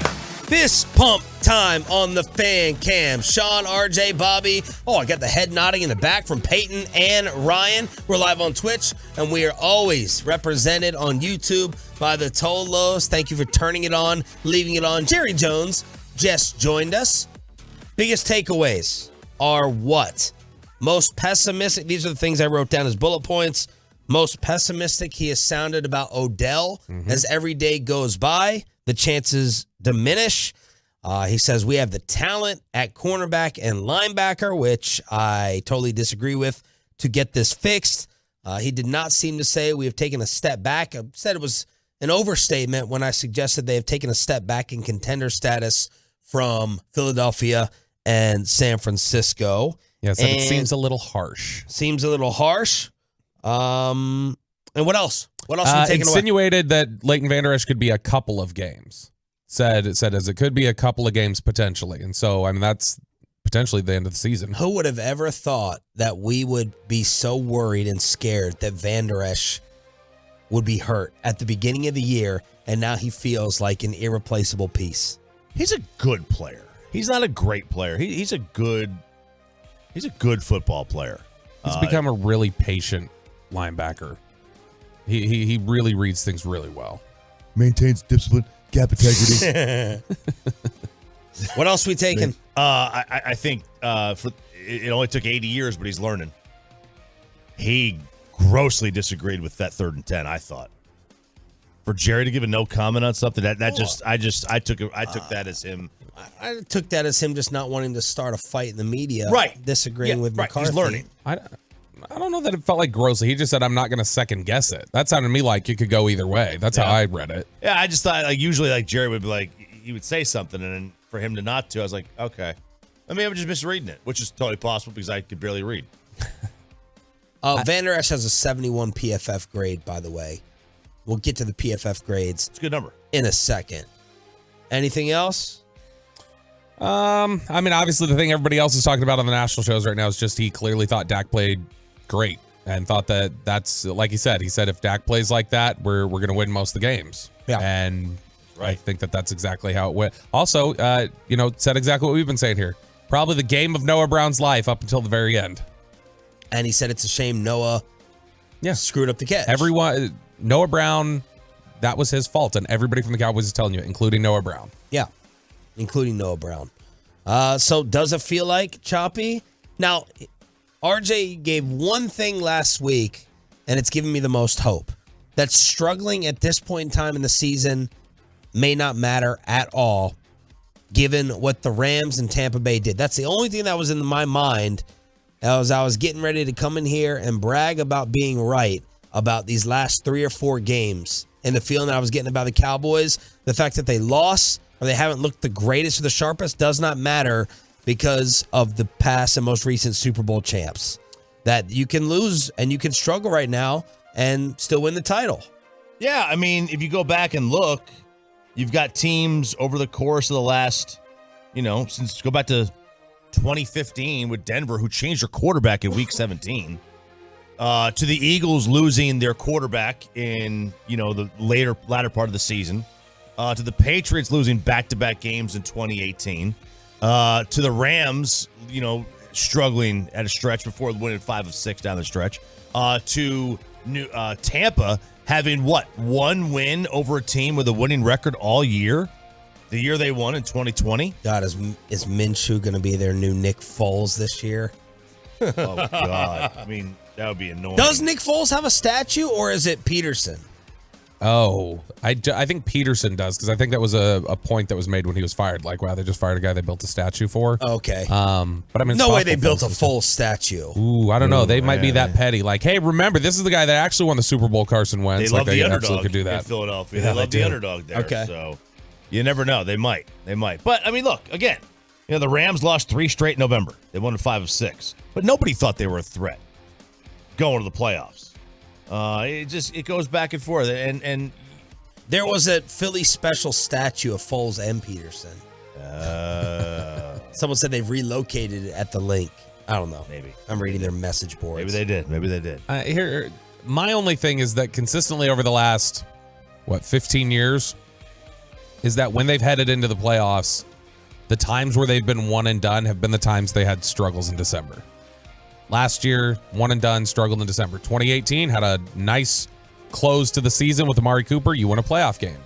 2016, you start having some struggles. Went on the road to the Giants, didn't play great. Then you lose to the Packers in the playoffs. 2014, go undefeated in December, win a playoff game. Should have beat Green Bay in the divisional. It's going back to 07 and moving forward. When they've been a playoff team and they struggle in December, that's typically been a bad omen. Choppy, who deserves more heat right now, Dan Quinn or Kellen Moore? Now, before I know what you're gonna, I think you're gonna say Dan Quinn. Let me give you some numbers. So, Kellen Moore and the offense have scored 27 points or more in 7 straight games.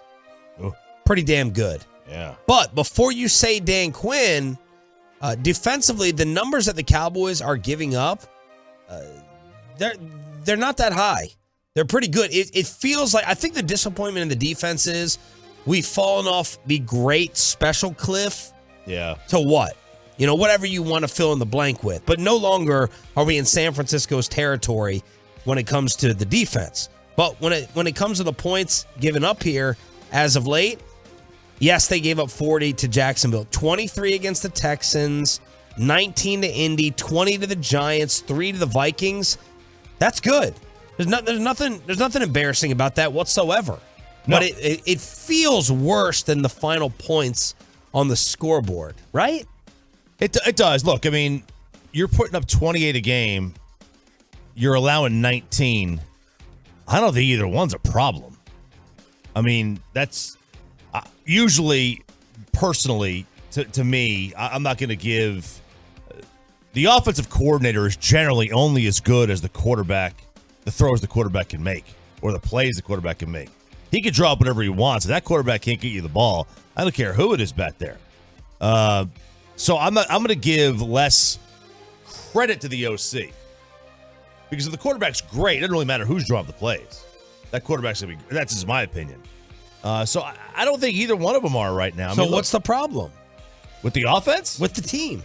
Why aren't we bumping them up in status? They're 10-4.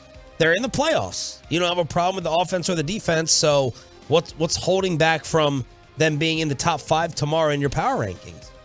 Because they're not going to be in your top 5, I don't believe. No. So what's holding them back? I think that they're just not one of the elite teams in the league. Like, I don't think there's a problem with the offense. I think there's a problem with the defense. Is that the other teams are just better. And that's look, it's a cap league, right? It happens. It's just other teams are better. I don't think anyone's at fault. I just don't think they're that on that level. What's your Dak or Kellen multiple choice or process of elimination topic? This was something that I was just thinking about yesterday. There's a large push right now for Kellen Moore's a huge problem. You've got to fire him. And there's, I think, the Venn diagram of people who also say Dak Prescott's terrible, you need to get rid of him. I think there's a lot of crossover there. And so for me, I was thinking about this and kicking this around yesterday. The Cowboys offense has been really strong statistically over the last 6 weeks or so, 6-7 weeks. And you can be a good offense and still have areas that you need to improve, but it's not possible for your quarterback and offensive coordinator to both be bad and still put out that kind of production. Right. It's just not. And so for those who want to fire Kellen Moore and get a new quarterback, like, you got to grapple with the fact that realistically, only one of them can be a real problem when they're putting up the statistics that they are. I'm not saying that there's not some emptiness to those stats at times, but you can't have that production if those two spots on your team are both fireable or you need changes there. Who would you and Broadus vote out? Kellen Moore. Dak Prescott came in off the injury and the offense became the number 1 offense in the league again. Like, this is consistently 19, 20, 21 in the games that he played. They were the number 1 offense in the league all 3 of those years in the weeks that he played. Well, yeah, I mean, because that goes back to what, to my opinion, that it's about the quarterback. It's not about the offensive coordinator. Now maybe you can point to somebody. The great Sean McVay can barely put up points. He has the former number 1 pick in the draft right now as his quarterback. He's basically never coached a game without the number one pick. They're struggling this year. Why? Because their quarterback got hurt. It makes sense. It happens. The defense is my bigger concern right now when it comes to Quinn or Kellen. But your offensive question, if you make someone pick, man, Kellen and Dak, they both get a lot of dislike on this fan text. And I think you can say it's fair to have the position that you think neither's a problem, I think. And I think it's fair to say, well, Kellen's good and Dak's not, or Dak's good and Kellen's not. That's fine. If you want to say, I believe this is but you can't say both of them are bad and they're having the output there. That's simply not possible. It's not possible. And on the defense question, I think it's interesting. I think the defense is the bigger concern right now, but I'm more concerned with the coordinator on offense than the coordinator on defense. Like, I think the issue with the defense is they've tried to do things to fix it. They bring in Jonathan Hankins. Well, he gets hurt. That's going to screw up the run game. Leighton Vander Esch is hurt. Like, they're running into all these. They've lost their two of their three starting corners. I think there's just a personnel problem right now in terms of injuries. And I thought the Cowboys got made fun of for too many resources invested at linebacker. Right? We get made fun of for a dying position. Where are all the resources? Well, you turned one of them into a pass rusher and the other has a neck problem. And the other one had a Jabril knee Cox, that was ground beef. Barr. I mean, they got him. They put a lot of resources into that. They're kind of bucking the trend of the NFL. Barr was a $2 million signing. Cox was a fourth rounder. I mean, I do. They clearly spent high picks on Vander Esch and Parsons, but they've turned Parsons into a pass rusher now. And now that Vander Esch is hurt, it's like, okay, what are you left with? You're left with an over the hill veteran who you paid $2 million to late in camp, and a linebacker who just had major surgery in the offseason and you weren't totally sure was even going to be available this year. Truckroute.com text line. They're just the difference of takes are rolling in. Let's see. We are not clutch on either side when it counts at the end of games. The problem is we're too close to the Cowboys. We see every single wart, and we don't see them on other teams. That's an absolutely fantastic point. It's very true. Yes. Off with like we always see like these other highlight plays with these quarterbacks because we watch the red zone or highlights. Grass is greener. Yeah. Herbert. Herbert's a perfect red zone guy for me.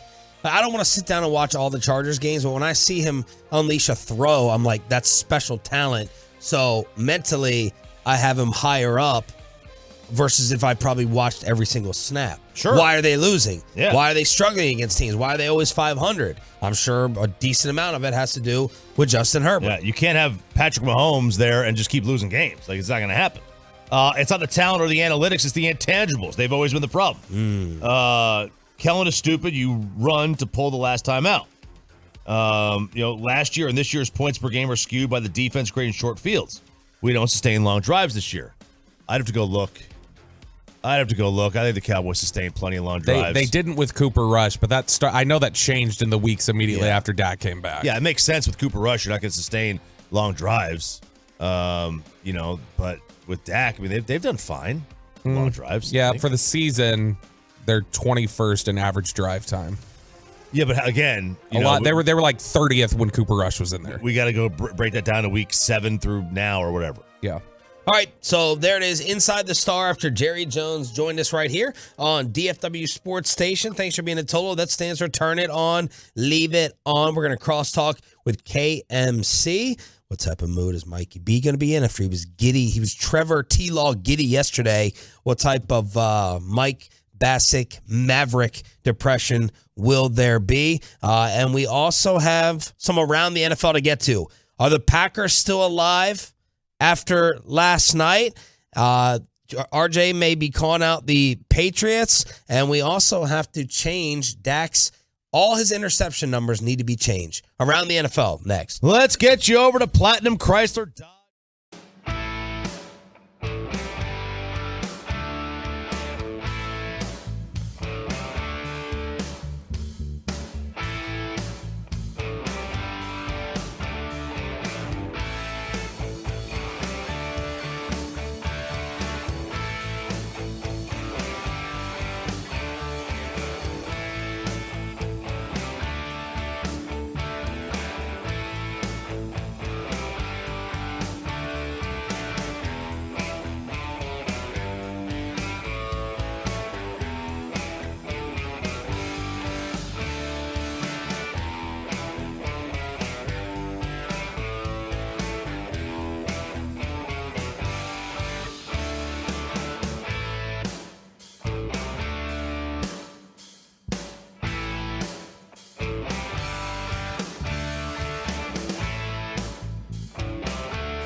To be, it's the Eagles Nest in Fort Worth. All your favorite games can be watched on their 73 in-house TVs. Sunday NFL specials like $3 Miller Lite pints, $15 domestic buckets, and $4 Fireball shots. And the Nest is going to be hosting a party on New Year's Eve with 80s hair metal rock cover band Metal Shop playing for you. You can inquire at Eagles Nest for tickets. It's the Eagles Nest on Boat Club Road in Fort Worth. Tell them Sean from The Fan sent you. It's 105.3 The Fan, brought to you by Tolbert Garage Door. This is Colby, owner of Tolbert Garage Door. I'm a Tolo. Call us today for our $50 garage door tune-up special. 469-909-0956 or visit TolbertGarageDoor.com. The Green Bay Packers take care of business in the season of hope in Green Bay with a 24-12 victory over the Rams. They keep hope alive. Season of hope for the Green Bay Packers. Hope kept alive as they eliminate the Rams. The Rams being talked about enough as getting wiped out as the defending Super Bowl champs. It feels like they're not. The Cowboys get more coverage than the Rams, and they won the title, and they're in L.A. And they're in L.A., but they're not. You know why? Because you can't say anything bad about Sean McVay, so they never would. They'll ever say anything bad about it. No, it's not. Look, again, Stafford's out. His quarterback's gone. What are you going to do? Not that they were playing any good before. But didn't he have a shoulder injury all off season? I don't know. Yeah, he's also just not good. Is like part of it. Right? He's fine. He's fine. That's what he is. He's fine. But Sean McVay is no Kyle Shanahan. He can't rise above it. I'm trying to come up with a Matt Stafford, Lamar Jackson question to really set him off here about like which one could get in the Hall of Fame and make him lose his mind more after people made the argument, Orlovsky, that Matt Stafford was a Hall of Famer? Stafford would drive me more nuts. Okay, so you think Lamar would more of a Lamar's case? Lamar's got has as a player been part of a revolution at the position and has a chance to still win titles and things like that and like really change his legacy. Like Matt Stafford's legacy is pretty much set, and then he added a Super Bowl title at the end of it. But his legacy consistently was you are slightly better decision making Jameis Winston. Well, he was aggressive, and I love that. And that's I do like Jameis. I love that aggressiveness. But look, Matt, he was in a no-win situation for a long time in Detroit. Now, granted, and I can't go against this, and I can't ignore this. I've always said, quarterbacks makes cultures. Quarterbacks makes that doesn't make sense. Quarterbacks make cultures. You've always said that. All right, let's go over to First Take. Tolos are telling us they're about to talk about us again. I think they just played Jerry's audio. Marcus Spears and Stephen A. Smith. Marcus Spears looks upset. Turn it up, Peyton. Let's go to it. With Jerry. Of course I don't. It was not a smart comment by Jerry Jones. See, here's the thing. Dak Prescott, if you look at him, ladies and gentlemen, all right? If you look at him in this game, okay? He completed nearly 77% of his passes. Yeah. Okay? Threw for 256 yards. Yeah. We got all of that. We understand it, okay? Mm-hmm. And he was converting a lot of plays. He was making things happen. And it wasn't his fault specifically that they lost this game, okay? The fact of the matter is it hit your receiver in the hands, although the ball was thrown low, and as a result bounced off of him and into the arms of somebody else. The interception he threw earlier in the game was inexcusable. That not necessarily was. That's not the point. No. The point is that what you have to do is hold Dak Prescott accountable to be more than somebody that's just throwing passes. Dak Prescott in the post-game conference is very, very eloquent in towing the line and making sure he's Mr. Enough. Positive. We can listen to it later. Marcus Spears is agreeing with something that Stephen A. is saying. They're talking this comment about Dak played outstanding versus Jacksonville. That's what they're putting on TV. It's outrageous. I mean, come on. Like that's maybe we're wrong. 50% of the Tolos think that we're crazy. Maybe we're wrong. Look, if you want to put that again, he did not. That interception in overtime was not on him. Now, did he let them back in the game with the pick? Yes, the other one, his first interception. Yes, he helped let them back in the football game. Unless you want to excuse it because he got his arm hit. Okay, I will. Like that one, we go to Dak defense court. Unless we got the lead prosecutor, Bobby Cochran, in here. Yes, Bobby Cochran. So he presented the evidence, and it does He was have a me defense thinking. attorney. Well, I have to go back and watch the tape, Sean. I got to watch the tape. Was part of Dak's issue? Is he a slower decision maker sometimes? Was he indecisive with where to go because he rolled out? Did he double clutch there? Was he not decisive with his decision? And that would be on him. That part, but if his arm was hit, it wasn't on him. Let's say he threw the most egregious interception of all time there, and he was looking just directly at a linebacker and went, "Here you go," and threw it to him. He still had a good game. He still had a good game. No, but there are people who dismiss that. They said if you throw that interception in that moment, you cannot have a great game because you cost your team the momentum swing. That's from the Dak haters. But then let's also look at right before that, there was a ton of momentum when Kelvin Joseph let a 60-yard touchdown go. And right after the interception on 3rd and goal, when Carlos Watkins just lets go of Trevor Lawrence and he throws a touchdown pass. And then even still, you're up by 3 and you don't really get anything going. Like there were so many things there that it's like one thing shouldn't have been the difference when you were up by 17 points with 20 minutes left. You need to win that football game. I don't care if you're going up against the Bills or the Chiefs on the road, win it. Is this injury going to cost Jalen Hurts the MVP? And where are we putting this injury on a scale 1 to 10 in terms of seriousness? X-rays negative on Hurts' throwing shoulder. MRI confirms it's not serious, according to NBC Philly. Probably not going to play against us on Saturday, but we had conflicting reports. One said rest of the regular season from the Inquirer. NFL Network says, it's short term. What are you thinking? 7. 7 what? It's on a scale of 1 to 10 of seriousness. A 7? Throwing shoulder. We saw Bryce Young this year at Alabama. Bryce Young last year won the Heisman Trophy. He was. If it's a 7, this may impact the NFC winner. Oh, of course. It's huge. You have it's a throwing shoulder. Like one tackle, this guy lands on his shoulder, it could re-injure this thing. Wow. Bryce Young had the same issue this year. Bryce Young came back from it, and he looked like a shell of his former self. Like, what if this takes just 3 miles an hour off of his throw? You know, now that's a tip ball, or now it's a pick, or whatever. You know, like it. There's no way of knowing. Like, if I hear throwing shoulder, I'm immediately alarmed. He fell on it. He got tackled down on it. Yeah, and this is a guy that runs. Bobby? Is this an AC joint? Like, is that the specific, or is it just the shoulder area? Because you remember Dak had that AC joint injury going into the big divisional game in Philly in 2019, and he couldn't throw the ball. Yeah, there's a lot of, there's a million little things that go on in the shoulder. It's terrible. QC Connects, by the way, if you have a shoulder. McCarthy talked yesterday. He was asked just in general his experience with quarterbacks and shoulder injuries and like how difficult that is. And he's like, it's tough if it's your throwing shoulder. He's like, Aaron Rodgers, the first year he was a full starter in 2008, we didn't think he was going to be able to play. He went out there, and Aaron told me before we walked out there, he's like, just don't call anything deep. Yeah. He's like, because I can't get it out there. Jalen Hurts doesn't throw deep, so what does it matter? I would rather. Yes, he does. He does. And he's an excellent deep ball thrower. He is. I would rather almost anything for a quarterback other than a shoulder. I like thumb. I'd rather almost rather have him a broken thumb.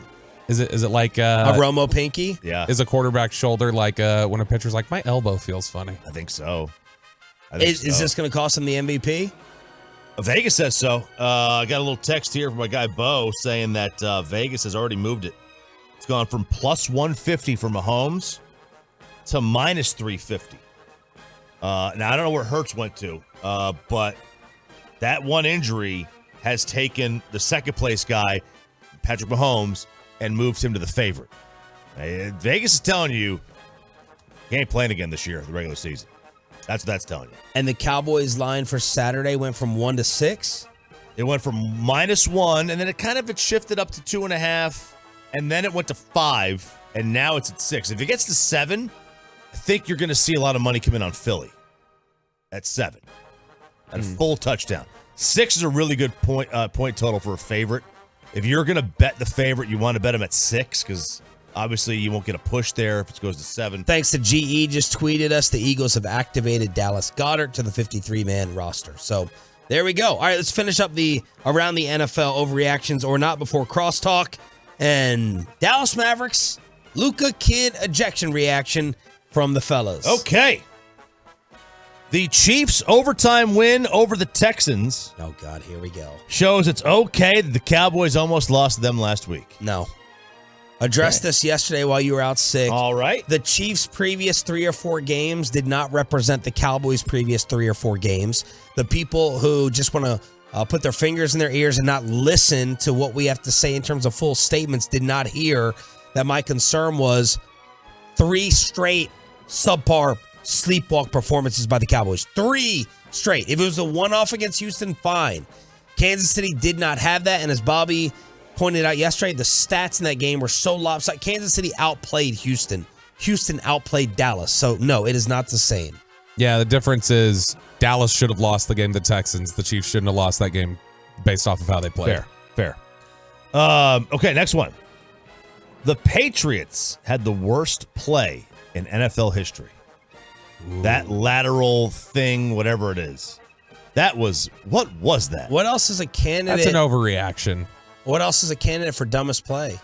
That weird Chuck Pagano fake punt snap. You remember where he had the whole off and then it was just a single was that center. Against New England? That was against New England. You want to talk about Rob Gronkowski trying to chase down the Dolphins a couple years ago on that pitch and catch that they did, and he couldn't get the angle. They scored on that. Orlovsky, great. It's a great answer, Sean. Dan Orlovsky's dumbass. I think Bobby's theory. What else? Jim Marshall, the Vikings guy Scoop who ran into his own end zone. 66 yards for the safety. I think Bobby's theory is right. Once Stevenson started it, I think Jacoby Myers in his mind was like, okay, we're in lateral mode. Yeah. Right? We're in lateral mode here. And he blacked out. What an awful play. Any one of I love though that it happened to Belichick. Oh, I know. If that happened to anyone else, imagine anyone else how much more they're getting roasted. Yeah. Versus Bill Belichick and his detail. McCarthy? And coaching situations. Oh, my God. McCarthy. you imagine if the Cowboys did why that? would Mike let him do that play? Now it's not Bill lets him do that play. They went rogue. What about they went rogue. What about any of like the 3 that Leon Lett was famous for?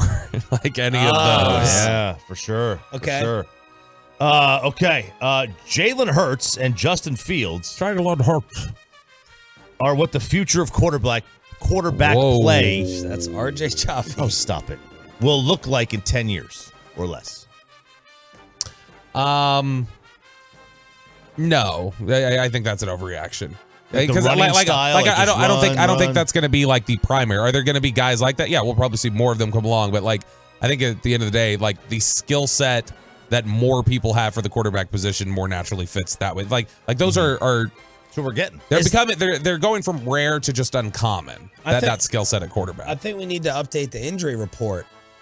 You know, at what point will the current injuries to Kyler, Hurts, Lamar scare people off? And here's my other question that I'm jealous I didn't ask this. I'm stealing it from Michael Lombardi's podcast. If Kyler didn't get paid this past off season,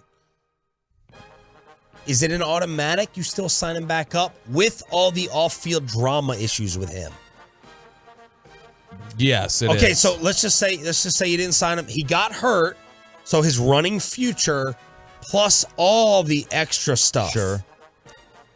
Look, if I'm the general manager of a team, I am drafting a dual threat quarterback over a drop back pocket passer. And I would do that. And if the player wasn't great, I would just keep recycling every 4 years. Wow. Now, if I found like Lombardi said, the Eagles need to draft a Jalen Hurts clone. That was his argument. Sure. And now look, if I had, because like Josh Allen's like that, Patrick Mahomes is like that, right? So you do consider Mahomes and Allen to be, you're not just saying Lamar where you're almost primary running, but you think ability to do both. Yeah. Okay. Yeah, that's what I want. Like I want like Trevor Lawrence got an ability to do both, right? Okay.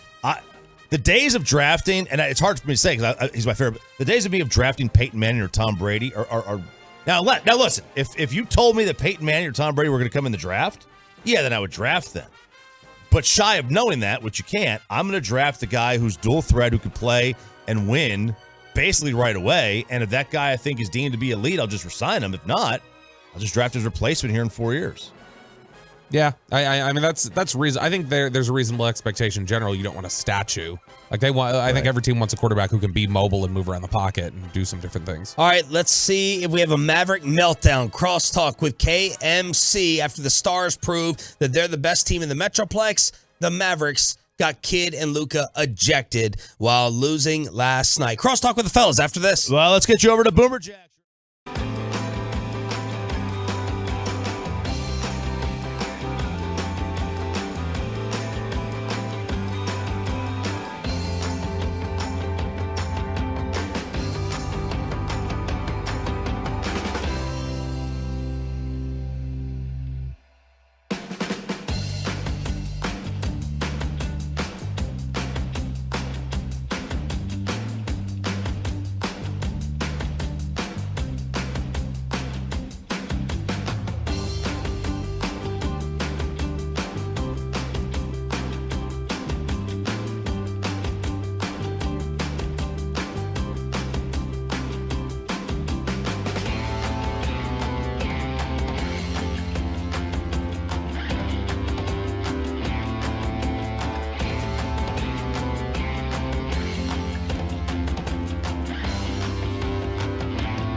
MC masterpiece. Here on Sean, RJ, and Bobby, we got Kevin Hagelin and Mike Bassett. Corey Majors is out for the rest of the week. Good morning, Kevin. What's coming up? Well, at 10 o'clock, we'll kick off the show with the question, did the loss to the Jags take away a lot or maybe all of your enthusiasm for the Eagles game, factoring in Jalen Hurts as well?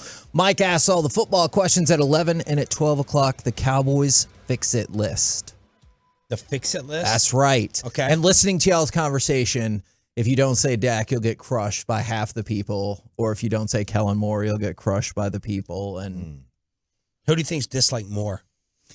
No pun intended. Kellen. Okay. I'm not 100% on that, but I'm going to go with Kellen. The Jalen Hurts injury really disappointed me for Saturday. Because to me, it's, I think it's advantage Eagles like you, right? Oh, I think so. I mean, it doesn't give you a second look at them. No seed of doubt can be planted. Right? They may not have put all their, that last game they played, they may have played it like, we know we could beat this team with Cooper Rush. I'll tell you what, this is for later in the week, but I'll say it now. If you lose to the Eagles now, let's just say you lose Saturday afternoon, Saturday night. You know the season's over. You still made the playoffs. You probably beat the NFC South team. And then bend over and take it that next game. Jeez, Mike. Can I justify it with Minshew? Good God. Can I justify it with them having Minshew? Gardner Minshew is shockingly better than a lot of people think. Yeah. I understand. I think the Cowboys could definitely lose to Minshew. If you lose Minshew to or a backup Cooper Rush? quarterback. Minshew. I think so, too. Guys that wear jean shorts scare me.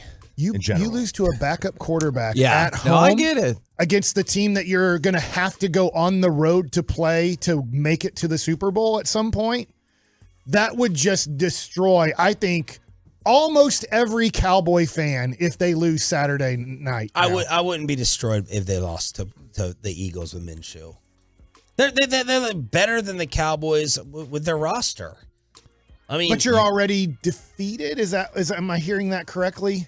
No, I think I'm not already defeated. I just think that they still have a really, really good team. And Gardner Minshew throwing to Devontae Smith or A.J. Brown against this secondary or whoever's going to replace Kelvin Joseph and their defense and Miles Sanders, it wouldn't make me feel that much worse. Have you ever asked Mike about what he thinks about Miles Sanders? Mike Bassett? Yes. No, what? Well, he gets hurt a lot. He hasn't got hurt this year, but Mommy, I don't get enough respect in the NFL, Mommy.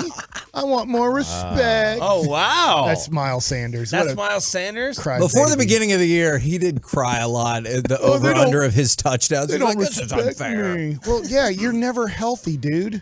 Guess what? Mommy thinks you're the best running back in the NFL. Your mommy's the only one that thinks that. We have to hope that the Eagles are the Baltimore Ravens in the playoffs. That's our only hope. That they have to be put in a position where they have to throw to win and that Jalen Hurts is not capable of it. That's the only hope. How many times and I know it's the old question, but how many times on a neutral field, 10 games, how many games do the Eagles win against the Cowboys, do you think? If they're both healthy? I go 7 out of 10. I'd say Eagles win 6. I was going to say 6 as well. 6. I don't think the Eagles are some insert. If the Cowboys play the Chiefs on a neutral field 10 times, I think they lose 9. Okay, so why do you think that?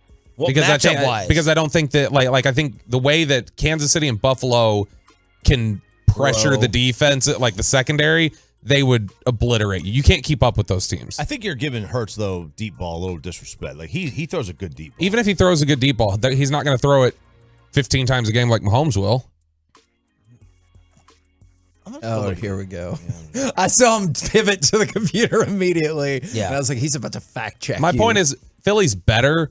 Philly is not insurmountable. It's not like this, oh my gosh, how in the world are you going to beat this team? Would that change if they, to the point, if they did lose on Saturday, then would you be like, oh man, even then? Or would that not really change your opinion too much? No, still probably wouldn't change in terms of out of 10. Now see, and if I think if they were playing San Francisco, it might be 7 or 8. Why did Luka get the second tech? Because he's a crybaby bee. And I love him. I love Luka. But when you treat the refs like pieces of trash every second you're on the basketball court, don't expect the benefit of the doubt if you say something that way. Look, Anthony Edwards, I don't watch Minnesota basketball games, but I also don't see that Anthony Edwards has 10 technical fouls this year either. So when Anthony Edwards went to complain and got a technical foul, and there were times where he was on the line of getting one, even though he's younger, he's not as respected in the NBA as Luka, they're going to give him a little bit of the benefit of the doubt because he's not laying on the ground and yelling and screaming at the refs every second he's on the basketball court.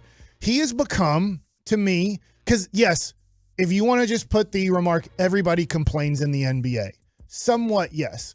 But to me, in my lifetime, the two that I've seen complain the most are Rasheed Wallace and Charles Barkley. Those were the two that treated the refs the most trash-worthy. Wow, not Tim Duncan? No, because he would whine. He would just go, He wouldn't. He never committed a foul. He wouldn't RJ. scream at the refs, and I get like he and you know, obviously Tony Parker would fake being hurt a lot. So would Dwayne Wade. So would Paul Pierce. But I feel like Luka takes it to the extreme of extremes. And so guess what? The other thing too that doesn't help, Spencer Dinwiddie. Yeah, I'm sure Tony Brothers said what he said. You can't say that publicly. Yeah, I mean, I've been taught by my father, by his former teammates. You do not call out umpires / refs publicly because they all have each other's back and they can't get fired. There's almost nothing they can do to lose their job. And so you do not go out publicly and say what they might have said to you because you can't win. So now you have Dinwiddie who did that, and he's not the worst. It's Luka who you gotta, for almost a whole season, shut up and just play. And every once in a while, just say, man, I really disagree with that. But you have to, at this point, he's going to be treated very bad the rest of his life by refs. He's tied with Draymond for the most texts in the NBA since 19 and 20. 56 texts. I have a fun Wow, that's so many. I have a fun K&C idea for you. Okay. Because we don't have to deal with, right? Ja Morant got tossed the other night. NBA fans were furious last night. Luka, Ja gone. Entertainment value off the court. I turned the TV off. I didn't watch it. Yeah, I'm not going to watch the Mavericks if Luka's not on the floor. I don't even want to watch them when he's on the bench, like subbing. Seriously. To your point, when the second quarter starts, I do kind of the game is on. Yeah, but there's times where I find myself fading away from the game until like 6 minutes left. We don't have this problem in the NFL, right? You know that these guys have to cuss the refs as well. Yeah. They're not getting tossed. They need to fix it in the NBA so that there's just a really harsh, fun in-game punishment towards the team that gets the text, and the players can't be tossed.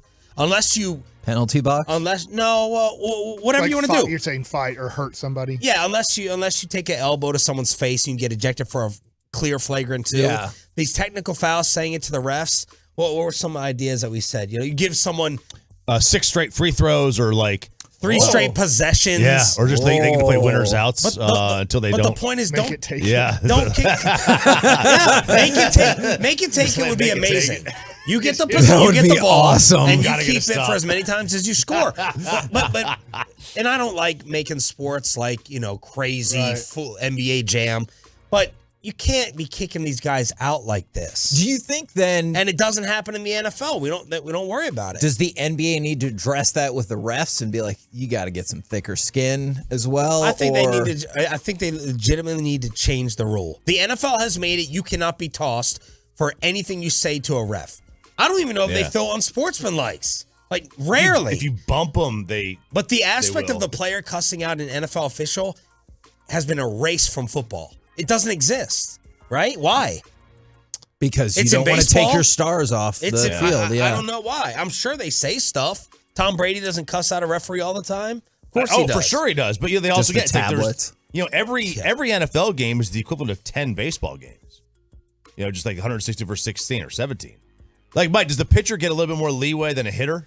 Actually, a hitter gets a little bit more. Because they don't have to scream. Yeah. You're 60 feet away from the umpire if you have it. And so there's going to be more body language from a pitcher if he gets upset, and he's going to have to yell it out to make sure the umpire hears. So did you ever get tossed? No.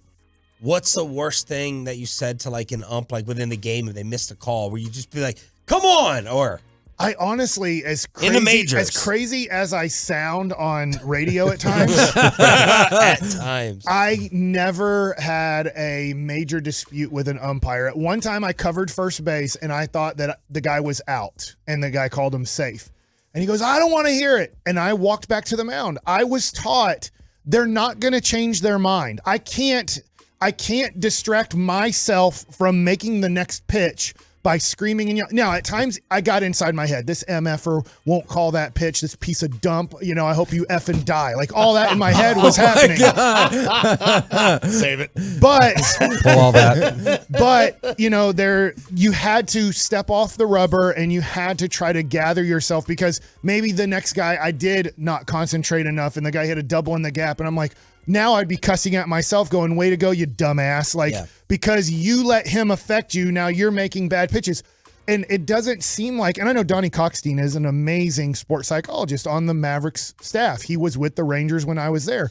But it just doesn't seem like anybody is even trying to change Luka's mentality when it comes to this. And he's just, to me, he's too good for this. You're too good to go down to that level. You are arguably the best player in the NBA, especially offensively.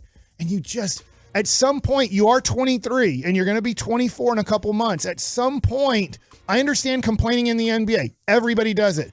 But you got to back it off a little bit, because who else is doing it your way? We're back tomorrow morning with Michael Irvin, Power Rankings, and the Burger King, Howard Eskin from Filthy. Hump Day edition tomorrow. KMC next on The Fan. You're listening.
Live from the Classic Chevrolet Studios, it's the KNC Masterpiece on 105.3 The Fan.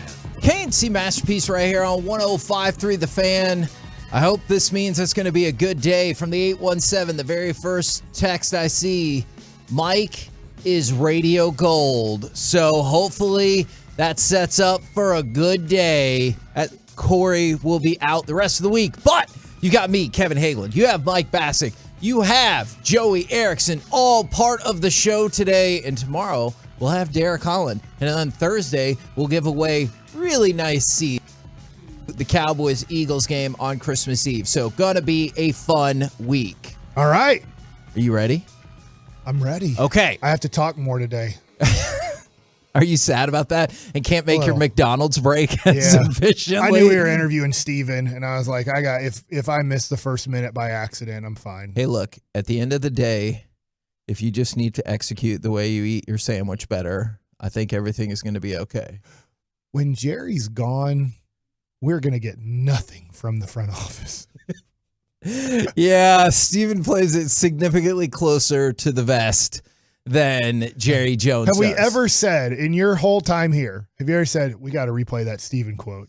Not a whole lot. Like today, I thought Jerry's interview with RJ, Sean and RJ's interview, and Those Bobby's interview with Jerry. All right, look, maybe it's not going to be a great day. I thought it was really interesting because even when he didn't comment, when he was talking about the third down sequence at the end of regulation, even when he's like, well, I'm not going to comment on that. But then he went on to say, but I think what you really evaluate is the pass play on third down. And I was like, yes, that's what we've all been talking about. So he did still comment on that anyway. So our question to kick things off is, did the loss to the Jags and maybe the absence now of Jalen Hurts take away any or maybe a lot of your interest in the Philly showdown? I would say that game had a 9 out of 10 or 10 out of 10 feel Sunday morning. That's why they were already pumping it up. I think I was a 10. Right? Yeah. And they weren't even, this is the deal about the Jaguars. And I'm not saying the Cowboys overlooked the Jaguars. They got off to a great start, but it was the deal. Even Fox was like, we don't care about this Jacksonville-Dallas game. We got the World Cup, and we're promoting Christmas Eve. The Eagles go to Dallas. And then the Cowboys lost. And I would say that game now had a 7 out of 10 feel. So it went down a little bit. Still good. Still a passing grade. But now that Jalen Hurts isn't playing, I feel like it's gone down to a 5 out of 10. Still a very watchable game. Yeah. But I just feel like it has lost 50% at least. I feel like it's lost 50% of its value and of its like, I was going to maybe call up my buddy Copy again. I was going to maybe see if Menchie wanted to come on. And maybe still at the same time I will, Kevin Mench. But it just doesn't. I think they would look at it and go, well, it doesn't feel the same either because Jalen Hurts isn't going to play. Yeah, I'm going to watch, and yeah, I'm going to cheer, and yeah, we want to beat the Cowboys and vice versa for Cowboys-Eagles. But it just doesn't have the same feel right now. There were so many reasons I was excited before Sunday for this game is, all right, so Eagles beat the Bears. If the Cowboys would have beaten the Jags, which most certainly did not happen, you can at least still see a scenario where if you win this game, then you just need the Eagles to lose one of their last two games. Not likely, but it could happen. Whereas now you'd have to win out and the Eagles would have to lose out. Right. That is, even if Jalen Hurts is hurt, I don't believe there's any chance in hell that's going to happen. They get to play New Orleans. Yeah. That's so, God, that division sucks. So that's taken off the table. But even with the loss, all right, you bounce back. You beat the Eagles, who are 13-1. They're off to the best start in franchise history. You make a statement on your home field, and you're like, you know what? The Cowboys will throw a clunker in there, like against Green Bay and against Jacksonville, but they beat the Eagles. They beat the crap out of the Vikings. Maybe we got something here. And, like, that could still happen, right? But I don't feel like anyone will take it the same way without their MVP candidate for Jalen Hurts. I agree. At the same time, the Cowboys have to win Saturday afternoon, Saturday night to feel like you have any chance of going to Philadelphia in the divisional round, most likely, and winning. Because if I understand the Cowboys aren't 100%, Leighton Vander Esch is going to be out, and hopefully he's back for a playoff run. And I understand unfortunately, you're going to have to play Kelvin Joseph or Nashawn Wright, and they're both not NFL cornerbacks. They're probably going to be on different teams next year. To be honest, the Cowboys are probably going to try to replace Kelvin Joseph and Nashawn Wright on their 2023 Dallas Cowboy team. But right now, they have to play. One of them has to play every snap, whichever one. You can keep switching them in and out, but one of them's going to be on the field at all times. At the same time, playing at home after that loss, if you can't beat Philadelphia now, what would give you any hope that you can go to Philadelphia and win that game after they're off of a bye? Yeah. And that I'm assuming Jalen Hurts will be 100% or close to come playoff time. So I'd like to see the Cowboys win by 10 points on Saturday night. And if they do, I'm still not 100% sold on Jalen Hurts. Yeah. I'm not sold that he is. Look, what are you going to do, man? Jalen Hurts is back. I get he's good, and he's an MVP candidate. I get all those things, and we'll get into maybe some football questions with me about more of Jalen Hurts. But if you can't win on Saturday, even though the game has gone down a little bit in interest, then I think you're totally effed come playoff time. I am fascinated by these responses, which is great because I want people to be hyped up for this game all week long. From the 817, the Cowboys are going to win out and the Eagles are going to lose out, and we're going to win the division. And I'll remember what y'all are saying. So when you're happy as F when the Cowboys win the division, y'all are going to be saying you knew it all along. There's no way in hell. That's a family member of the Cowboys. And also, if that were to happen, if the Cowboys win the division, I will be happy as hell, but I will not come on here and be like, I knew it all along. I'll be like, there is no chance in hell I thought that would happen. I'll tell you right now, I think there is no chance in hell that the Cowboys will win the division. I hope that I am wrong, but I don't think it's likely. And then from the 214, and so people are looking potentially bigger picture, and I get that. Okay. Is Hurts only out one game? Could he miss more? All right. So there's a couple of things at play here, and I think that's a great question. And I guess my question is more about when he does come back. So he had an MRI, and he has a sprained shoulder. Now, that's good news. I know it sounds like you have an injury, you're going to miss a game. That's bad. It's actually good news because it's not something worse. And the Eagles have told multiple or leaked out to multiple people that it will require only some rest and rehab, but there's no doubt he will be ready for the playoffs. But even if let's say he doesn't play the rest of the regular season, I still like the Eagles over the Saints because Gardner Minshew is actually better than probably a lot of people think. Like, I know you look at the 8-14 record, that's not good. That is obviously not good. Do you know for his career, Gardner Minshew has 41 touchdowns and 12 interceptions? He is not a 41 to 12. 41 to 12. He is not a garbage quarterback by any means. Now, clearly, this would hurt the Eagles. But again, if they only have to win one game, I think they are going to win that one game. But they're both at home. It's at Philadelphia for the Saints and Giants games. Oh, so this is their last road game of the year. So I mean, I understand it's either a super duper Cowboys homer who's like, yes, the Cowboys are winning it all. Like, and you could still win it all. I don't want to take that away. The Cowboys could win the Super Bowl. All they have to do is get on a great run for 3 straight games, and then you're in the Super Bowl. At the same time, you're on crack. Or you're a Cowboys family member if you are now betting on, I know that the Cowboys are winning out, and I know that the Eagles are losing after going 13-1. Yeah. They're about to lose 3 straight games. Because betting on and hoping on are totally different. Don't get me wrong. I hope all of that happens. I am curious what your thoughts are about Jalen Hurts potentially not just throwing, but effectiveness running the ball if he has to rehab and come back from his shoulder. And it is his throwing arm, I do believe. And so I was curious if that would give him even the littlest bit of hesitation for a run or 2 per game, which could make a big difference. I think he'll be fine come playoff time because they literally only have to win one more game to get the bye for the playoffs. So if you look at it, let's just say now, not playing a month and then coming back and being on target, on time, everything like that could be tough. Obviously, college players have to do it all the time. You play your last game December 3rd or something like that, and then you don't play again until December 27th through January 2nd. But if you look at it and he has that much time to get it right, and it doesn't sound like, look, Philadelphia, I don't want to say they have more media than us, but I feel like we would hear more leaks on right now on Tuesday. Now that we heard yesterday afternoon, Jalen Hurts isn't playing this game and possibly not playing the Saints game. Yeah. I think we'd start hearing leaks, that, oh no, Jalen Hurts might not be ready or at 100% come playoff time. We're not hearing anything like that. So because we're not hearing anything like that, I'm assuming this is really precautionary because of the situation they've put themselves in. And that is, we only have to win 1 out of 3 games to secure everything we wanted. And that's what people were asking about seeding. So that's all Philly has to do to get the number 1 seed and get the bye. For the Cowboys, they would need to win at least 2 more games to be sure. But depending on what you think about the Giants, they could win 1 more game or potentially no more games and still take that number 5 seed. But that is important because you want to play that NFC South team in the first round as opposed to slipping into Minnesota or San Francisco in the first round.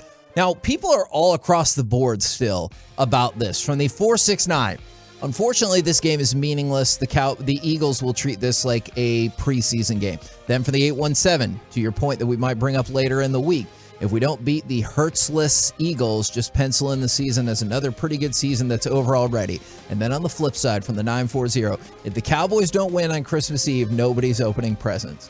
Now, do you think they just mean on Christmas Eve, hopefully, and not that you don't get to open your presents at all? Because that feels like a harsh turn of events. It'd be a very harsh turn of events, and I don't think that you should celebrate or not celebrate Christmas based off of the Dallas Cowboys, but I totally get the investment in it. I mean, last night, I was pretty much like, F the Mavs and turned off the game. Were you that way in 11 on Christmas Day when they got smoked I was at the game. by the Heat? It was still like, I got to go to the game and see the Mavericks, which I never thought would happen in my life, raise a banner and say we're NBA champs. And yes, it was a just beating. And you're like, I don't know if we're going to repeat as champs on this one. And Miami might have figured out a lot of their chemistry issues that they seemed to struggle with the year before. But that one, I was just like, hey, I get it. I mean, the Mavericks, in a weird way, decided not to defend the championship. So you saw after one game, you're like, we could be in big trouble here. And then, we got a crackhead, and that didn't help out. So adding crackheads is usually a bad idea to your team, and Lamar Odom was a bad idea. But I'm going back to this, Kevin. The Cowboys do have to be a little bit nervous of this. At Minnesota is the next Giants game. That's a tough game. I'm going to assume, I don't have the spread pulled up, but I'm going to assume the Vikings are favored by 3 to 5 points. But then they get home against the Colts, who are playing horrible, and then at the Eagles, who probably don't have to play that game. So you think they can take at least So the Cowboys do need to win. Yeah, because you can't rely on, they have to go to Philadelphia to finish the season. Philadelphia might just not play that game. Yeah. So if they're able to upset the Vikings on Christmas Eve, they play on Christmas Eve to the noon game. So if you're sitting there and we are about ready to kick off and the Giants beat Minnesota, you got to look at it and go, crap, we might have to win 2 out of these 3 games. And then all of a sudden, the sitting out the Washington game to make sure you're healthy going into the playoffs. I get you make it, but if you go into the playoffs and you have to go to San Francisco, I know they're starting a rookie quarterback and that helps, but I feel like you're screwed if you go to San Francisco. No, I'm inclined to agree with you on all of that. Don't forget, on Thursday, Sean and RJ, us, and G-Bag Nation will be giving away excellent tickets to Cowboys-Eagles. So make sure you're tuning in during those expressways, or honestly, just listen to the entirety of the show. We're the KNC Masterpiece right here on 105.3 The Fan. Coming up next, let's talk a little soccer, including that Instagram record. Plus, we will talk with our Dallas Cowboys insider, Mickey Spagnola, right here on 105.3 The Fan. All right, let's talk about men.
CNC Masterpiece back here on 105.3 The Fan right now. Brought to you by Ford, built for Texas, built for you. It is our Dallas Cowboys insider, Mickey Spagnola. Good morning, sir. Good morning, fellas.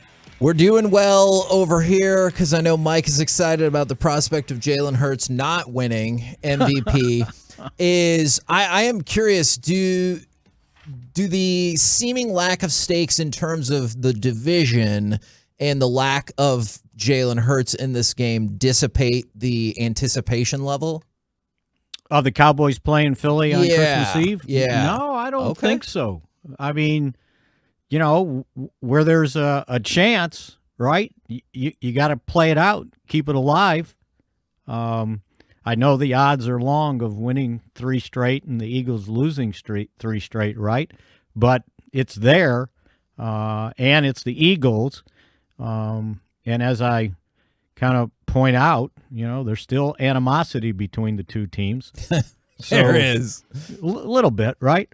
And so, yeah, and I think the key thing, you know, and I don't know if folks look at it, you know, going to the game or watching the game, but the Cowboys got 3 games to try to keep improving, and they've got a bunch of spots they need to improve before the playoffs get here, including, you know, figuring out some positions and how you're going to go forward with the amount of injuries they've incurred with starters, especially on defense. You know, on offense, I think they got it figured out, right? If Tyron Smith can go 54 snaps, I don't think there's a rotation at right tackle, right? It's his. Steven seemed to insinuate that yesterday as well, so I'm with you there. And then on defense, they've got things to figure out. You know, with Leighton Vander Esch at least missing 1 game. Okay, how do they handle that? How do they handle the play time? Although, you know, Damone Clark has played well when he's had to go in there. So I think, you know, that's obviously one option. The other option is, you know, if you get healthy on the defensive line, maybe Micah Parsons needs to play more linebacker instead of so many snaps at defensive end the way he did in these past, I believe, 2 games. If they get Dorrance Armstrong healthy, then maybe that lessens the necessity to have him there on 1st and 2nd down and just save him for pass rush situations on 3rd down or 2nd and long, however you want to look at it. And then they got to figure out the left cornerback position because I don't think they can go as they went for 3 quarters anymore unless they, you know, see something in practice. Because one of the things they also did, not only using Deshaun Wright there, in a couple instances when they didn't need a nickel corner, Deron Bland went out there and played. So those are things that they've got to sort through going forward and then figure out the rotation on the defensive line because can't be giving up 192 yards rushing. They just can't. That just can't happen. And they had played pretty well since those 2 200-yard games they gave up against the Bears in Green Bay. And then it exploded again. And I don't know if that has to do with not having Jonathan Hankins in there, but they know for sure he's not going to be in there until the earliest, the playoff game. So that's got to improve, too, how they use the personnel there. How easy is it or difficult to just say, look, you don't tell the person this, but Kelvin Joseph, Deshaun Wright, you guys suck. We got to put a safety over the top 100% of the time to try to protect us from you. We have to put 2 guys on the guy you're covering. Yeah, and I think that's, you know, obviously one of the possibilities. But then when you do that, well, the offense adjusts, right? Oh, they got a safety over there, so that means the other side of the field's pretty empty. And they'll overload the other side and leave 1 wide receiver over there where they got 2 and a tight end to the other side. So, yeah, it sounds simple, but maybe not as, you know, easy as we think. You got to have somebody over there you trust. Now, I thought Deshaun Wright played better. And think about it, he hasn't had many snaps in his NFL career as a true cornerback. in significant playing time. Can I ask you a question about that then? And I asked Steven about this a little bit yesterday. Is with all the changes over the years and collective bargaining and amount of practices you're able to do and everything like that, how much like practice time can he legitimately get in this week to try to like amp that snap count up? Well, the obviously practice, but I think you need game snaps. They're just not the same anymore, right? They'll go once in pads, and the rest is, okay, it's more like the practice increases your recognition more so than your ability to cover, because you're covering the scout team wide receivers, right? So I think that, you hate to say it, but the game reps are where you get better. I don't know that you get better in practice other than your recognition, and you get those snaps seeing things instead of working on the scout team. Well, Mickey, I've been thinking about this team's defense. I've just asked a defensive question, and I thought, man, the Cowboys, and I'm not saying they can't win it all. If you get hot at the right time, you can. But I thought a lot of playoff football for the Cowboys was going to be relying on the defense. But as we're getting closer, it looks like you're going to have to rely more on the offense to outscore the other team. And to me, when you get in the playoffs, you better score some points. Yeah. Because chances are the team you're playing has a pretty good offense, and you got to score. The one thing you can't be doing is kicking field goals. We can go back to this last game, and I still think that gets lost in the shuffle. When you got a lead, what was it, 21-10, and you kick field goal when you had an opportunity to at least score a touchdown, right? You score a touchdown when you're 2nd and 2 at the 4. All of a sudden it's 28-10. It's a different game than 24-10, especially after they scored the touchdown, and now it's only 24-17 when it could have been 28-17. So that was one of the shortcomings I thought they had. And even after the interception, and you get the ball at, the 42 maybe it was, you can't kick a field goal from 53, right? I know field goals are points, and that's great, but this felt like a game where field goals could lose you the game. Well, like kissing your sister. As I've always said, and I've probably told you guys this, the more field goals you kick, the closer you're out of losing, because you're missing 4 points every time you kick a field goal. And in the playoffs, field goals don't win. You got to score. So, Mike, you're right. This offense, I think you can rely on it. I mean, they scored 34 points. That should be enough to win. If you got to keep scoring 40 to win in the playoffs, you're probably going to have a hard time. Now, one of the things that Mike McCarthy said, at least in his presser, like I'm sure the message is more nuanced behind closed doors, is he said that they told Dak he needs to keep firing. He needs to keep going. Let's make that clear. We're not slowing down. Like, I understand the message. Do you think the message is more nuanced at the start of like, but sometimes we could probably pick our spots a little bit? No, I don't think so. I think you got to go. You can't start playing with a scared hand at quarterback. Now, if you wanna question one of the interceptions, sure, okay, take a sack, all right. But you already took a sack for -8, right? And it's almost in a situation where game's on, and you got to move the ball. And he tried to hit the ball. He didn't see the guy behind him, so you can say, okay, bad decision. But if you look at most of his interceptions, they weren't bad decisions. A lot of them were bad catches. Right? Or the ball got tipped down the field when you tried to maybe force it in, but he was thrown to the right spot. Maybe he was a little too aggressive in some of those situations. But I don't think you can back off your quarterback one bit. You got to keep trusting him. And I mean, you get a tip ball for an interception that ends up winning the game. You get hit from behind, you get an overthrow, and it's an interception. But if you look at the rest of it, it was pretty damn good, wasn't it? No, it was. And that last interception, I don't think, at least I hope not, most football fans would not blame that on him whatsoever. Well, the ones that don't like Dak Prescott will. Sure. Right? And that's kind of the way things work. They get an opportunity to continue arguing to their side that he's not that good. But the rest of it was, the first half was excellent. It was. So, yeah, I don't think you want to harness your quarterback and have him getting ready to throw and say, I don't know. I don't know if I should do that in a split second, right? You got to do what you see.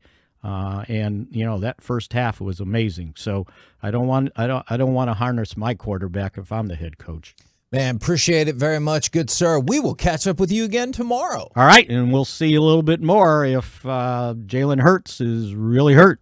Okay, absolutely. I think he'll definitely miss this game. I'm fascinated to see how many more he misses. Vegas takes it off the books. Yeah. If they're not sure, they got to hurry up and you're not betting on this game because we can't put out a line. When they moved it to 6, Vegas knows, they're saying he ain't playing. I thought the Eagles' hand was kind of forced. I don't know if it's really forced because an NFL team can do whatever, but like when you saw it start to creep up throughout the day, we talked about that. I know it only went up a point, but then when it jumped from 2.5 to 6, and then at one point it got as high as 6.5, you're like, oh, okay, they're probably tipping us off to that. Let's go ahead and fire off. We're gonna switch gears. Cut number 6, Joey. Let's do it.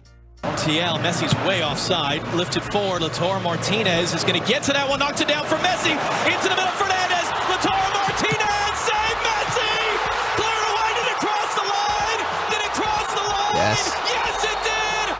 Now, the World Cup final was incredible, and it broke another record. I did not realize that this was the Instagram record. I guess I am out of the loop on the Instagram record game. But Lionel Messi, holding up the World Cup, currently has more than 63 million likes on Instagram, beating out the previous world record. I'm going to go to Joey here. You're in tune with the youth culture. What was the previous Instagram record for most likes on a post? I have absolutely zero clue. Mike, do you want to take a shot? On Instagram? On Instagram. Did Brittany try to pose naked on there or something? That is a fair guess. It is really strange. It is an account, world_record_egg. It's a picture of an egg, and it has 57 million likes on Instagram. That was the previous record. A chicken egg? I guess. Seems about right. It's like in the shell and everything, so yes, I guess that would be the case. I don't know why I hesitated so much on that. But yeah, it's an egg. All right. And it had 57 million views, so now Lionel Messi is... Was that the first ever post? I don't think so, because it was posted like 4 years ago. Oh. Some would say that post is excellent. Okay, 877-881-1053. Do you want more or less, Joey, with that in line? But yeah, they started this account and said, let's beat the current world record held by Kylie Jenner for most likes. At the time was 18 million. This egg post is up to 57 million. Now Lionel Messi is up to 63 million. And today in Argentina, it's World Cup Celebration Day. They declared it would be a bank holiday so the entire country can, quote, express their deepest joy for the national team. I know it's not going to happen here, but what do you think that World Cup celebration in Argentina is going to be like? Like the craziest party you can conceivably imagine? Yes, because that's their sport. Yes. Right? And I was just wondering this because I thought you were going to ask this question. So since you didn't, I ask it back to you. How much do you think it would matter if the men's team, because we've had the World Cup women's team multiple times. What would happen 4 years from now if the men's team won the World Cup and you hosted? Would it be crazy around the country, or would it just be like, that's great, the Cowboys are playing the San Francisco 49ers tomorrow, so now I'm interested in that? Yeah, I do wonder. I wonder if there's different pockets of the United States that would be like more fired up. Like I wonder if like Los Angeles, it would be crazy. Frisco. Yeah, maybe in Frisco is, I'm not sure about that, but I don't think it would be anywhere near what you're going to see in Argentina today. Now, it's like they won the world. Yes. No, Not just absolutely. a cup for soccer. Argentina feels like they own the world now, which is great. Is from the 214. They knew it was the egg that held the Instagram record. And by the way, there are multiple people. They have spoken. From the 817, more Joey. From the 214, fire Joey now. From the 817, more Joey. That was exceptional. No. From the 214, that was shellfish. From the another 214, extra Joey. And from the 972, more Joey, more Joey, more Joy. Joey. Good. Sorry, I kind of turned your name into Joy. Joey or Joy. Here's your question. Mm-hmm. If I go, whoa, no chance. Do you have any idea what I just did? No. There's a show called Blossom in the 90s. Mm-hmm. And Looking one it of up. his Blossom's brother was Joey. She had two brothers, but he would always go, whoa. And that became a big deal. He was a in our teenage culture. heartthrob. Oh. By the way, World Cup odds for 2026, the United States 11th on the list. At 11-1. 30-1. So 30-1. And also, kind of sad news for Frisco and FC Dallas is Matt Hedges joins Toronto FC as a free agent. He was the team's all-time appearance leader. He was on our show multiple times. Pick up Mbappe. That would be, if I was running FC Dallas, Give I would him go everything. get Mbappe. Yeah. Give him the city. The Hunt family has billions of dollars. They could probably figure something out. $200 million per year for 3 years. I give them $600 million. That for would 3 be years.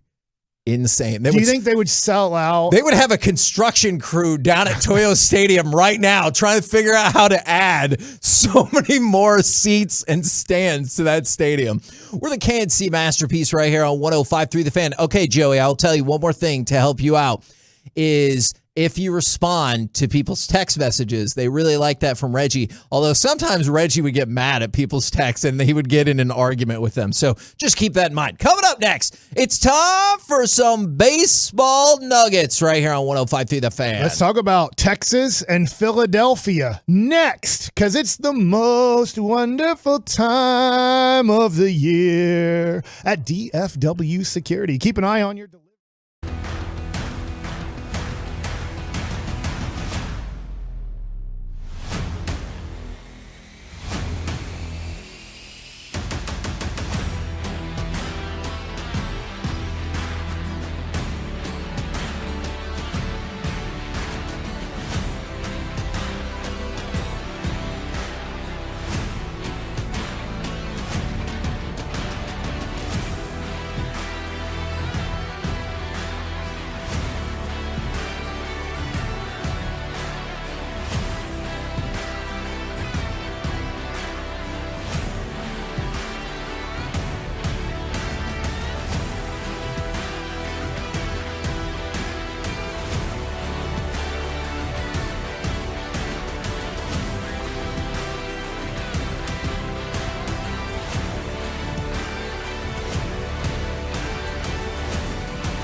5-3 The Fan.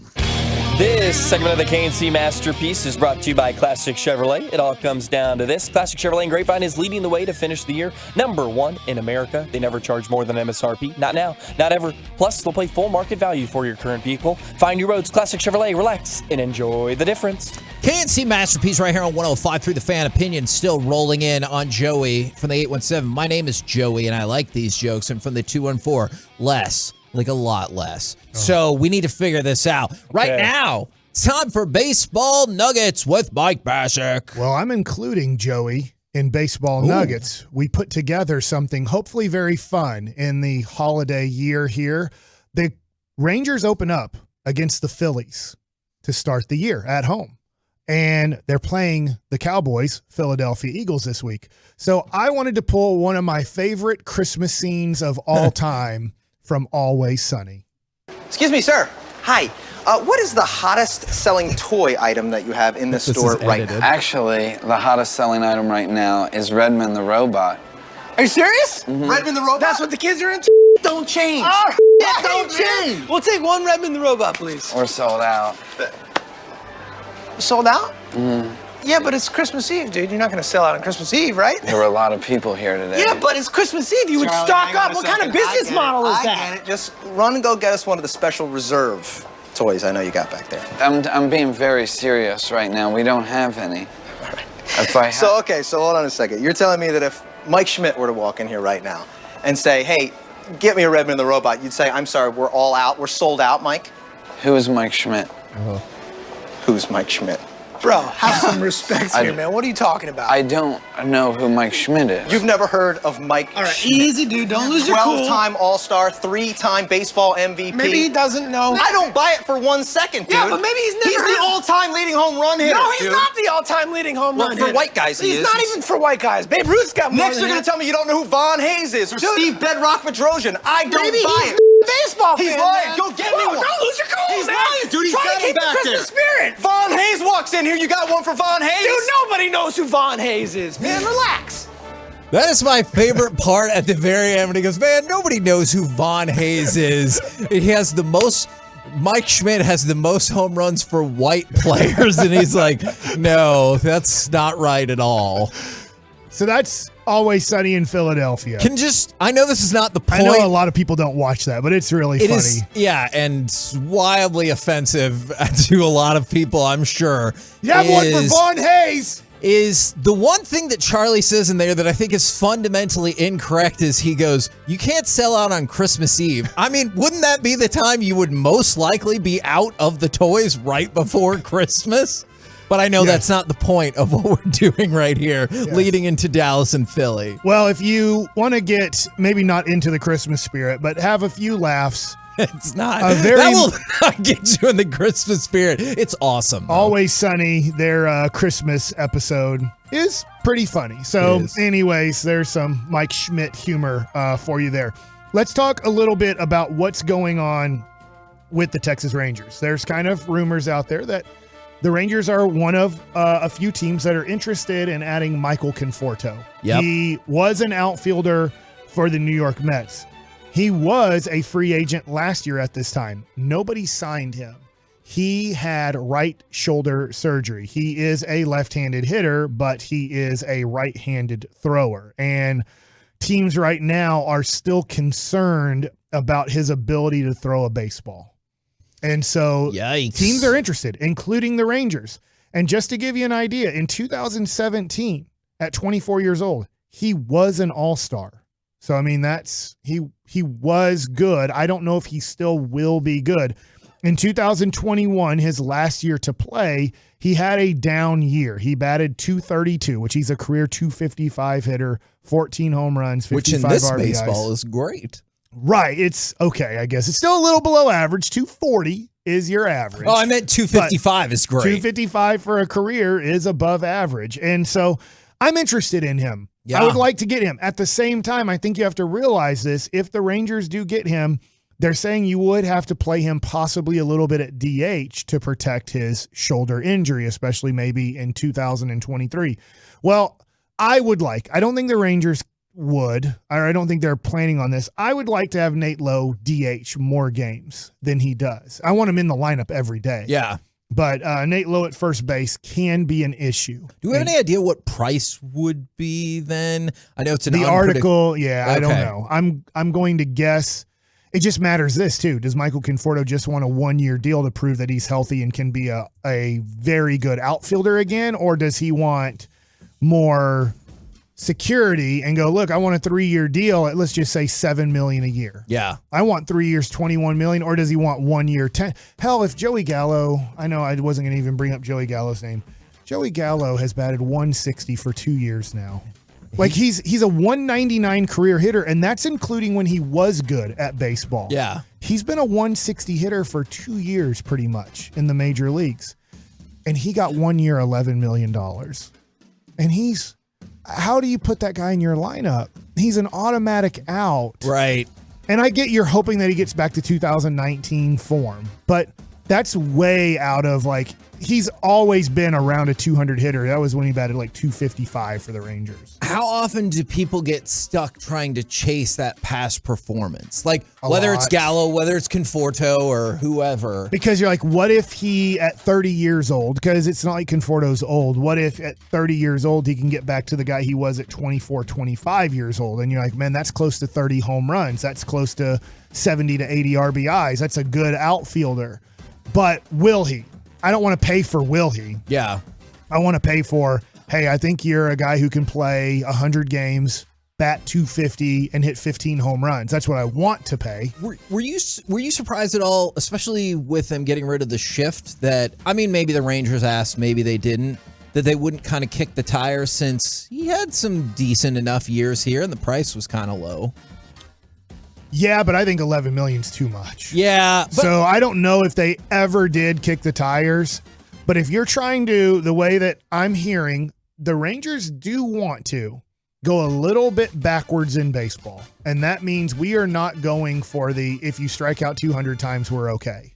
Okay. I think they do look at the Houston Astros. Think of the Houston Astros dynasty. And I know more about the Astros based off of my friendship and relationship with AJ Hinch. And I know he's not there anymore. But they had a bad year in 2015/16. 15, they came out of nowhere and made the playoffs. 2016, I believe they missed the playoffs. 2017, they cheat, yes, but they win the World Series. One of the things that AJ Hinch made sure is we led the league, or we're close to leading the league in strikeouts. We can't do that anymore. We can't be one of the teams that misses the ball this much. We're not going to be successful if we don't put pressure on the defense to make plays. And then they became one of the best contact teams in Major League Baseball and have been since that point. Making contact matters. If it didn't, they wouldn't tell all the pitchers you need to make sure they miss the ball. Yeah. Right? It's a very confusing thing that analytic people do. They say, hey, as hitters, we don't care if you swing and miss. As pitchers, if you are just getting ground ball outs and fly ball outs, we think you're a piece of trash and we will not give you any money to pitch in the major leagues. You're like, wait a second. So you're telling the hitters it doesn't matter if you swing and miss because we need homers. But if the pitcher doesn't get you to swing and miss, you're a piece of trash. Because what they tell pitchers is if the ball is put in play, the percentages of them getting on base obviously go up. But you're not telling hitters to have a two-strike approach. Right. So I do think the Rangers are looking at that and going, this isn't right. What we've taught players over the last 3 to 5 years has to be wrong, because you're telling hitters contact doesn't matter. We only want exit velocity, hard contact. And if you swing and miss, great, because you're going for hard contact. But yet, on the other side, if a pitcher isn't striking guys out, there's this possibility of a ground ball going between the third baseman and shortstop. There's a possibility of a little, bloop fart ball falling over the shortstop's head for a base hit. So, hey, man, with 2 strikes, let's battle. Let's put the ball in play, because you know what? They're going to have to make a play. And more times we're putting people in defensive positions that maybe they're not great at because of their offensive ability. And maybe if we hit it to that guy, he's going to screw it up and we're going to get on base. And now they got to get 4 outs in an inning. If you make a team get 4 outs in an inning, it's a big difference in how you're going to score. So I do think Conforto's interesting. I didn't get to a lot of other points. It's great. I got tomorrow. And Derek Holland will be in tomorrow. Teams are worried about his right shoulder and how much he can play outfield and then what his production is going to be. And I would say, man, he needs 100 at-bats in the major league, so it could be a little bit tough that first month or so if you do get Conforto. We're the KNC Masterpiece right here on 105.3 The Fan. Coming up next, one of my favorite segments every single week. Mike asks all the football questions. We'll do it next right here on 105.3 The Fan. He brings the energy to your hump day morning. Almost ran off.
hard to be masterpieced. KNC style.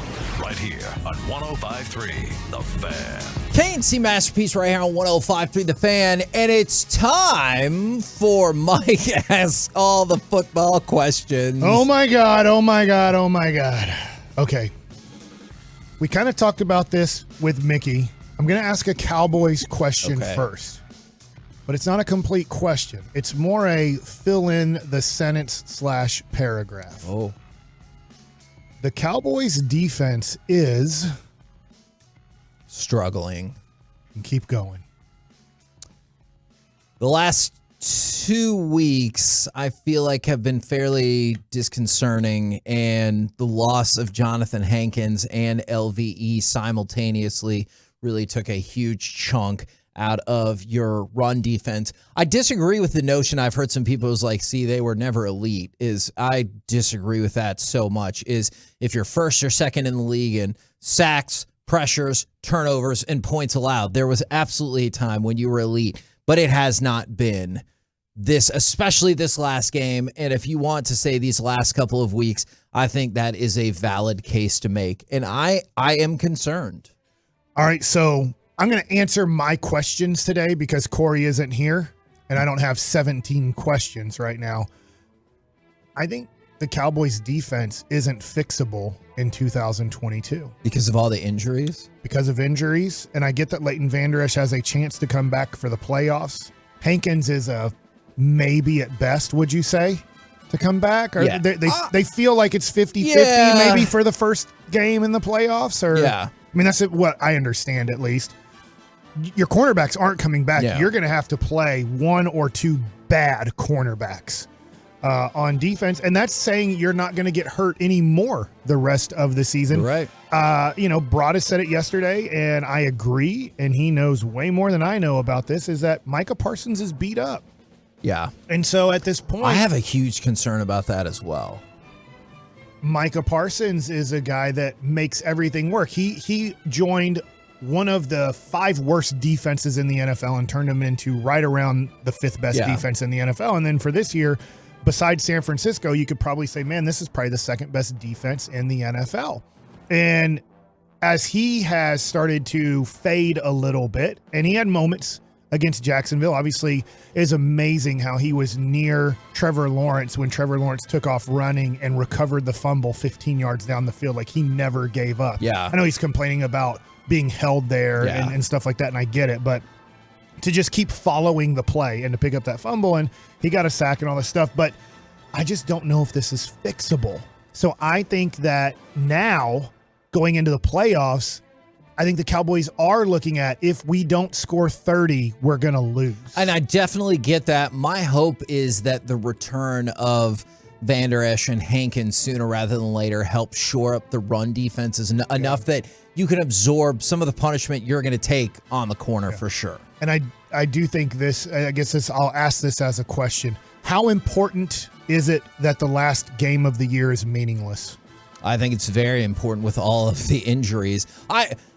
The one thing I'm thinking is, but this is probably hoping for way too much, is I guess I'm really hoping right now, Mike, that somehow Nashawn Wright goes out there and they're like, oh man, we really beefed it by not playing him all year. Yeah, we thought he was so good we didn't play him for 14 weeks. Look, yeah, I realize it's a long shot. Case. I realize it's a long shot. I am hopeful. We thought he was that. better than Brown. We thought he was better than Jordan Lewis. We thought he was better than Kelvin Joseph. We thought he was really good. We just decided not to play him all year. I have a follow-up football question for you. I know that's not usually how this works. Zach Wilson going to get the start again. So Trevor Lawrence against Zach Wilson on Thursday Night Football. Are you excited for that? I am in like Flynn, not Johnny Flynn. He was a bust. Sure. They took him over Steph. Yeah, they should have taken Curry. And they took Ricky Rubio over him too.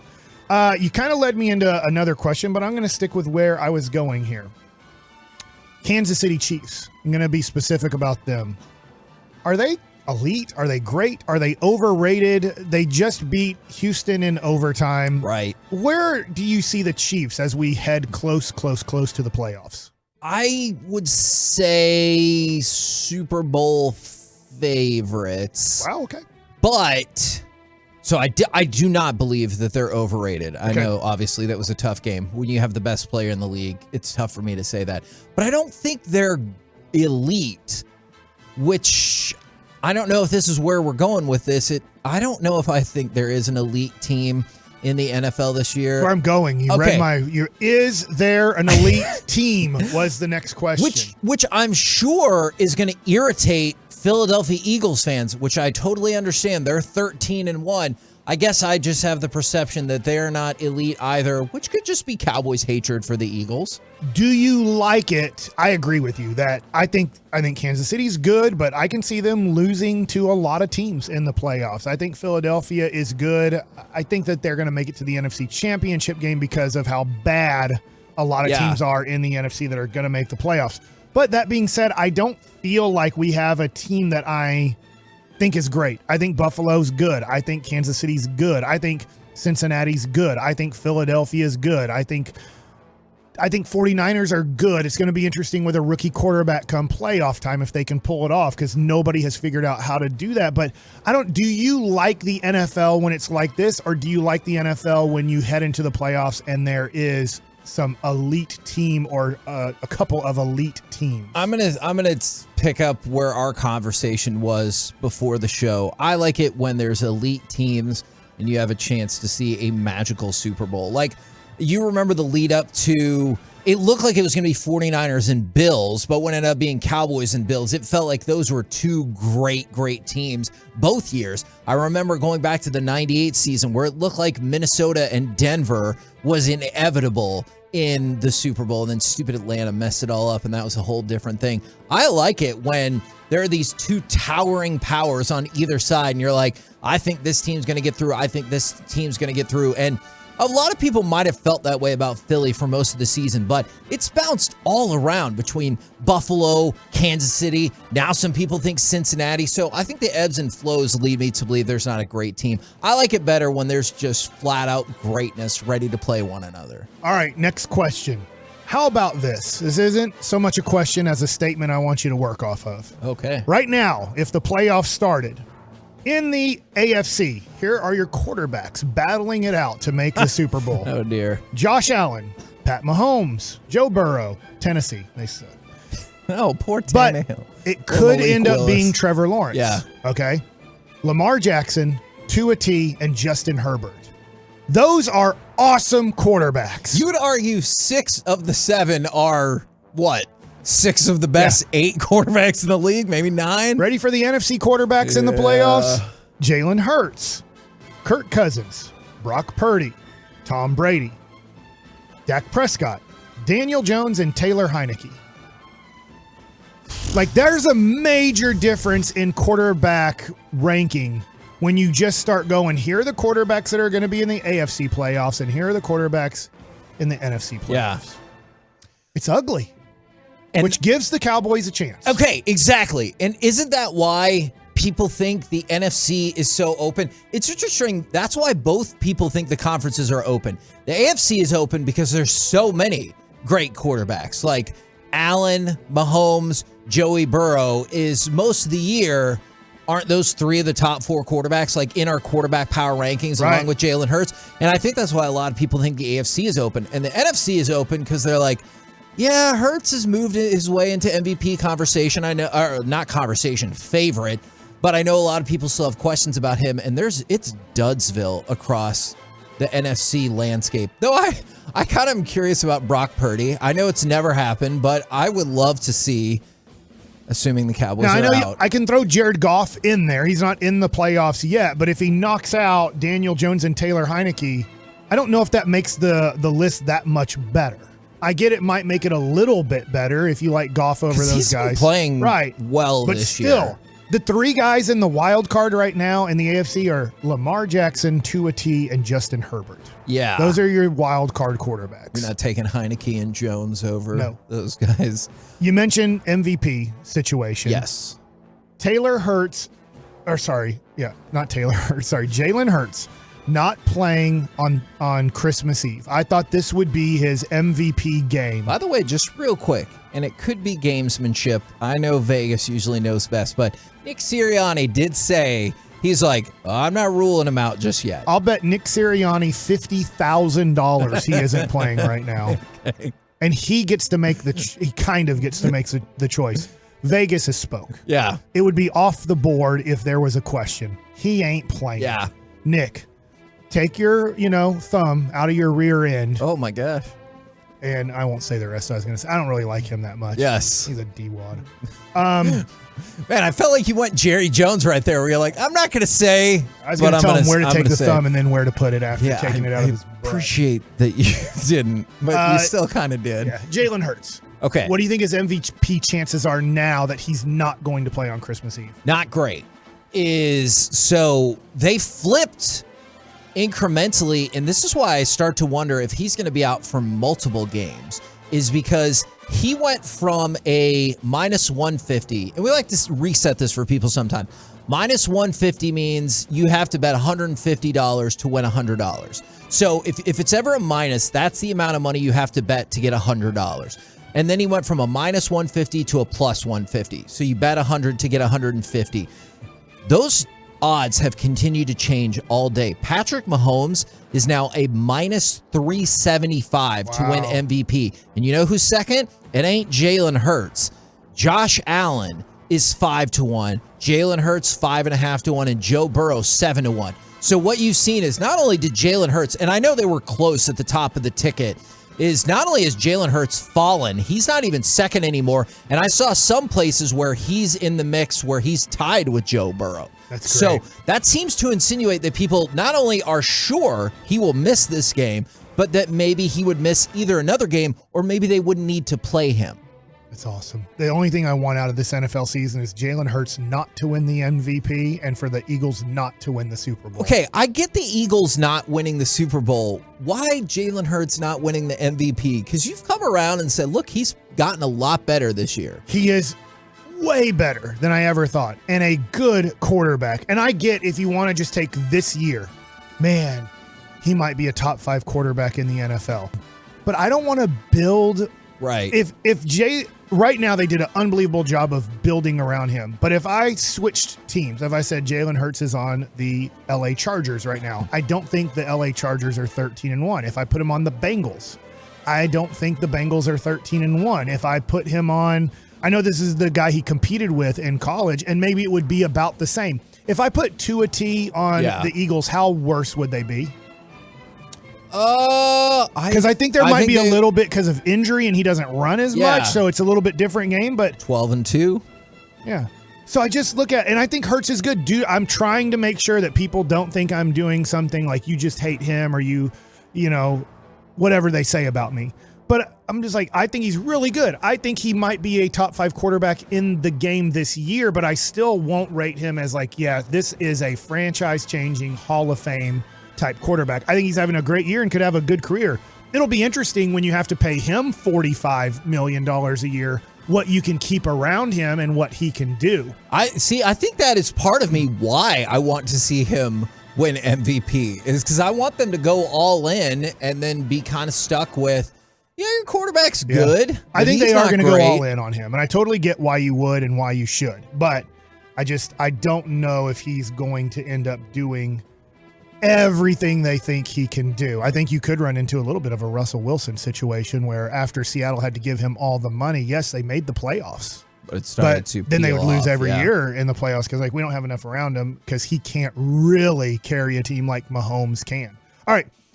Next question, maybe last question. We're running out of time quickly. 2021 quarterback class. You just saw Trevor Lawrence beat the Dallas Cowboys. Yep. Zach Wilson obviously struggling. Trey Lance never gets to play because of injury. Justin Fields having a solid year, even though his team has the second worst record in the NFL. And Mac Jones is not anywhere close to what people thought he might be coming into the season. What do you think of the 2021 quarterback class right now? I think you have to say they're disappointing, right? Like Trevor Lawrence still looks like, and I'm going to talk about that in just a little bit. Trevor Lawrence still looks like he could be the dude. I know people are hopeful for Justin Fields. That is a long road ahead with the garbage that the Bears have put They around do have him. over $100 million to try to help They him. do, and I hope that works. Mac Jones looks like he might be destined for mediocrity. Zach Wilson, worse than that. Trey Lance can't stay on the field. So I think it's disappointing. Yeah, I do At too. least it's only 2 years, but I think it's disappointing so far. Yeah, especially Zach Wilson. They gave him, I won't say as much as Philadelphia, but very damn close to what Philadelphia did for Jalen Hurts. So in one way, I'll give Jalen Hurts a lot of credit here. Jalen Hurts took what they gave him, and he's turned it into arguably the best team in the NFL.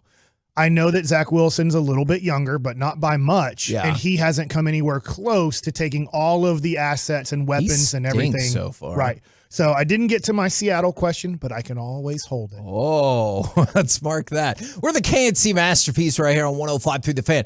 Coming up next, let's talk a little basketball. Mavs, Timberwolves. Plus, are the Mavs finally ready to embrace Christian Wood, even if it costs them this? We'll do it next right here on The Fan. All right. We have all seen.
DFW for over 20 years. This segment of the KNC Masterpiece is brought to you by Frankel and Frankel. There's a reason you need a special license to drive the big truck. So companies that hire drivers and put them in one should be held accountable for what happens when one hurts you. Frankly, you need Frankel and Frankel. The consultation is always free. Visit truckwreck.com. And a whole lot more time to do something. Luka takes the ball away from Anthony Edwards. Edwards came close to committing a foul. Luka throws it up ahead. Finney Smith knocks down a three out of the corner. KNC Masterpiece back here on 105.3 The Fan. Joey chooses not to be positive, which I think is wise, as the Mavericks lose to the Timberwolves. And I had a question about Christian Wood along the way as well. But first, want to focus on the game itself. Mike, did you bail when Luka got the boot? Yes.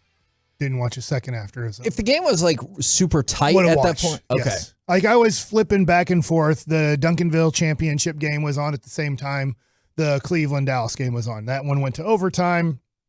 I didn't catch much of that game because I was mostly concentrating on Duncanville and Galena Park North Shore's championship game.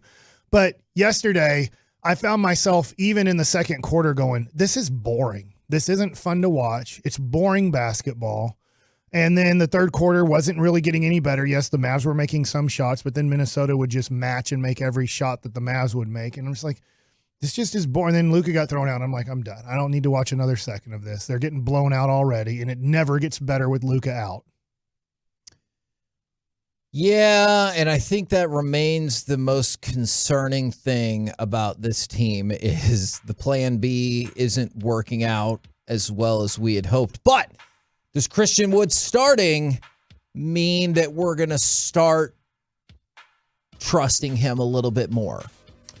I don't think so. Okay. I would like to. Yep. I think you know that. I think he's the second best player Yes. on the team. Yes. I understand he has warts, and that's why you only had to trade a first-round pick and 4 players that couldn't play in the NBA to get him. Right. And that's amazing that the Mavericks had 4 guys on their roster last year that made the conference finals. You traded 4 of your players, and only Boban is left in the NBA, and he doesn't even play. Yeah. It's like that's how bad the Mavs are. Like that's how bad the Mavs are. That's why I was thrilled with the trade. And I remember some people were like, we had to give up all that. Yeah, And I was like, 29 other teams said you're not worthy to be in our league. And it's like, yes, those were 4 of our 15 players on our conference finals team. And so I just look at this and I forget your question, but I just don't feel like it's going to get much better than this. Okay. And it was about Christian Wood. Christian No, Wood. because Jason Kidd doesn't like him. And then Luka threw a ball to him and Christian Wood threw the ball out of bounds early in the third quarter. And you could see, I can't read Luka's lips, but he looked to the bench and he doesn't like Christian Wood. And so if your star player doesn't really like him, he likes playing with horse-ass players, Will you I tell guess. me more about, well, I'm not disputing you. Will you tell me more about why you say Luka doesn't like Christian Wood? He just kind of gets really frustrated with him. And As I guess opposed to the rest of the guys. for the who- most part, yeah. No, I get that. He yelled at Dwight Powell the other day and got a technical foul for it, which got rescinded because the ref thought he was yelling at him, and he was actually yelling at Dwight Powell because they just assume you're yelling at us all the time. Yeah. Is that I just don't think Luka wants to play a lot with him, which is concerning.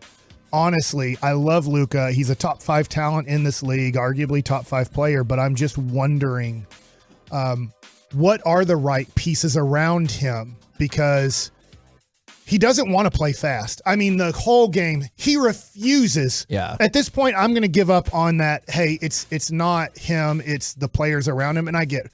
The Mavericks constructed a team where they're like, we want players who can't shoot, can't dribble, or can't pass. Those are great players in the league.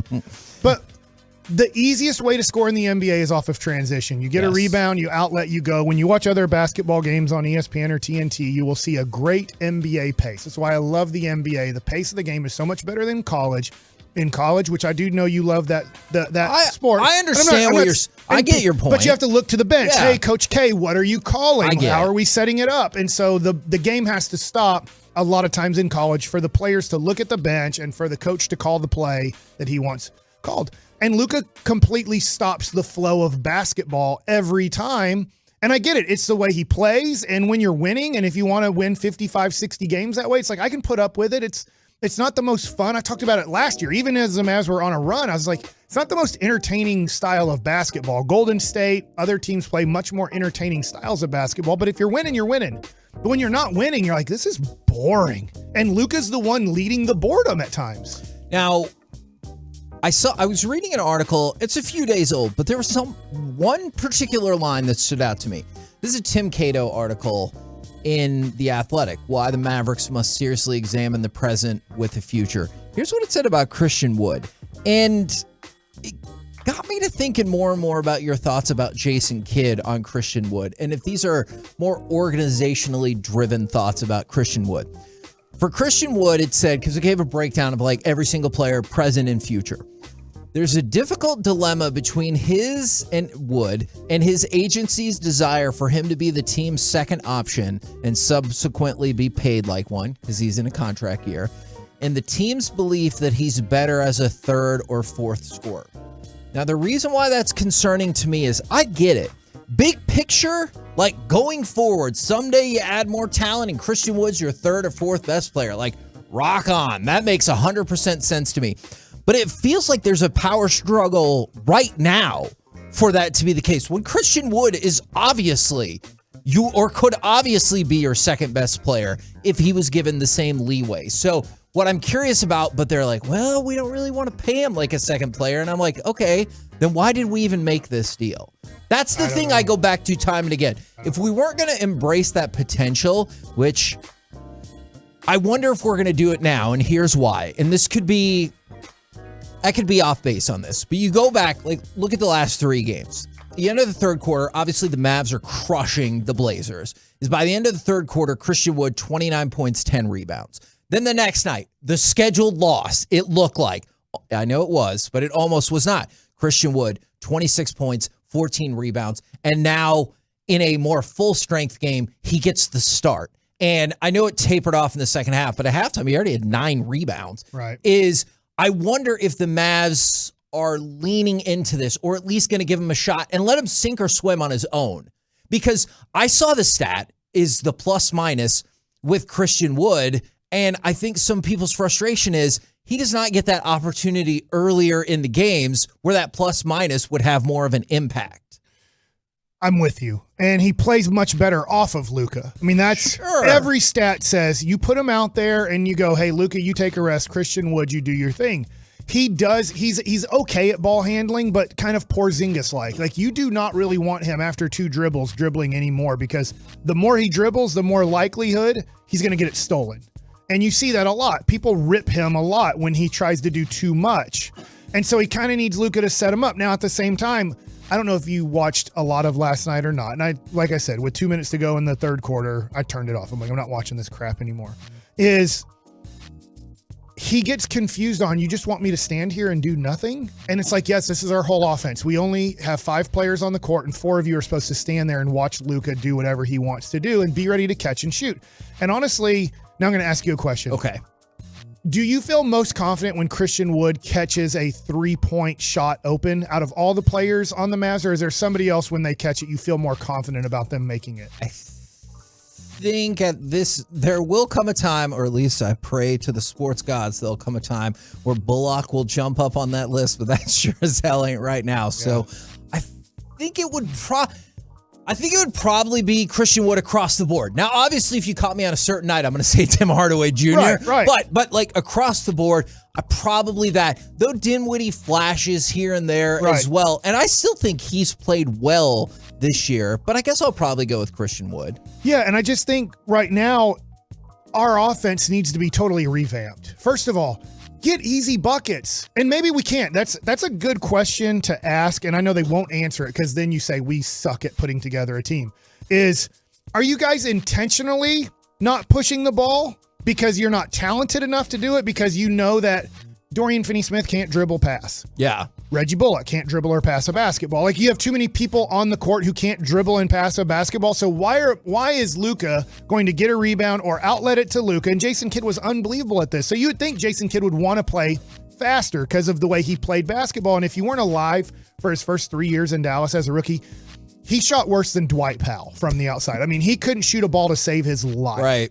But the way that he would push the ball and get fast break opportunities for the Mavs and get easy looks for everybody within the first 5 seconds of the shot clock was outstanding. That's why he was co-rookie of the year. That's why he was immediately an all-star and one of the best players in the league. His game changed. So if you only remember him on the championship team, yeah, he didn't push the ball as much. He was closer to mid-30s than early 20s. But so I don't think Jason Kidd wants to play this slow, but are they intentionally doing it because we've done such a bad job of roster construction we can't run? Or Luka is going, I don't want to ever run. I want to walk the ball up the court and play half-court basketball for 48 minutes because it's the toughest way to play basketball. You know what? I'm going to dive into that because I have some numbers about what you're talking about. I'm going to quickly try to turn this around and get you some more information about that because I think I might have what you're looking for in terms of a way to potentially jumpstart the offense. But real quick, as long as we're talking about the Mavericks and they're also encircled in this Bally's Sports, what some would call a debacle, did you see the latest is that the leagues are failing at their attempts to buy out these regional sports networks. I didn't know that. Yeah, and I think, I've been really fascinated by this because we've had this conversation.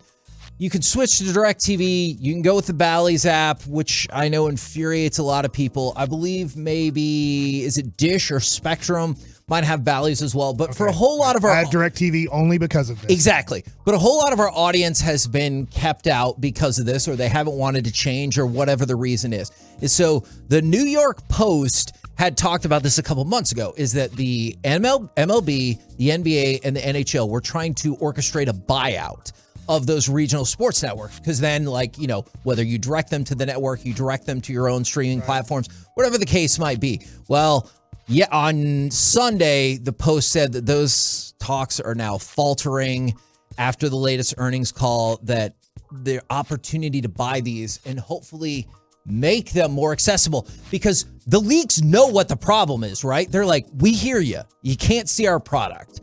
And they're trying, but it's not going particularly well. Oh, that's not great. I mean, the other thing too is right now, I think I don't, on Twitter, I'm obviously on Twitter a lot with Mavs people, is I think a lot of Mavs fans that do get the game, that do pay DirecTV or Bally's for their app, are kind of like, this isn't fun to watch anymore. This is a boring style of basketball that isn't fun to watch. And I guess I didn't make this point, is Christian Wood at times looks confused on offense. He's like, wait, you just want me to stand here? Yeah. And he's like, I want to move or post or something, but you don't. And so then he's like, where do you want me to stand? And maybe he's dumb. There is people out there that have said that maybe he's a dumb basketball player. And that could be the case. But I think at times too, he's confused of I'm supposed to just stand here for 12 seconds and watch Luka do whatever he wants? I'm going to go back and I'm going to find, I was reading a couple different articles about one tweak that could be made to the Mavs offense. I will try to get that and present that to you in just a little bit. We're the KNC Masterpiece right here on 105.3 The Fan. Coming up next, it's time for Gridiron Gravy. Let's talk moms, nightclubs, and Pro Bowlers. Next right here on The Fan.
takes, hands off to A.J. Dillon, busting his way inside the 5 to the goal line, and he pile drives into the north end zone.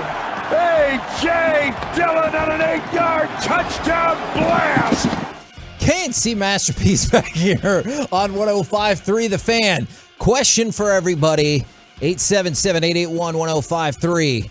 Would you like at 12:20 to do sports or go off and do something fun about holiday entertainment watching? I'm going to give you guys the vote. 877-881-1053. How much does my vote count for? Your vote counts the same as everybody else's. I love Christmas. Okay, great. I'm excited that you are excited about that. But right now, it's time to go around the entire NFL and dip into some gridiron gravy. Ben with a little bit of Mickey D's. Mm-hmm. And he said, don't eat all the nuggets. I ate 5 and passed them off from the 20-piece. So thanks, Ben. Thank you very, very much. All right. Do you guys want to start with moms, nightclubs, or Pro Bowls? Mom's has to be Zach Wilson. It is not. MILF Manor? Pro Bowls. No, not MILF Manor either. Pro Bowls is worthless because everybody makes it. And what was the other one? Nightclubs. I vote nightclubs. Oh, yeah. Christmas nightclubs. Yeah. Not a great time if you're Willie McGinnis or, quite frankly, the person who got beat down by, I guess, him and some of his friends. They all looked to be together the way they systematically attacked this fella back on December 9th. And Willie McGinnis, at one point, they start exchanging words. He punches him in the face. At least 3 other men can be seen immediately jumping into action per the video on TMZ, which, you know, of course, it's on TMZ. And eventually the guy gets hit in the head with a bottle. So while this bottle service. Yeah, that means a little different, Mike. Oh. I'll tell you when you're older. Is the NFL Network has suspended Willie McGinnis while the criminal investigation is taking place, which, you know, that probably makes sense. All right, do you guys want to go to Mom's Pro Bowlers or something else entirely different? That one wasn't as exciting as I hoped it would be. You didn't think the guy in the nightclub getting beat down and hit in the head with a bottle that led to an NFL Network suspension was exciting enough? It was good. It was good. But right. I don't think it's going to be as exciting as Mom's. All right. Facts. So T. Higgins got... He's not a mom. That is true, but he has a mom. I think he can be if he wants, though. Oh my God, I'm not getting into that conversation on air, or hopefully ever. Is T. Higgins' mom went after him on Twitter, and I know they won 34-23 over the Bucs, even though they were losing. Higgins' mom was mad at T? Yes, that right. is correct. During the game, his mom thought he could have done more to help the team win. He dropped a pass on 2nd down. His mom tweeted out, "If the ball touch your hands, catch it!" ! Which T. Higgins responded after the game, "Dang, my bad, moms. You right." And then he put the palm to your face. I know I hit my forehead, but palm to your face.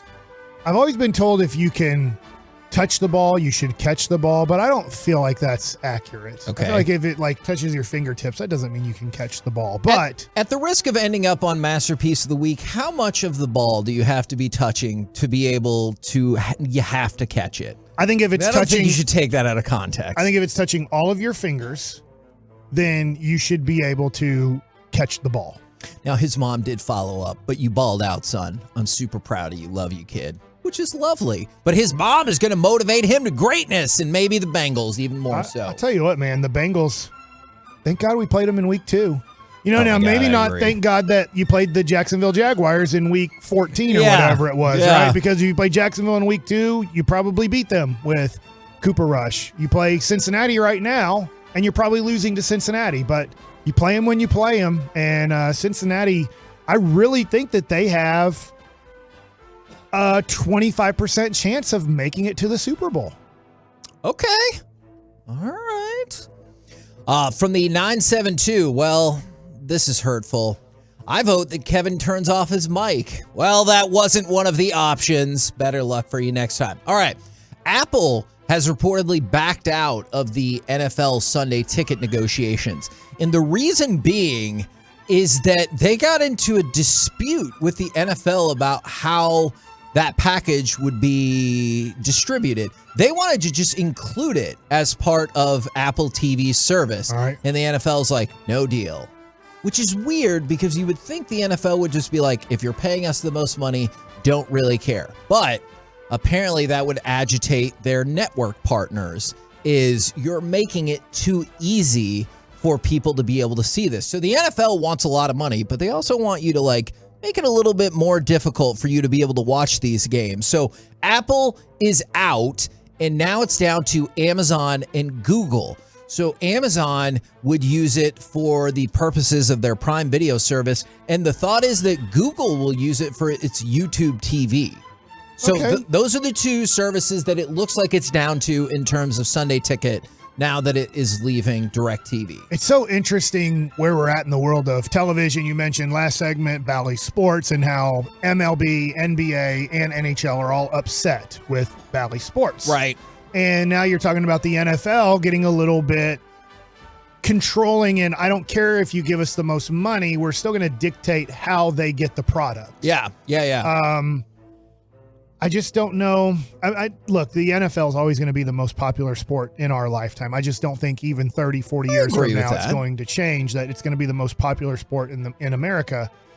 But I wonder if you start running into more pay-per-view games, or you have to have all of these different channels to get each individual game. You can't just have DirecTV. You got to pay for Prime. You got to pay for Apple. You got to pay for YouTube to you get your Thursday night game on this one. You got to pay. I just wonder if you're just because Saturday I didn't watch any NFL football because it was on NFL Network and I don't get that channel. Right. And so I was like, well, I'm just not watching the games. I'm not going to seek out those games or pay extra money to get them, which was fine with me. I had other things going on, like high school football. Sure. But it just, I don't know. I don't think they'll ruin the popularity of it. It'll be super duper popular. But I just wonder if you start running into this pay-per-view thing, if you start kind of losing a few customers. Do you remember having to pay to watch the Mavericks playoff games? Yes. Was that HSE? Yeah. I wonder, people think we're crazy that are younger than us. When the Mavericks were in the playoffs in the 80s, you had to pay money. You had to pay like $10 that night to watch the Mavericks play the Sonics in the playoffs, or to watch the Mavericks play, if it wasn't on CBS, if it wasn't the playoff game of the night or the day, you had to pay money to watch the Mavericks play in the playoffs. How many people just tripped out that you said CBS and they're like, oh, don't you mean NBC or ABC? And you're like, nope, go back even further, CBS. All right, let's go from that to, we will talk about the Pro Bowl because I thought there was a couple of interesting things there. Now, last night, Monday Night Football game, we made reference to the Packers keep their slim, albeit playoff hopes alive, is the NFL went ahead and announced that Aaron Donald and Yair Alexander have made the Pro Bowl. Aaron Donald, the tackle for the Rams, Yair Alexander, the cornerback for the Packers. For Donald, this is his 9th straight Pro Bowl bid, a streak he started back in 2014. He currently has an ankle injury. We've discussed when or if he will come back, but he is back in the Pro Bowl. Awesome for him. That's not a game anymore. Arguably one of, if not the greatest defensive player of all time, at least defensive kind of lineman, because I know it's tough to compare him to cornerbacks. Top 5, I think.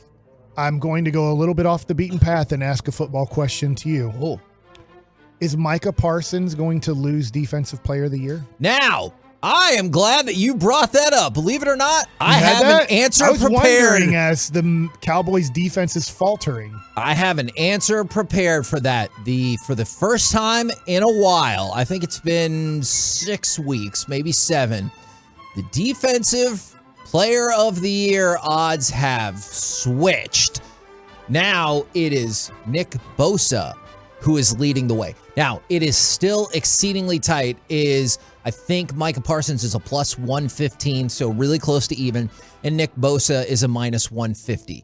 So it's still really, really close. Everybody else is like 20-1 or worse, so a plus 2,000. So you're like way, way, way, way away there. But Nick Bosa is now the favorite for Defensive Player of the Year, so I kind of wonder about that. Dang, that stinks. The other thing, too, is I think the Cowboys are going to have to, as long as they can, not play Micah the last game of the season to try to get him kind of a little bit healthy going into the playoffs. Whereas you think perhaps Bosa will get the opportunity to play because they're looking to maybe jump up. Yeah, because they're kind of the 2-3 seed is in play. And I think 2-3 is important because after you play the wild card game, don't you want to play at home? And of course. If 2 and 3 both win their playoff games, they're playing each other. Absolutely. So No, I'm glad that you brought that up, and I was prepared for that. I did want to tell you one more thing about the Pro Bowl that I thought was interesting since you brought this guy's name up earlier is, did you see that Tua got more votes from the fans for Pro Bowl than anybody? Second on the list, Tyreek Hill, and then Patrick Mahomes was third. The top NFC quarterback was Jalen Hurts. But here's the thing that matters for Tua. They're going to pick up his fifth-year option. I would assume it's $22 million. Unless he makes the Pro Bowl, then it's $28 million. Okay. So for Tua, this fan vote is huge. 7 quarterbacks make it. I mean, because one will make the Super Bowl. Most likely, whoever is. Or are they changing that because there's no game? But remember, that's going to be different now because now it's the Pro Bowl games where they're just going to do like a bunch of activities and stuff. So I hear what you're saying, Mike, but I don't think you're going to have that built-in excuse of as many people ducking out as usual because you're right. Super Bowl team, oh, my ankle. Whoever played in the NFC or AFC championship game says, I'm tired. I don't want to do that next week. So there's 2 that dropped out. Somebody probably was like, hey, my season is tiring, don't want to play, or I've been in 5 Pro Bowls, don't care. So now you're to your 6th quarterback. So I think that is going to change, but I still think Tua is going to make it. We should make a bump from 22 to 28 million for his 5th-year option. Dallas Goedert was officially activated to the 53-man roster for the Philadelphia Eagles. And then I want to jump over to what's happening with the Commanders. So Dan Snyder went through the first round of the bidding process, and it's going to close at the end of the week for the Commanders. Although there are still multiple reports about how much of the team he's actually selling. I still think it's the whole thing. When we talked with Jerry, he was like, the Democrats are making him do it. You know, I do remember that. I was not going to go in that direction, but yes, I think we all remember that answer is that Jerry seemed to think that it was possible that they were doing some partial selling to raise more money for the idea of a new stadium. So I still don't think we've seen a definitive answer on that. But the point was, they've already gone through the first round of bidding, so we're moving somewhere in this process. And this is, we were talking about Zach Wilson earlier. Did you see what Robert Saleh, his head coach, said that was kind of confusing to me? He said the frustrating thing, talking about Zach Wilson, is he's going to be a good quarterback, but the NFL in this new instant coffee world that we're in just doesn't want to give people time. So we look at him, and he's nitpicked with a fine-tooth comb. Isn't this the same guy that benched Zach Wilson? This is very Jason Kidd. This is my frustration with Jason Kidd of, man, just, you don't have to, I get you don't have to be completely honest, but man, when you contradict yourself this much, it makes it really tough to ever want to listen to you. Yeah, I just didn't love that statement from him. We're the KNC Masterpiece right here on 105.3 The Fan. Coming up next, the Cowboys Fix-It List, 877-881-1053. What has to get better for them to make an impact, not only against the Eagles, but into the playoffs? Let us know. We'll do it next right here on The Fan. The Cowboys to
Odyssey app.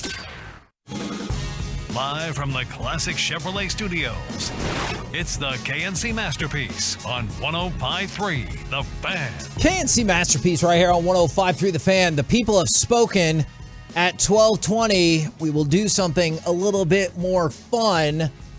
We'll talk some Mavs a little bit later as well. But right now, I am very interested to see what directions this goes.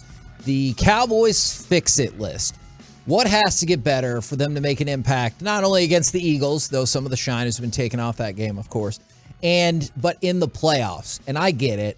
People are going to text in and be like, nothing, they suck, they'll always suck, blah, blah, blah, blah, blah, blah, blah. Like, I get it. And I know that some people are going to text in, but that's clearly not what the Cowboys are going to do. That's not what they're thinking. So what is on your list after a loss that was really bad? Can I go through some of the terrible aspects of that loss? Is the Jaguars had lost 20 straight games to the NFC. That was the longest interconference streak since the merger in 1970. The last time Jacksonville beat an NFC team was 4 years ago, and they beat the Cowboys. The Cowboys lost a 17-point second-half lead. To go along with one of their other losses is a 14-point second-half lead, and that is problematic. So I just wanted to throw those out there, and then we can get into the specifics of things that have to be fixed. Okay, so I want to be general, and then I will get specific. Okay. You can't turn the ball over anymore. You're just not good enough. You're not good enough defensively to overcome it. Yeah. So I think that's very fixable, because I can get into things where I might agree with Tolos that I might not think some things are fixable, but I think this one is. And I get, you can blame Dak, you can blame the offensive line, you can blame a wide receiver. Yes, all blame goes to different people on all of these turnovers they've had in the last, let's just say 6 weeks. Yep. If they're going to beat, besides the NFC South team, if they are going to beat San Francisco or Philadelphia come playoff time, they can't turn the ball over one time. I know that's, hey, the way to not turn the ball over is to kneel it and punt it every time. I get it. But I mean, You have to play aggressive, smart, aggressive, but then you can't turn it over. You're just not good enough to overcome it anymore. If you turn the ball over, there's a strong chance that it's going to lead to 7 points the other way. And you're just not good enough defensively to overcome those mistakes now. So I would say something that is fixable and has to be, if they're going to make a playoff run, if the Cowboys are going to win 2 or 3 playoff games and make it to the NFC Championship or Super Bowl, it's going to be because they have at most 1 turnover through those 3 games. Now, and this is intriguing, and I want to make sure we straighten out any confusion from the 817. Love that y'all are doing this segment. Hate y'all are making it sound like their issues are a 1-game deal. Not at all. I'm just telling you the jarring stats coming out of that Jags game. Look, and I that's get why it. I said 6 weeks. Yeah. Dak Absolutely. keeps throwing picks. Absolutely. Whose ever fault they are, some of them are Dak's fault. Some of them are the offensive line fault. Some of them are wide receivers' fault. And to your point, that's why Dak, since he came back in week 7, leads the league in interceptions. And I believe I've seen conflicting reports, either the first or second highest interception percentage in the league. Yeah, I know he's up there right now. Herm Edwards talking about 10 interceptions since week 8, and that's the most in the NFL. Yeah, and then his interception percentage for the entire season, I think it's him and Justin Fields, I do believe, that are 1 and 2. And Justin Fields, known better for moving the ball down the field via running the ball as opposed to passing. So that is problematic. And the thing that continues to get lost in this, and again, it goes far beyond this, but I want to point out, I think some people are underplaying how huge a deal that first interception from Dak was. And that's the interception that I do think was his fault. The one in overtime, I'm not blaming that on him whatsoever. But look at how the game had been playing out since you ran into that interception. Y'all are trading field goals, and it's 27-10. The Jaguars move lickety-split right down the field. They score a touchdown, 27-17. All right? But you still have a 10-point lead. But within 2 plays, after I believe you get sacked and then throw the interception, you leave Jacksonville with a short field. And now, in the span of 3 minutes, it's gone from 27-10 to 27-24. I get it. They scored a ton of points, and the defense needs to take a lot of blame for this. But that interception was very costly in the flow of the game as well. Yeah, it gave them life. Absolutely. And those are the ones that we get so mad, at least I would, with Tony Romo. What the hell, man? You're up by 14 points. You're up by 17 points. There's no reason to take that risk right there. If you have to punt the ball, you have to punt the ball. Make those guys drive on you. And for some reason, Dak has, in his career, if you are complaining about him, you're like, man, he's too conservative. Yeah, I mean, but look, he only has 4 picks in 16 starts or 15 starts. He didn't play the last game of the year. But as his career has progressed, you're like, dude, I don't feel like you're understanding time and situation with some of your risk-reward plays. Yeah.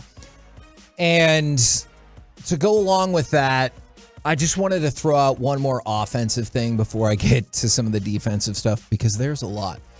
Is the baffling play calling on the Micah recovered fumble. Is that, you know what, I actually want to go to Jerry cut 4 right here, because the interesting part about this, and this is something that Jerry will do on you, I thought they asked a great question about the final offensive possession in the fourth quarter. And so Jerry said on cut number 4, like, he's not going to second guess the coach or anything like that, but listen as the cut goes along, because then I feel like we did a little bit. I'm not going to second guess that call. Told you. The world knows whether you go with a run the clock approach or whether you try to get it all right there. And I'm not going to second guess that call, because it's too easy to do the opposite since it didn't work on your second guessing. But I understand what both were trying to do. I'm not so sure that it's as simple as run or pass there, which really is where most of the critique comes from, because if you run time off the clock. As there's another part of that equation, and it's the route and what you tried to do when you did decide to pass the ball. And all right, right there. That has to be right there. That, my takeaway was, and I think that's what people were complaining about the entire time, is not just the run pass, because I also think that is too simplistic, is if you decide you're going to throw on third down, I don't love the sequence that led to that, but it's too late for that. That's not the pass that you make. And so there are times when I get people's agitation with Kellen Moore. It's really tough too, because on one hand, you're going to be like, hey, they scored 34 points. Like, why don't you lay off Dak and Kellen Moore? And on the flip side, you're like, hey, that interception came at a really costly time. Or, hey, Kellen Moore really did not call a good sequence of plays that led you to punt the ball away and led Jacksonville to, like, I understand all of that. So I think some of the sequencing of plays sometimes is really frustrating. Let's get to the defense, though, because that's, good luck. Yeah, that's where this is where I'm afraid there's not much fixable right now. The defense, and this is the thing that I know sometimes you say it's trolls and everything like that, but somebody was like, did you idiots not see all the stops the defense made before the offense stopped sputtering? That's awesome. They gave up 500 yards offense in the game and 27 points in the second half alone. That's a losing scenario. I don't care unless... And they did get the stop in overtime. Like, I give them credit. When the Cowboys lost the toss and got Jacksonville to punt, I thought the Cowboys are going to sneak away here with a win. And then Noah Brown happened. And yes, I understand all of that. But the defense has still been problematic. And one of the things they have to fix is, my goodness, I know we made fun of this before. I am hoping that Nahshon Wright has something. I don't even need him to be average. Just be better than Kelvin Joseph, because Kelvin Joseph was awful. He bit on the stop and go that was the 59-yard touchdown to Zay Jones. And then very next possession, they come right back out there. Joseph gets burned again on a crossing pattern that led to the score. And at that point, Dan Quinn is like, for the love of God, or whatever he actually said. And he put Nahshon Wright in. So I'm hoping that Nahshon Wright can be better than Kelvin Joseph. I'm not here to tell you that the guy who sat on the bench all year is just going to be magical as soon as he pops in. If he could be average, holy crap. This is overall picture. I agree with you that it has to be better. And I think the only way it gets better is you have to give those guys help. They're bad. Yeah. The Cowboys have done over the last few years an outstanding job of drafting. Unfortunately, they did a really bad job, it looks like, with Kelvin Joseph and Deshaun Wright. It does. Now, luckily, Bland, they did a great job Yeah. with later in the draft the next year. But the guys that they wanted to be, let's be honest here, they thought that these guys would be their second and third corners next year for sure, if not already by now, that they were drafted that first year, fourth and fifth corners. Second year, maybe third and fourth cornerbacks. And as we get to Thanksgiving, pushing to these are our two other guys off of Diggs. And we're looking at it going, unfortunately, these guys probably aren't NFL players. And so I'm with you. It's going to be really tough. And this is Dan Quinn. Can you cover that mess up? Whichever guy you play. I think they're both bad in different ways. But Man, no, I don't disagree. I don't disagree with you. It makes me sad. They're both bad. They're just bad in different ways. Yeah, I That just is think sad. Like Kelvin Joseph, from what we understand, and I agree with this, he's just really stupid. He doesn't understand how football works, and he's never going to understand how football works. He doesn't really care to understand how football works. He has other things that he wants to do, which he'll find out he'll make zero money rapping, and he'll make $0 and a whole bunch of bad decisions with his money, and probably at 40 years old be broke and in big trouble. Wow. But when it comes to Deshaun Wright, I don't know if he's physically gifted enough to do the things you need him to do. Now, you got to be able to, Dan Quinn, it's going to be tough, but can you try to cover some of that up so you don't get beat too many times? How tough is that when you also, because I think you're spot on about that, how tough is that when you also have to you have to fix the run stopping solutions in the absence of Hankins and LVE? Now, like, Hankins is going to be out for the next 3 games. LVE, we know at least this week. Who knows after that? But you might be looking at multiple weeks there as well. How do you work on that? Because the run defense got torched by ETN and company. I'm with you, and the answer is you're screwed a little bit there, but I would rather give up 6 or 7 yards a carry. I don't want to. Sure. So this is where people are like, no, I don't want to at all. But I saw what happens when Kelvin Joseph was out there. They snap the ball, you throw it 50 yards down the field. It's a 65-yard touchdown. I'm hoping that on some of these run plays, we do stop them. I'm hoping that maybe there's a holding and it sets them back behind the chains where they have to pass 2 times in a row to try to get a first down.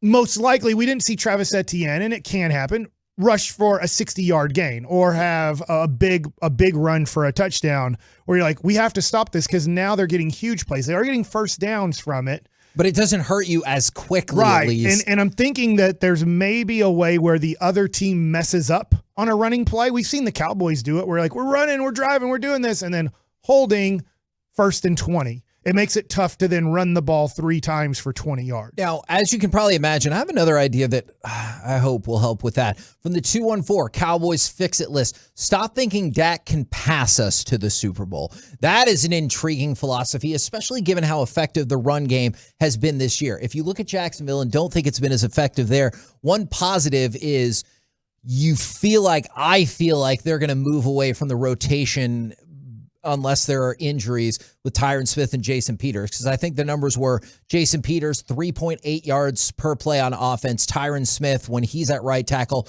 6.1 yards per play on offense. So the potential is there for that. And then the other thing is find a way to find the defensive pressure again. Because that's probably, at the end of the day, if you're going to fix anything on defense, that's probably the only way it's going to happen is by harassing them either into quick or bad decisions. The good answer is, how do I protect Kelvin Joseph / Deshaun Wright, is I give the quarterback less time to see him. Yes, absolutely. And I don't know if, because, people will argue that Dan Quinn got out-schemed last week, or maybe you think it's been for the last 2 weeks, or out-coached, or whatever the case might be. So as much ire as goes at Kellen Moore, and I understand that, we've talked about that all season and last season, this is time for Dan Quinn to need to step up as well, because one of the reasons you lost those second half leads of 14 and 17 points is because you struggled on defense. And the last 2 weeks, they've got 1 sack total. The last thing I'll add, which sounds very tough, after I said don't turn over the ball, especially come playoff time, I don't think you can afford it, is you also have to win the penalty battle. As we just talked about, you probably can't put Dak into 1st and 20 or 2nd and 17 or something like that, because Right now, the Cowboys are not more talented than a lot of teams going into the playoffs because of injuries, because of the way they've been playing lately. You're going to have to play the smartest, cleanest football to beat some teams that might be better than you. And this is a great question from the 469. Kevin, Cowboys fans freaked out about the Houston game, and Houston played the same way against the Chiefs. Are fans freaking out in Kansas City right now? Probably not. Your Cowboys are fine. They're okay. There's a lot of. I did ask the question earlier about Kansas City. Yes, but I think the difference is you have a quarterback that's won an MVP and a Super Bowl that gives you a little bit more leeway to not freak out. He's 4 for 4 being in the Final Four. He's played 4 seasons in the NFL and has made it to the Final Four every single time. Yes, and this goes far beyond Dak because, yes, I also see on the fix-it list, need Jerry Jones to sell the team. I saw somebody text in, go buy the Commanders so you can stink them up. So I'm well aware that is not a viable option at this point in the season. We're the KNC Masterpiece right here on 105.3 The Fan. Coming up next, you guys asked for a little bit of fun. So we're going to start with this. Masterpiece Theater. What movie or TV show are you most looking forward to this holiday season? Especially the new ones. We'll do it next right here in The Fan, as well as Mike Likes It as we jump into the Expressway. All right, we've all seen our favorite athletes, friends, even ourselves.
KNC Masterpiece back here on 105 through the Fan as we hop into the lunch rush as part of the Expressway. In just a minute, we're going to do some Masterpiece Theater.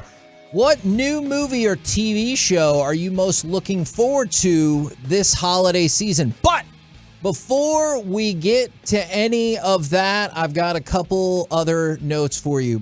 Since you're talking about Luka and how he deals with the refs, did you see what he said about his technical fouls and getting ejected? Should have got the first one, but shouldn't have got a second one. He said 2 is a bit too much. I deserve the first one. I'm not going to lie. For sure, not the second one. I was really shocked I was ejected, which I think feeds into what you've been talking about all along of like, this is probably not the best way to make the refs like you. He really has no clue what he's doing wrong. He understands like he was trying to get a technical, but he has no clue on why they don't treat him with the respect he thinks he deserves because he doesn't respect them. And they're ultimately, we say they're God on the basketball or baseball field. They cannot make any mistakes. It doesn't matter. Yeah. Their ruling is everything. It's a dictatorship out there. It's not a democracy. And you got to understand, I have to live with it. I have to accept it. And I have to do the best I can do. I can't control it. I forget the AA, please let me control the things that I can control. Yeah. You can't control that. I understand you're trying to maybe the next time get a call, but yelling at them is not going to usually get you the next call. Now, another basketball note for you. Did you see Nikola Jokic had 40 points, 27 rebounds, and 10 assists on Sunday night? Third player in NBA history to put up the 40, 25, 10 stat line. Do you know the other two, or can you guess? I'm pretty sure I heard Wilt Chamberlain was one of the others, Correct. so I believe averaged 50 and 20. And he did it 4 separate times, so that's pretty dang impressive. The other person with 40, 20, and 10? 40, 25, and 10. 25 and 10. Bill Russell didn't score that much. I don't think it'll be Shaq, but that would be my guess. Elgin Baylor is the other one. So another great, not as well known as some of the all-time greats in some circles, I'm sure. I know we're about to do something fun here, but have you watched it all? I know you're a big Shaquille O'Neal fan. I haven't seen the Shaq doc yet. Is it good? It's solid. It's obviously, you know how you kind of question me, even though I don't know anything about the royal family. The authenticity I don't know Harry and Meghan at all. I'm watching it. Yeah. It's from Shaq's perspective. Okay, sure. So a lot of times he's like, yeah, man, it was great for me to get fat and out of shape. That was the best thing for me. It's like, I don't think it was, man. Like, I'm going to watch and see if that's a direct he didn't quote say it that way, right but there. I mean, when they said rest, I rested. It's like, yeah, but showed up 50 pounds overweight and then tried to lose like 25 of it during the season. But at the same time, you forget, and this kind of goes to the Kobe fan you talked to that was from LA at the card show. Shaq was giving you like 35 and 18 or 40 and 20 in some of those playoff games. Yeah. Like, I get Kobe's great and Kobe's arguably a top 10 player in the league, but to not know that those first 3 championships were built off of Shaq being a 40-20 guy and the whole defense having to collapse on him because no human being could guard him.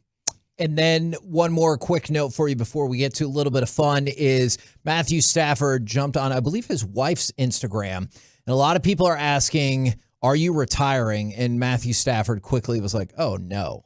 And so his wife was like, okay, I already knew that. I needed everybody to know. So any thought that Matthew Stafford, with the latest injury, will be retiring after this, he emphatically says no. Now we bring ourselves to Masterpiece Theater, especially for the new ones. Should I let Waddle talk? This is our very first Welcome producer on this to intro. another edition of Masterpiece Theater. Why'd you fire him? Where we discuss Did theater not. He works with for the you. stars And now. Two guys who know absolutely That's nothing deflecting. about theater. I did not fire him. Waddle and I are still friends to this day. You can be friends and still fire somebody. I know that's Michael Scott's goal and dream in life is for them to be friends. All right. And so a bunch of people have already said this on the fan text, which is why I'm super intrigued by this. What new movie or TV show are you most looking forward to this holiday season? Now, I was thinking about it in terms of Avatar jumped to mind. Is Avatar debuted to, I know this is going to be a weird sentence, a disappointing $134 million for the weekend. And I know that's a weird sentence. You're like, that's a lot of money. But it's lower than the anticipations of $150 to $175 million. And I always wondered who these movies were for, especially since they're making 4 of these sequels. So I'm curious to see how that plays out. But I have seen it multiple times on the fan text from the 972, from the 214, and then from the 817. Violent Night looks completely stupid, but awesomely intriguing as well. Just got an email. You can now watch it at the house for $20. And I asked Joey and Carter in the break, is watching Violent Night worth $20? So if you've seen it, this is like where Abe please let me Lincoln know. kills people for a presidency. That's a different thing. This is where sounds like the same thing. I'm not sure if it's actual Santa or somebody dressed up as Santa has to go and get vengeance and justice on people that have done him wrong or just are bad people to begin with. So maybe instead of getting coal, like Santa will come murder you. I'm not entirely sure, but it's got the sheriff from Stranger Things, and it sounds like a movie that I would watch. I don't feel interested in that. That's okay. Just like I've always wondered, does Abraham Lincoln not have any family members alive? Like, how did they let them use his name and become vampire hunter? Like, no, you're not going to use our great-great-great-grandfather's name as one of the greatest presidents of the United States and turn him into a vampire slayer. I wonder if that is open for parody where you would not need authorization of the family. Like they have some, I don't know. I'm honestly not sure. I don't know either. Now, I saw somebody text in the new National Treasure on Disney Plus. Does that intrigue you, even though it's a show and it doesn't have Nicolas Cage in it? No. Is there anything Star Wars coming out anytime soon? I want to see the Ahsoka one but I don't think comes that's, out next year. Yeah, you saw the new Top Gun movie, right? Yeah, I liked it a lot. Thought it was great. If people are interested in that will debut on Paramount Plus on Thursday. If you're looking for something for the kids, Puss in Boots, The Last Wish will come out Wednesday, the spinoff from the Shrek series. But I got a couple. I was just thinking of this as you're talking about this yesterday, watching the Mavs and turning it off and them being horrible at basketball. I'm like, I don't want to do sports anymore. I just like because this is fun. It's just like, yeah, we're gonna watch this show and see what happens. But like, sports is the best, but it's also the worst. And you're just like, why do I like this? It ends up always just ripping me to shreds. If it was a Star Wars movie, I might feel different. But usually, if I see a movie like, let's say you went to go see Avatar, I see several people texting in saying it's not great. Is if you went to go see it, like, would you walk out of the theater and be like, my day is ruined, as opposed to like when the Cowboys lost to the Jags, or if they lose, like somebody said earlier, I will not let my family open presents on Christmas Eve if the Cowboys lose to the Eagles. Like, have you ever been to a movie? That's horse crap. There's no way Darth Vader should be his dad. Or like, if you're like, we're going to go see the new Batman, and if it's great, we will have your birthday party. But if it's not, like, that feels like that never happens. Sports. And from the 817, who's Mike Schmidt? We're still too far removed from this, but from the 817, we talked about this a couple weeks ago. I will 100% go watch the movie Cocaine Bear that comes out in February. Yes. We had that discussion. I'm in on that for sure. But there's two things coming out in Netflix this week that I'm going to direct people to if you're so inclined. The sequel to Knives Out is coming out. So if you've ever wanted to see Daniel Craig just southern drawl it up and just chew every bit of scenery there is, it's amazing. But the show I'm really excited about, season 2 on Thursday, Alice in Borderland. And you might be like, what the hell is that? Alice in Wonderland? Yes, exactly. Alice in Borderland was Squid Games before Squid Game came out. Like, when Squid Game came out, I watched it. It was super cool. I really liked it. Just like, I don't know, the rest of the universe, since it was super popular. But I was like, hold on. I have seen a variation of this show before. It's called Alice in Borderland, and it came out like a year or two before. So the second season is finally coming out. I'm super pumped about it. From the 817, I saw the new Avatar. It's way too long, and the story was meh. From the 512, 3-hour-long bore. James Cameron had a weird response to this before the movie came out. He said, I don't want to hear anybody complaining about a 3-hour movie. I've watched people, they just click next on their TV and just stream hours and hours of stuff at their house so they can handle a 3-hour movie. It was a weird way of preemptively attacking the audience if they were going to complain about how long their movie was. And from the 817, saw Violent Night last night, and it was really fun. $20 worth of fun? That's what I'm trying to figure out. But to the point. Do you look at it this way sometimes when you're like, that's a lot of money to watch something at home, that if you and Jess went to the movies, it would be well over $20? Yes. And then the other thing I factor in now, we don't have to burn off one of our family members babysitting. You know, like, our family loves Noah, but there's probably a finite amount of time that we can convince them to come watch him. And am I really going to use that up to go see a movie, or could we just pay the $20, watch the movie at home and everything like that, wait till he goes to bed or whatever? I think I am going in that direction. So curious if there is anything else that y'all want to see. Joey, you got anything? Yeah, Joey, this is it. This is your time to shine. Well, I think it may have came out recently, but Last Chance U, the basketball team in California, I think the second season just came out. Is that usually or in the past that was football based, right? Correct, yeah. But then last season, or I guess the season that ended because of COVID, was the JUCO basketball team in California. So I think that new one came out. There is Glass Onion was one of them that I was really interested. Also Babylon with Brad Pitt coming out, I think in January, is something that I think I'm kind of interested in as well. Have you seen the weird, it's not weird. Have you seen the little controversy that has come out about that movie? I have not. So Margot Robbie, yeah. Thank you.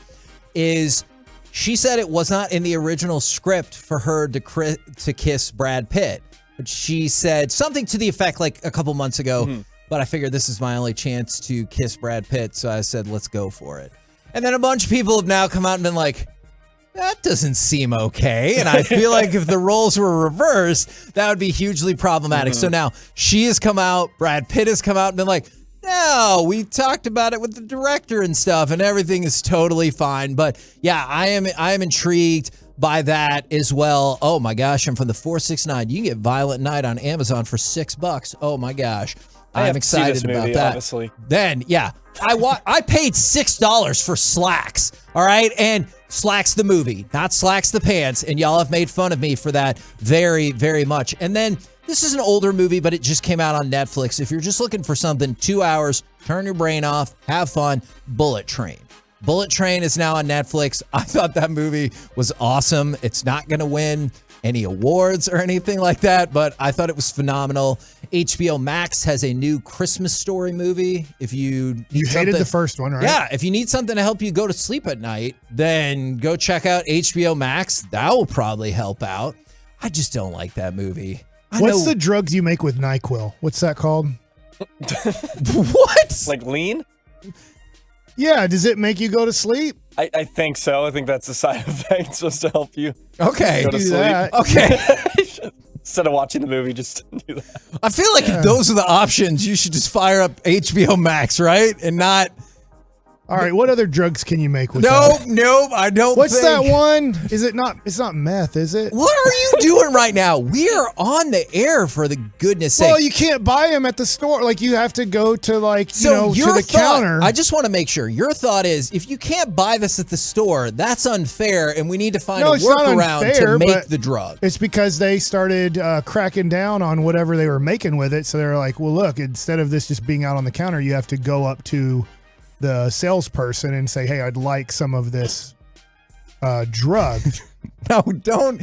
By the way, Mike, I'm going to let you field this question. Okay. 469. Is $20 really going to make or break you to watch a movie at home? If so, I will Venmo you $20. Mike, you have thoughts about my spending of money? You don't. He's not wrong about that. So that's always an interesting deal, because I do think there's different people in life, and I don't want to put like just there's this person and there's that person. But I feel like the person that's like, yeah, it's just $20 here, and then it's just $20 there, and then it's just $50 there. And then all of a sudden you've spent $1,000 in 4 days, my eBay account. And so Devin Harris autograph rookie. So anyways, I do feel like you have to be balanced out. Kevin, I'm hoping Jess balances you out. That she does, I don't want to say frugal, but she makes you a little bit more, hey, let's enjoy this a little bit. She will tell you, I will spend money on everybody else, but not money for myself. And I know Violent Night. Movies for somebody else. Yeah, I see. Violent Night's a movie where my wife is really nice and she's like, sure, I'll watch it. But there's no part of her that's going to be like, did you see that Violent Night is now on demand? We can watch it for $20. Like, or now I'm going to check Amazon Prime, obviously, to see if it's $6 on there. So it's the syrup. So you were not, by the way, for the people who sent in melatonin, that is not, I knew that was not what Mike was getting at whatsoever. Melatonin's way too weak. My wife was like, take some melatonin. I'm like, I need to take a whole damn bottle of that melatonin for it to work. Please, seriously, don't, please. Well, I've please tried don't do melatonin. that. It doesn't work on me.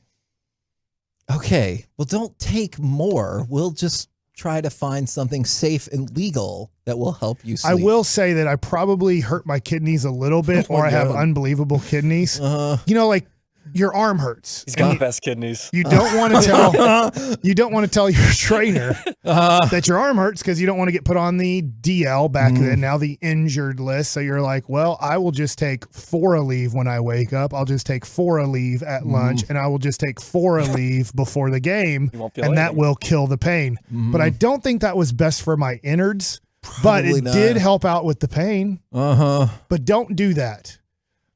That's a great public service announcement. Thank you very much. And now, of it's course, the liver, not even kidney. See what my liver's the amazing part of my body. And I wanted to throw another sports note. I don't know how I'm supposed to pivot off of that. Another sports note for you. The ratings are in across the board. Highest men's soccer match viewership ever in the United States, and second highest viewership ever of a soccer match in the United States, behind the FC Dallas. Not FC Dallas. Behind the 2015 U.S. Women's World Cup victory over Japan. That got 26.7 million viewers. This one, all told, 25.8 million viewers, including streaming, Telemundo, Fox Sports, so I do Peacock.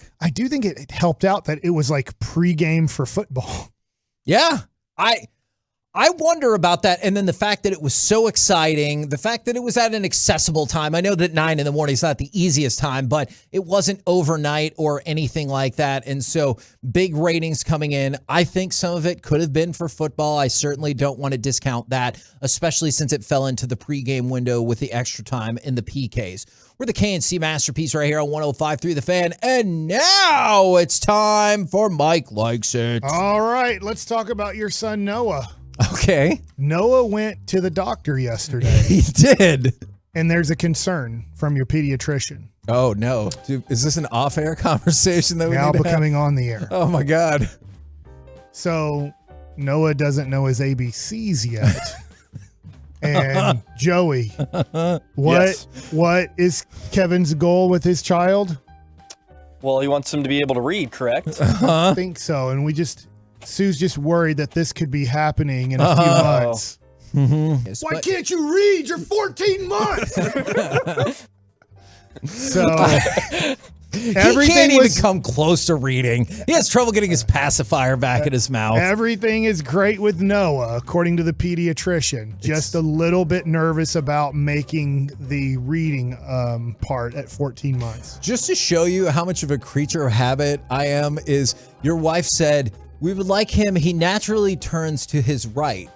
And we were like, we would like him to turn to his left a little bit more. And my wife immediately goes, you know why that is? Where we will sit on the couch is Kevin is to the right of me, and Noah wants to look over there all the time. And I was like, oh man, do I have to switch sides on the couch? Like even something like that. That's amazing. That is a good thing to see if Noah just always goes to his right or going after your voice or your smell. Yes, which is much more pleasant nowadays. Okay, so I didn't get to this football question. Okay. And I want to get to this today. And I know that there's more time to play out on where people finish. But I find this interesting as I go to Tankathon a lot, especially for the Mavericks. I'm really hoping they lose out. Is the Seattle Seahawks have Denver's pick. And right now it's the 3rd overall pick. Okay. And I think that Seattle has proven that they're probably, with Geno Smith, never going to pick in the top 5 in the next few years. Do you, with the 3rd overall pick, if Bryce Young goes first or CJ Stroud? Yeah. The next pick right now is Chicago. They're not taking a quarterback. Supposedly they're going to take Will Anderson. I know there's Jalen Carter that's on this mock draft too. That's a top 5 pick that they could decide on that. But Chicago's probably not taking a quarterback. Let's just say nobody trades up. Sure. Pick 1 quarterback. Pick 2 defensive player. Pick 3, the Seattle Seahawks. Do you pass on a quarterback that could be a franchise-changing guy? I don't think I do, which is weird because there was rumblings that Seattle might even use the franchise tag on Geno Smith. I don't think I can pass on, especially if, I guess it depends, and I'm not trying to cop this out as my answer, but if the Seahawks were like, we love Bryce Young and it's Bryce Young or bust and he's gone, then maybe not. But if they're like, we think CJ Stroud and Bryce Young, or if you want to substitute in Levis or the kid from Florida, like any of those, if they think one of those guys is the guy, I can't pass. I just can't. Yeah. Anthony Richardson is the quarterback from Florida. He's mocked here in the 1st round, but mid-1st round. There's people are kind of all over the 1st round with him. But yeah, I just find that is going to be so interesting. Now, there's a few weeks for it to play out to see what happens. And the other thing about Seattle too is they could be them and Chicago could be in an unbelievable position where possibly Indianapolis or Carolina would be the 2 biggest teams that are probably going to be picking in the top 10 that could want to trade a lot to you to go get the quarterback. Where you're like, hey, you're not going to get Will Anderson. You're not going to get Jalen Carter if you trade out of this. But what you're going to get is you're going to get the 6th pick, and you're going to get our pick next year, and we're probably dealing with a rookie quarterback that's not going to lead us to the playoffs, and you're probably going to be picking, possibly in the top 10 again with the next pick, and maybe you get a couple 2nd-round picks along with that too, so you can pick up 3 extra players to drop down like 4 or 5 spots in the draft, or do you just take Will Anderson or the defensive the kid out of Georgia? Yeah. It depends. Honestly, if I love Will Anderson, I think Will Anderson would have been the 1st pick of last year's draft. If I love Will Anderson, then I'm totally fine making that deal. Yeah. But at the same point, if you love one of these quarterbacks, don't make the deal. Take the quarterback, put your rep on the line and go for it. Yeah, I think it's going to be an interesting draft. And for me, being a quarterback guy, yeah, a much better draft, because last year all the quarterbacks were horrible. It doesn't mean, hey, Brock That's Purdy. why football cards are gone down this year. Yeah, the last pick, it looks like he's going to be the best player in this kind of collecting draft because right now he's playing. And then he could go to absolutely nothing if they come back. And we talked about Trey Lance earlier in the show. Mac Jones, how much he slid back down to earth. But like Trey Lance could be their starting quarterback next year. So it's like Brock Purdy does all these things. If he loses to Philadelphia in the NFC Championship game, they might go, look, we traded up for Trey Lance for a reason. He's healthy. He's our quarterback. And then, going there. Let me talk a little bit about Christmas gifts. First of all, Kevin, how close are you now that this is the final week? And I went shopping after the show yesterday. Okay. But I had to try to do it quickly. And it's not fun right now shopping because a lot of people are trying to get in the shopping. A lot of people have off this week that they're not working. Obviously, school, for the most part, is out. My kids had school today as their last day. But a lot of people are on vacation. Their kids are out of school, and they're trying to get in the Christmas shopping before Christmas Eve / Christmas Day.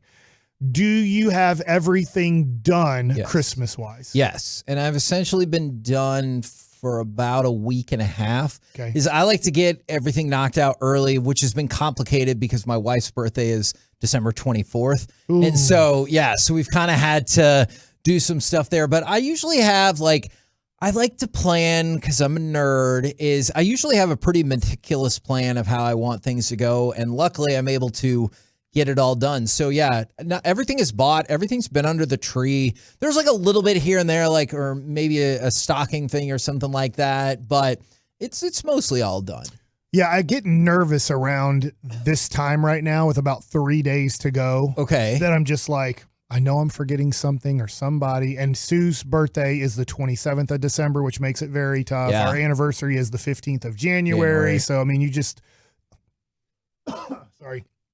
get all those things coming in all at once. It's very tough to Do y'all work together to go down the list and be like, because that's me and Jess will be like, all right, do we get this person and this person and this person? We'll go down the list. Sometimes yes, but also get so busy that you can't. And she will be the one to do a much better job of remembering all the places we need to be, all the places we're going, all the gifts that we need to get. Okay. My next Mike likes it. Obviously, I think everybody knows this is the show in the world of collecting, especially sports cards. Sure. Okay, you just mentioned it about. Yep. I showed you a Devin Harris card I just bought for myself this You were morning. very excited about Very that. excited. It's a Devin Harris rookie card. And I wanted to say this because I get a lot of people that kind of direct message me through social media about cards. Do you get the same thing? Yes. Which is great because we love going to these card shops. I love collecting cards, but at the same time, sometimes it's tough to give everybody the bad news. And that's where I'm at. Is I don't mind people reaching out at all, but I feel like overwhelmingly it's 9 out of 10 times you're giving bad it's news. sorry, because somebody was like, I have multiple Michael Jordan rookies, and I was like, thinking in my head, probably not. And so they sent me a couple, and I was like, hey, can I see the backs of those cards? Or there was a little stamp on the front that it was a 10th anniversary reproduction. And I was like, I'm really sorry. It's a nice card, and you can get something for it, but it's not what you were hoping for. I think a lot of people that have thought about getting into collecting will reach out to us. And I just want to kind of throw this out as a PSA. As I just showed you, the last few cards I've bought, okay? I bought after Luka passed Mark Aguirre and by the way, the streak stopped last night because he only had 19 points when he got ejected. Yeah. But he beat the streak of consecutive games of 20 points or more. Mark Aguirre had it. So I go on eBay and I'm like, you know what? It'd be cool to have a Mark Aguirre autograph card. Now that card's never going to go up in value. Right. It's not. So I think a lot of people are like, I want to get into it and I want to win the bet. I want to make $100,000 doing this or whatever that. And I think if you want to do that, I would say this. First of all, you're going to need investors. Second of all, you're probably going to need a storefront, or you're going to have to become a major breaker, which it's a full-time job being a breaker. It's very tough to be a part-time guy. And people are like, what is a breaker? They break boxes and they auction off teams, or they auction off boxes and they make money that way. They don't keep any of the cards. They're literally just opening up the boxes on social media and you're auctioning off the 32 NFL teams for a price, knowing that if I pay $200 for the box, I need to make sure through this auction I get at least $300 to make $100 a box. And it kind of feels sort of Las Vegas-esque in terms of you put yourself in a position where you just make money. And right. like it doesn't. You don't care about the cards. Yeah. You don't care. People will do that. They don't even know the names of the players they're opening. Besides that, they're like, I don't know who. Yeah. Maxi Kleber. And I know Yeah. that's an easy one, but they're like, I don't know who this is. Yeah. But I would say this. Or Kleber if you're Ryan McDonough. Sometimes I just buy cards because I like buying cards. I bought a Devin Harris rookie card this morning. I bought a Mark Aguirre autograph card. Those are the two last cards I bought. Those are just for me. Yeah. Those aren't for making money. If you're trying to make money in this, you can, but you got to work your butt off to do it. So I just want to, if you love Michael Jordan and you wanted a Michael Jordan card, most likely that's kind of a mutual fund card. If you wanted to buy it, it can go up and down just like stocks. But a lot of times you can, if you want to invest in Mickey Mantle or you want to invest in Michael Jordan, there are certain players where it's kind of a mutual fund type of situation. But just know if you're doing this, like, I want to get back in, I want to make all the money you guys are making. It's not so easy to make money in this. In fact, that's why you see card stores closing all the time and then new ones reopening because of how difficult it is. And that's one of the things, like the Christmas present that you got for me that I loved is the Greg Maddux autograph to 10. And you were kind of joking, like, or if you want to get rid of it, there's no chance in hell that I want to get rid of that card. Like, I don't care if that card ever goes up in value. Like, it's a good card to begin with, but I love it. It's for me. Yeah, and that's what I tried to do with the gifts is I asked you about Corey, and then I kind of asked Corey to a few things, and for some reason, he's a big Vladimir Guerrero LA Angels fan. Yeah. So when I was trying to find a Vlad autograph, I wanted to find it in an Angels uniform and not in a Rangers or not in an Expos. I wanted to find it in Angels. But I think a lot of people that ask us this, and I think it's a good time to maybe give a kid a box of cards or to buy their favorite player's card that's autographed. If it's not, Luka's going to cost you like minimum $500, if not a couple $1,000 for an autograph card. So those are always tough. But Mark Aguirre cost me $13. Devin Harris cost me $5. Yeah. Like, I mean, they're cool cards to have for myself, and they're not costing me a lot. But I think too many people are thinking of this industry as somewhat of a easy money making. I buy it for 10, I sell it for 20. And you have to work really hard when you don't have a storefront. Because anytime you go to a store, we've talked about it, I know we're out of time.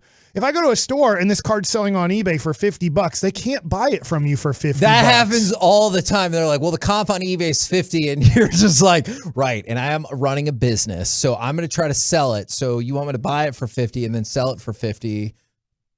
Great. By the way, Texas Roadshow Card Shop, we will be there on the 29th. That Thursday, that's a Cowboys game day if you want to come out and see us.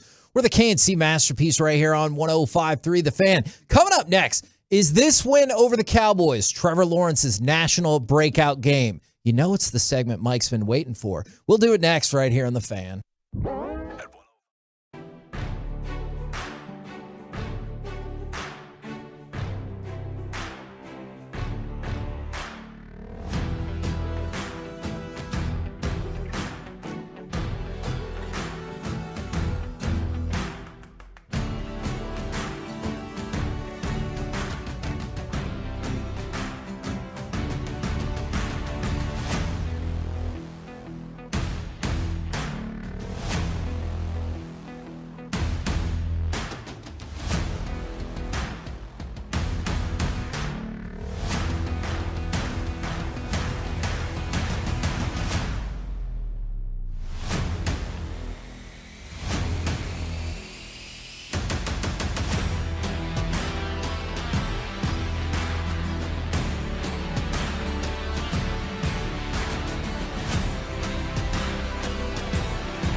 You're about to be masterpieced, KNC style, right here on 105.3 The Fan.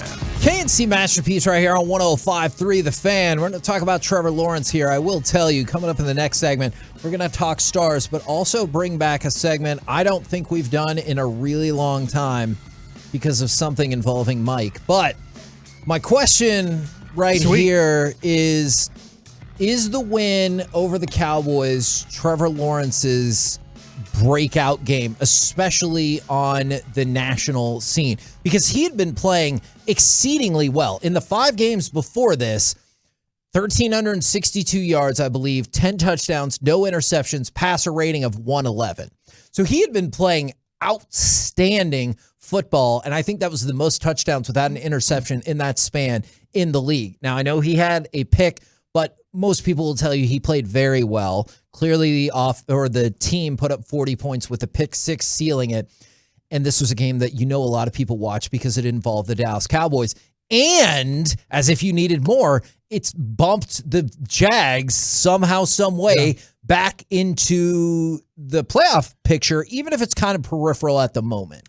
I do, because the Jags really aren't on nationally televised games. And I get that was a noon game. So I get it wasn't on Sunday Night Football, or it wasn't Monday Night Football. And I do think that game against the Cowboys, though, is more important than this Thursday when they play the Jets. I don't think Thursday gets the best ratings. It's usually a bad game, and I get why people are maybe interested in this a little bit because of T-Law versus Zach Wilson. Yep. But I go back in history, and for you people that are 23 years old or younger listening, thank you so much.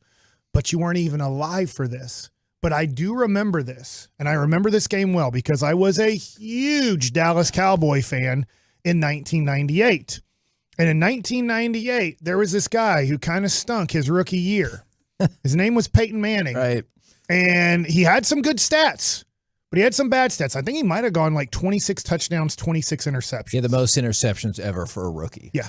So it's like, oh my God, this Peyton Manning guy, maybe Ryan Leaf was the right guy to take, and he's just not going to be it. So anyways, now this was earlier in the year, so I take you back in history. The Colts are 4-2, hosting the Dallas Cowboys, who are 4-2. The Dallas Cowboys look like a team that could still maybe win it all. And yes, their time is short, and we all find out that they really had no time left. But in this game, the score: Cowboys 17, the Colts 6 at halftime. The Cowboys are dominating this game. The Colts look like you're just not ready. Yeah. You're not ready to compete against what people consider contenders. And this team now, I know different than this Cowboys team. That team did have still the core of the dynasty that won 3 championships, and it had been to 4 straight NFC championship games. So you look at it, it's a few years past, and it's just like, you're at halftime. You're like, oh man, this is good. Troy Aikman, Dallas Cowboys are going to take care of business. This is a young and upcoming team, but not ready. And then the second half happens. And the second half, the Indianapolis Colts win 28-7. Ooh. And win the game 34-24 at the end of the game. Now, I know the game's a little bit different. In fact, the game's quite a bit different than what the game was like in 1998. But in 1998, Peyton Manning against the Dallas Cowboys threw for 313 yards. The other day, Trevor Lawrence threw for 318 yards. Oh. There was a young running back on that team. In fact, he was a rookie. Oh, you could my. say Travis Etienne is a rookie because he didn't get to play his rookie year because of injury. Edgerrin James on that day ran for 117 yards. Wow, so we've taken this beyond just Trevor Lawrence to this. Do you think they could become the next incarnation of the Colts? I'm hoping. Okay. And I do think Trevor Lawrence has a lot of Peyton Manning qualities.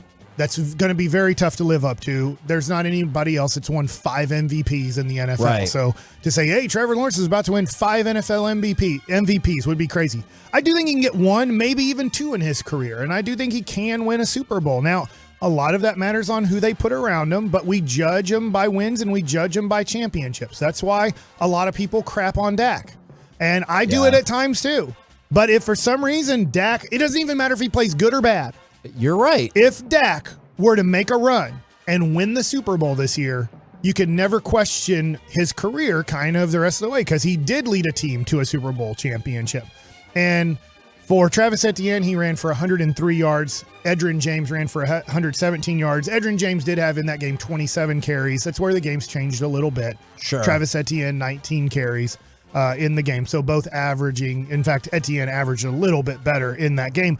But I went back and that game reminded me a little bit of some young Peyton Manning who wasn't really ready and we didn't really take Indianapolis that seriously. And then after that game was over, you're like, well, screw me. The Colts are now better than the Cowboys. Like, are the Cowboys getting too old? Are the Cowboys this and that? And then you start going, maybe the Colts are that good. And the Colts only lost 1 more game the rest of the season and ended up going 13-3 that year. So that was earlier in the year. The Colts ended up being a much better team than the Jacksonville Jaguars. But I do think for Trevor Lawrence, and he's been playing well up to this point, he's had a really nice 5-week stretch. I do think people are going to start taking him more seriously, especially if they can win on Thursday. They set themselves up, most likely, for a game at the end of the year where the division's on the line. It's going to be crazy because there could be 2 teams that are under 500 make the playoffs this year. Yeah. The NFC South, we know that that's going to be the case. But that game is at home on January 8th, home against the Titans. And their other game that they have is at Houston. And I know Houston, obviously we saw that they can win a football game and almost beat Houston, almost beat Kansas City, almost beat Dallas. But if they win against the Jets and they beat the Texans, they put themselves in a position last game of the year at home. If they beat the Titans, they win the division. And we talked about this quite a bit before the season started. If they got up to 7 wins, I thought that would be something. And if somehow they made the playoffs, I think that would be an astonishing achievement. The article on CBS Sports, here's just the headline, is why you should know this. Inside Trevor Lawrence's rise, Jaguars QB reminding everyone why he was such a tremendous draft prospect. Because he wasn't just the best prospect in that class, he was the best quarterback prospect since Andrew Luck. So, and I know Andrew Luck, people have differing opinions, but he didn't end up winning a Super Bowl.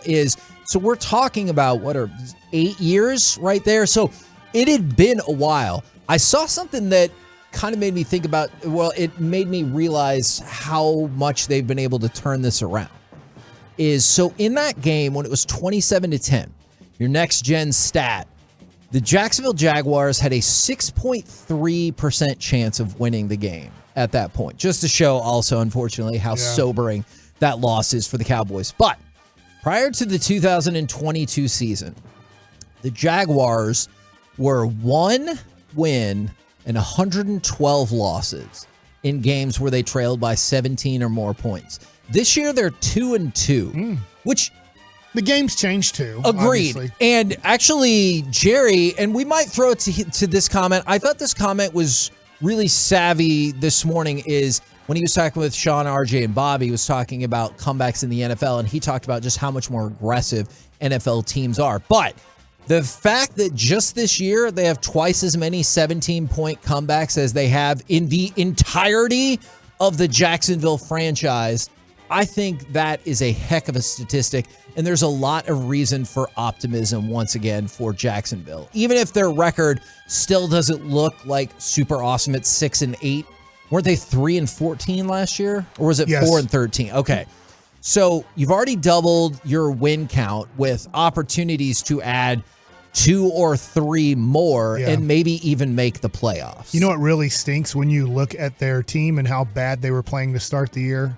2 of their losses are against the Texans and the Broncos. The Texans one hurts a lot. If you just look at those 2 teams and how bad Denver was playing and how bad they are, like that's literally the first and third pick in the draft. Yeah. That they have 2 losses there. And if you change that around, they are 8-6. I'm just changing and look, it happens. People lose to bad teams. People beat good teams they shouldn't beat.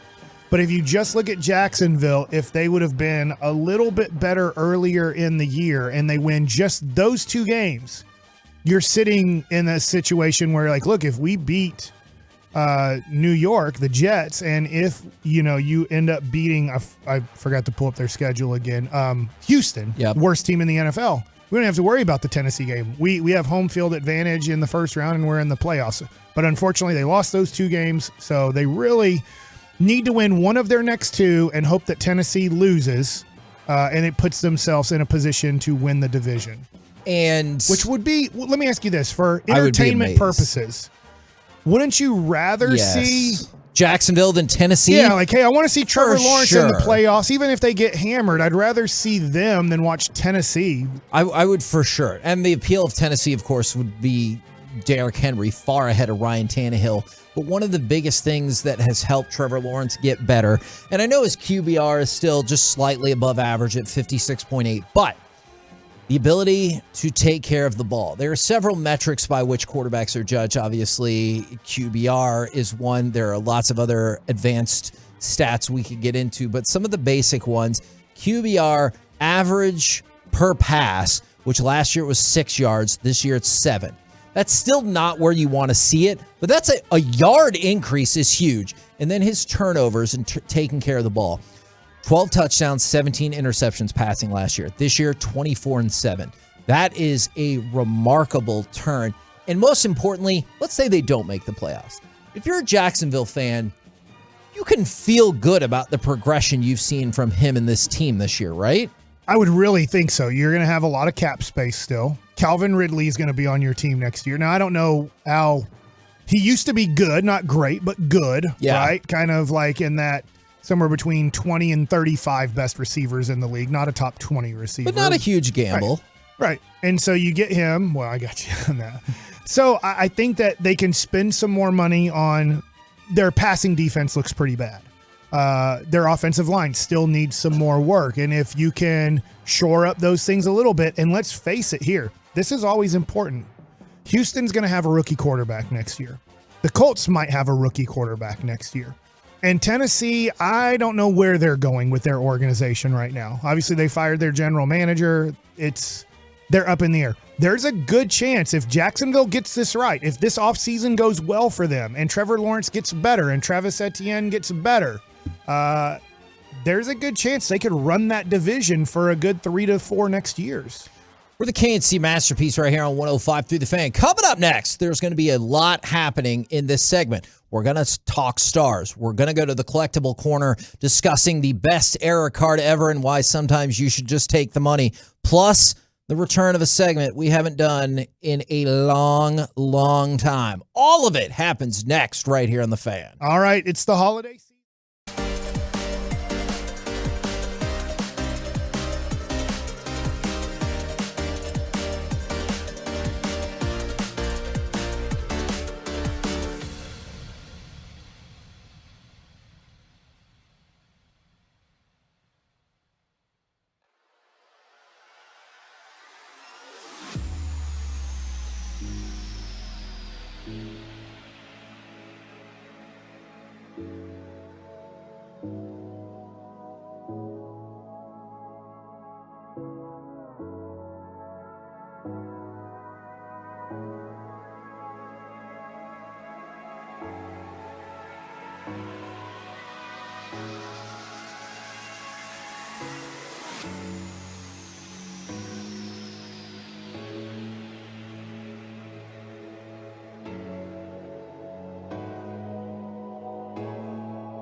save, rebound, score! Wyatt Johnston. The putback effort.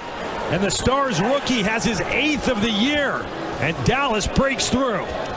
And everybody in Columbus is sad, but the Dallas Stars are not. They are victorious 2-1. My boy Jake Ottinger getting work done. And ever since that Toronto game earlier in the month, which we don't need to really talk about that anymore, is he has been playing exceedingly well and getting better and better. The Stars have won 4 of the last 5 in which he was between the pipes, and they're victorious over the Columbus Blue Jackets 2-1. So huzzah to the Stars. By the way, huzzah to Joe Pavelski as well. I know Joe Pavelski doesn't care about individual milestones, and he's like, great.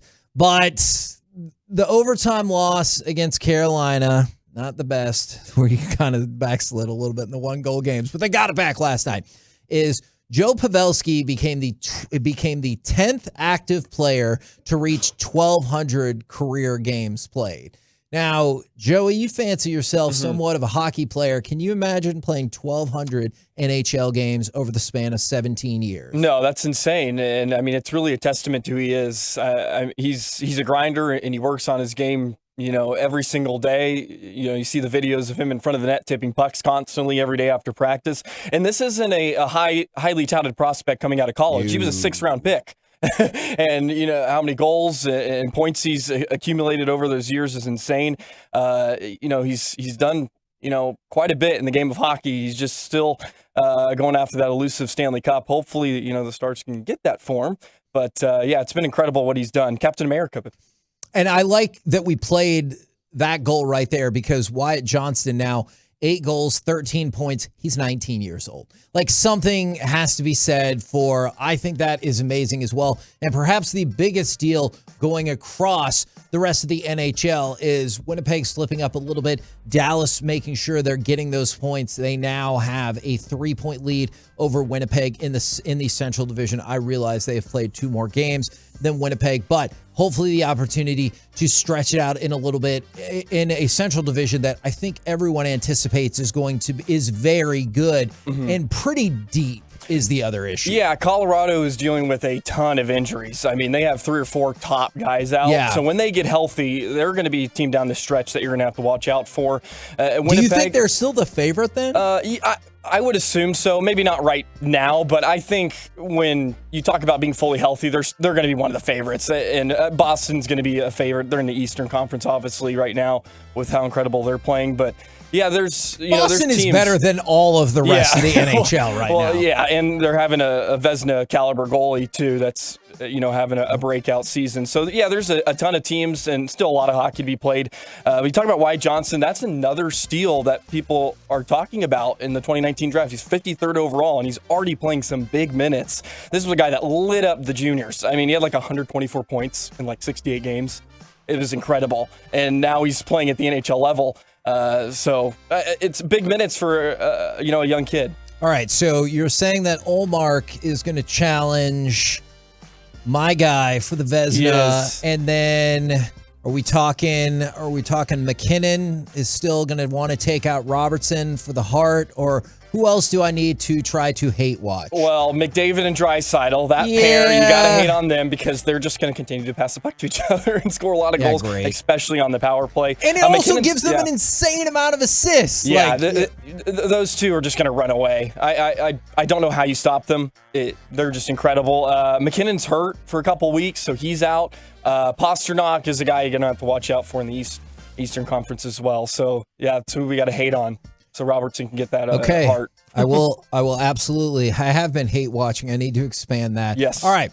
We're going to get to a segment we haven't done in years in just 1 second. But I also want to do a little bit of that collectible corner. So can you hit me with cut number 9, please, sir?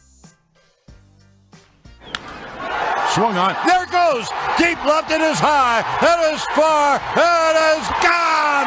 Number 62 to set the new American League record. Now, we talked about this a lot when it happened. There were multiple offers that came in for the Aaron Judge home run ball, which happened here at Globe Life Field in Arlington is what do you sell? What will it sell for? And do you take the offers? So a bunch of offers came in, including the guy who caught it, Corey Humans. His attorney said they had turned down a $3 million offer for that baseball. He should take it now. Well, the guy who just bought it should take it too. Yes, if you can make that happen. So his attorney said, we already had an offer for $3 million. We're taking it to the auction, people. They don't really commit to a number, but they said it could be significantly higher based on the New York area, the New York fan base, and how crazy it could get as an auction. Well, unfortunately, if you didn't already hear about this, it did not go as crazy as they might have hoped, as it sold for $1.5 million. Now, we're going to make this very clear. Yeah. If you're sitting at a baseball game and you get a baseball that ends up going for $1.5 million, I'm not hating on that. That's amazing. Tax bracket, though. But that's fine. I will accept having to pay more taxes if it moves me into the higher tax bracket. We all said at the time, this isn't hindsight. We said at the time, I don't know if you should have turned down that $3 million offer. And he got half of that. He said he's not upset and joy to the world or whatever. I think that you look at it and go, I still got that money, but he made a mistake. It's only $1.5 million. But after taxes. At least he didn't move into the $3 million tax bracket. Sure. And then you have to pay that extra $750,000. And it's sweet. Now you pay your fair share. I think it's tough because, I'll ask questions to our buddies, whether it's, Sappies or whether, it's Texas Roadshow, whoever it is, kind of, hey, what do you think? What do you think I should do here? This and that. And I'm sure he had no clue. Like, what should I do? I understand this ball's worth a lot, but what should I do? And I don't know. Both of us, didn't we feel like when we heard the $3 million number, like you should take it. The chance that somebody's going to bid over that are very low. Because I remember we said take it because then it became a case of, then we talked about the auction house's fees. We had a discussion with a few people around the station about this was such a big deal. Maybe the auction house would take less or none. Right. It ended up going to Golden, which Golden Auctions is in a position where they're like, we're one of the probably two biggest, at least sports memorabilia auction sites in the world. We don't have to give you a discount. We don't need the publicity. But even if you took a discounted rate, that factors in. I just assumed the other one was to a specific collector who just threw $3 million. I don't remember the ins and outs of that. But yeah, at the time, we talked about how, no, you probably should have taken that money. So yeah. Oops. He still is gonna probably get close to $1 million. Sure. After taxes. Sure. Which is very cool to go to a game and get that much money. But I think you'll always, it's kind of like the Tom Brady card that I sold for $2,000 that got all the way up to $150,000. It's under $100,000 now, but I mean, you just look at it and go, the right time to sell. We always take it at the apex, right? Yeah. Like whenever somebody has a stock, like you can buy that stock for $3. It goes up to $50. You sell it for $45. You're like, man, if I could have sold it at $50, even though you've made a shocking amount of profit based on that. I think that's just human nature. So with fees and everything like that, so obviously he took a hit. But I did see one other card thing that really intrigued me, and I don't know if you saw this story. Okay. Is you were talking earlier about you could be a great player and your cards can be worth almost very, very little. Frank Thomas is one of the best offensive players of the last generation. Right. Is that fair to say? Yeah, he's a top, I would say, 25 hitter of all time, and I don't know where he falls in that list, but I would be pretty secure saying if you take the top 25 hitters of all time, there's a good chance you say Frank Thomas. Yeah, Hall of Famer, everything like that. You wanted to go buy his Topps rookie card, $5. Yeah. But even if you wanted to get a good graded version of it, you can get it for an exceedingly reasonable price. But do you remember the amazingness of that Frank Thomas error card? Yeah, where he doesn't have a name. Yes, where he doesn't. It's a picture of Frank Thomas. It's a Topps card. And it's very rare. But he's in his Auburn jersey. Yes, too. He is in his Auburn jersey. And it's got the orange border, but there's no name on there. Did you see the price for the PSA 10 Frank Thomas no-name card? I did, but I forgot. Did it get to $1 million? It did not, but okay. $170,000. It's a whole bunch of money for that card. For an error card. Yeah. Not the And F-face card. yes, which... They made more of those. Yes, which... Did it say how many? Did Topps ever say how many accidents they made by not putting Frank Thomas's name on there and then made the correction? I don't think I ever saw the answer to that, but yeah, no, that was absolutely incredible to me. So yeah, more than $170,000 for that Frank Thomas no-name error card PSA 10. Now, we talked about a segment we haven't done in a really long time. I know a lot of people have been mad at Damon Amendolara for the sports updates he does. There was a time years ago where people did not have that same animosity against him. I'm going to stop you real quick. Okay. I looked this up on PSA's website. Oh. There is one PSA 10 of the no name on front. That is the one that just sold. Okay. There have been 232 of those ever graded by PSA. Wow. It doesn't mean they only made 232, but it gives us a better idea. And by the there's way, probably less than 1,000 ever made. it also gives people an idea when you're like, no, it's in perfect condition, so it would be a 10. It's like that. It doesn't really usually work out like that, even if you think it's in great condition. Is David Amendolara, back when we were at the Super Bowl in Houston years ago, he talked about how much he loved our show. And he goes, I've been watching and listening to your show the entire week. You did this segment. I couldn't stop paying attention. It was called Should I Eat It? Yeah. And then Mike did something a little bit ago that has necessitated the return of Should I Eat It. Is Mike ate garbage. Yeah, it was in the trash. Uh-huh. But it hadn't. This is straight from a Seinfeld episode, too. But it hadn't really been messed with because the eclair.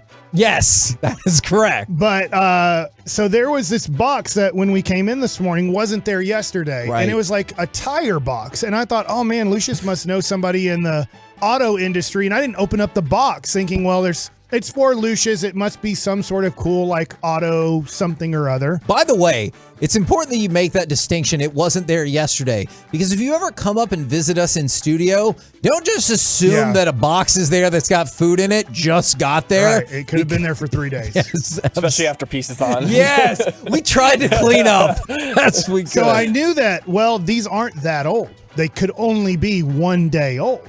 And they were donuts. And so after Ben brought us our Mickey D's, or as Canada calling it, what does Canada call it? You said what it was yesterday. There were some people that disputed that. It was on a website. Okay, hold on. Mike, I just need you real quick to make sure that is not the bar that you judge all information is. It was on a website. Well, it was. Okay. It is a bar that I have. Hold on. Joey, have you spent a lot of time in Canada? No. Okay. I just, because you were from up in close. Yeah, okay. All the other ones sounded correct. But you said McDonald's in Canada was McDick's? Yeah. Oh, I see that here too. Okay. Some So people. Business Insider. This is a very. Oh, okay. Because some people Thank were you. like, I have been to Canada. That is wrong. And I'm like, I don't know. Well, in parts of Canada, they call it that. Yeah. What were we talking about? Oh, the donut. That you ate out of the trash. So I wanted to have a donut after my Mickey D's. Yep. And then the donuts were gone. And I saw Lucius. He's getting ready for the show. And I said, man, Lucius, where'd all those donuts go? And there are a lot of donuts in there. And he goes, oh, man, I threw them away. And I was like, where'd you throw them? And he said, in the trash right out there, right out front. And he's like, you can go have one if you want. They're in the trash. I just threw them in the trash. Okay, so he encouraged. Yeah.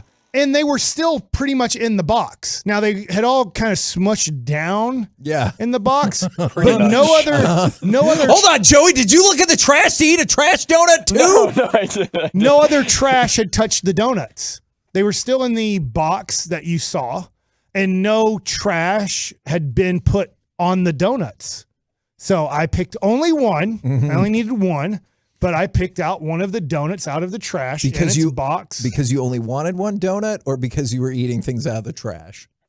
No, I could have had another donut, but I decided one's good for now. Okay. And so I picked the donut out of the trash, and it still tasted good. Okay. It didn't taste trashy at all. Uh-huh. They were good donuts, though, I have to admit. Did you? Yeah, they were solid donuts. It's almost like a marshmallowy thing up on top of it. I had one pre-trash, though. Good enough. Okay, but here's the question. Were they good enough, now that you know that they eventually went into the trash, that you would go back into the I'll go trash pick one and for eat you. a donut? I probably would. I'm going to be honest. Oh, my God. They're still in the box. If they were in the box, who cares? He didn't take them out of the box and dump them in the trash. I would not eat it. So shout out that Lucius way. for that. Okay. But as long as it was still in the box and protected in the box, Okay. they're still good right now if you want me to go get you one. I'm good. I will show you because I know you brought up to my wife yesterday about eating moths. Yes, I did.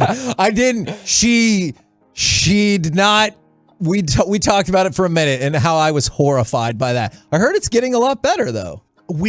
Yes, to Solid Moth Punches. update. Solid Punches, who gave us some, I guess, moth traps. I know he has different traps, but there's this little pellet you put on there that's supposed to attract moths.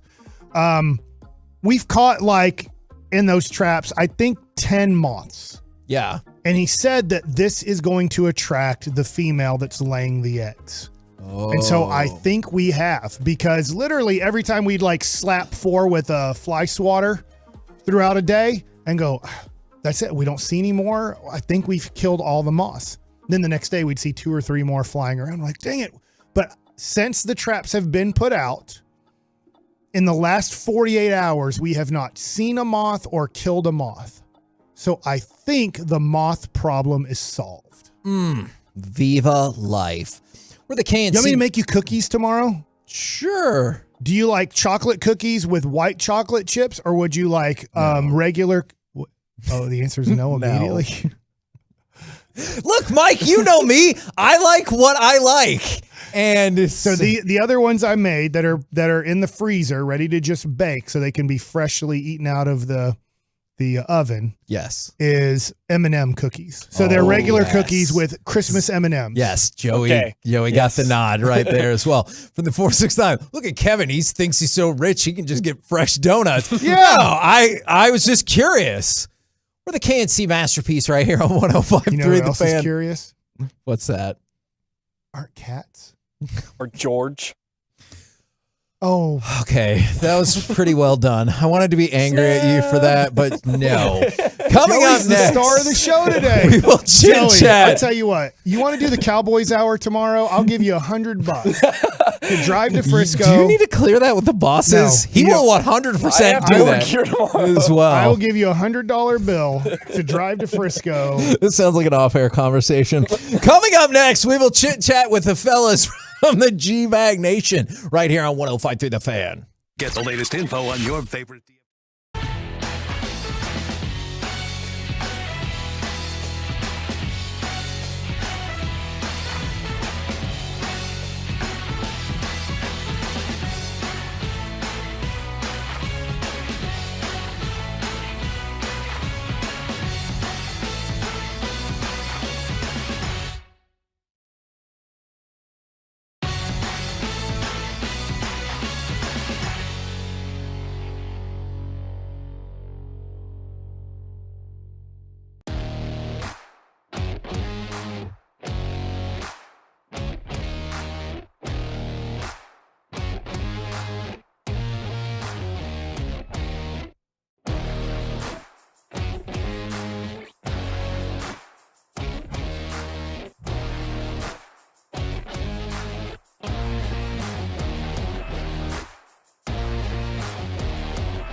brought to you by Classic Chevrolet. Classic Chevrolet in Grapevine is leading the way to finish number 1 in America. They never charge more than MSRP. Not now, not ever. Plus, they'll pay full market value for your current vehicle. Find new roads. Classic Chevrolet. Relax and enjoy the difference.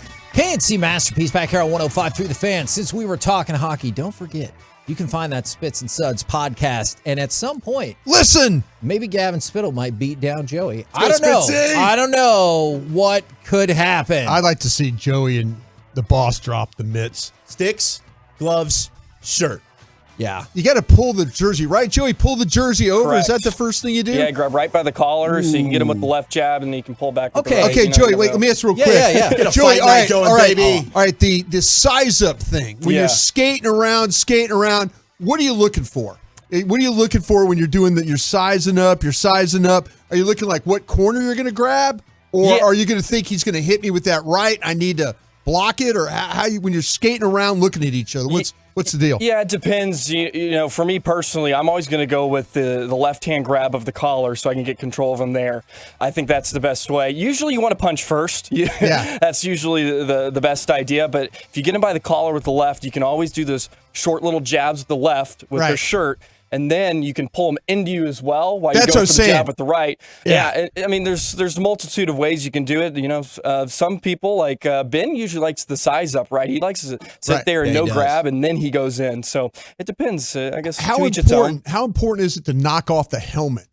It's not the most important thing. Well, the reason why they keep their helmets on now is because usually you get an extra penalty or extra 2 minutes if you take your helmet off willingly. Oh. So yeah, now they. But see, I'm trying to knock your helmet off because I do not want to hit you in the side of the 7-Eleven logo. Yeah, well, you know what I'm saying? Yeah, you'll see too. Like Ben will rip off somebody's helmet, there you go. And then he can go in for it because like it can cut your hand on visors and stuff. You gotta be careful. I think Spitzy's going to kick your ass. Okay, that's fair enough. Here's going to be my question. You get one fight matchup across all of 105.3 The Fan. Who do you want to see? Lock it up. This is awesome because I pitched this to the fellas last week during a show. Right now, the leader might be Spitzy versus the Jet.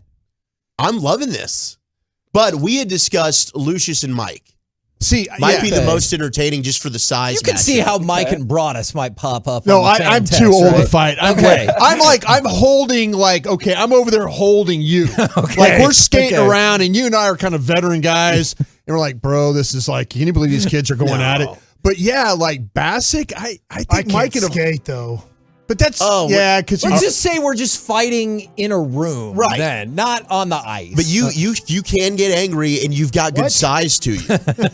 Like angry, what are you talking about? Are you kidding me? Broadus has the gout issues. He's gimping about here. Oh yeah, I'm a fuzzy cuddly teddy bear. I'm a lover, not a fighter. I don't know what it is, Mike. I got gout, bunion. I'm kind of like 59. I'm falling apart. No, I don't need to fight. It'd be one punch. I'd be dead. My dad has had gout. It sucks. It's bad. I wouldn't wish it hurt. You should see him. You It's can't bad. even walk. He's crippled. How do you get gout?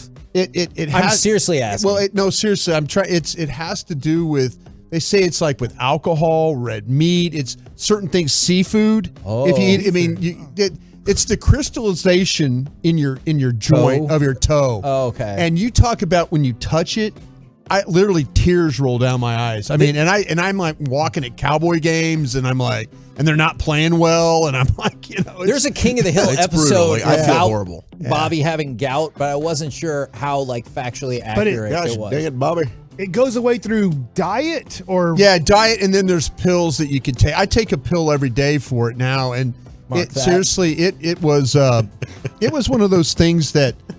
I would never wish that or kidney stones on anybody. Oh, I've had kidney stones. That to me, I've never in my life felt more pain with a kidney stone. And there's people that get them all the time. Rob Phillips used to work at DallasCowboys.com.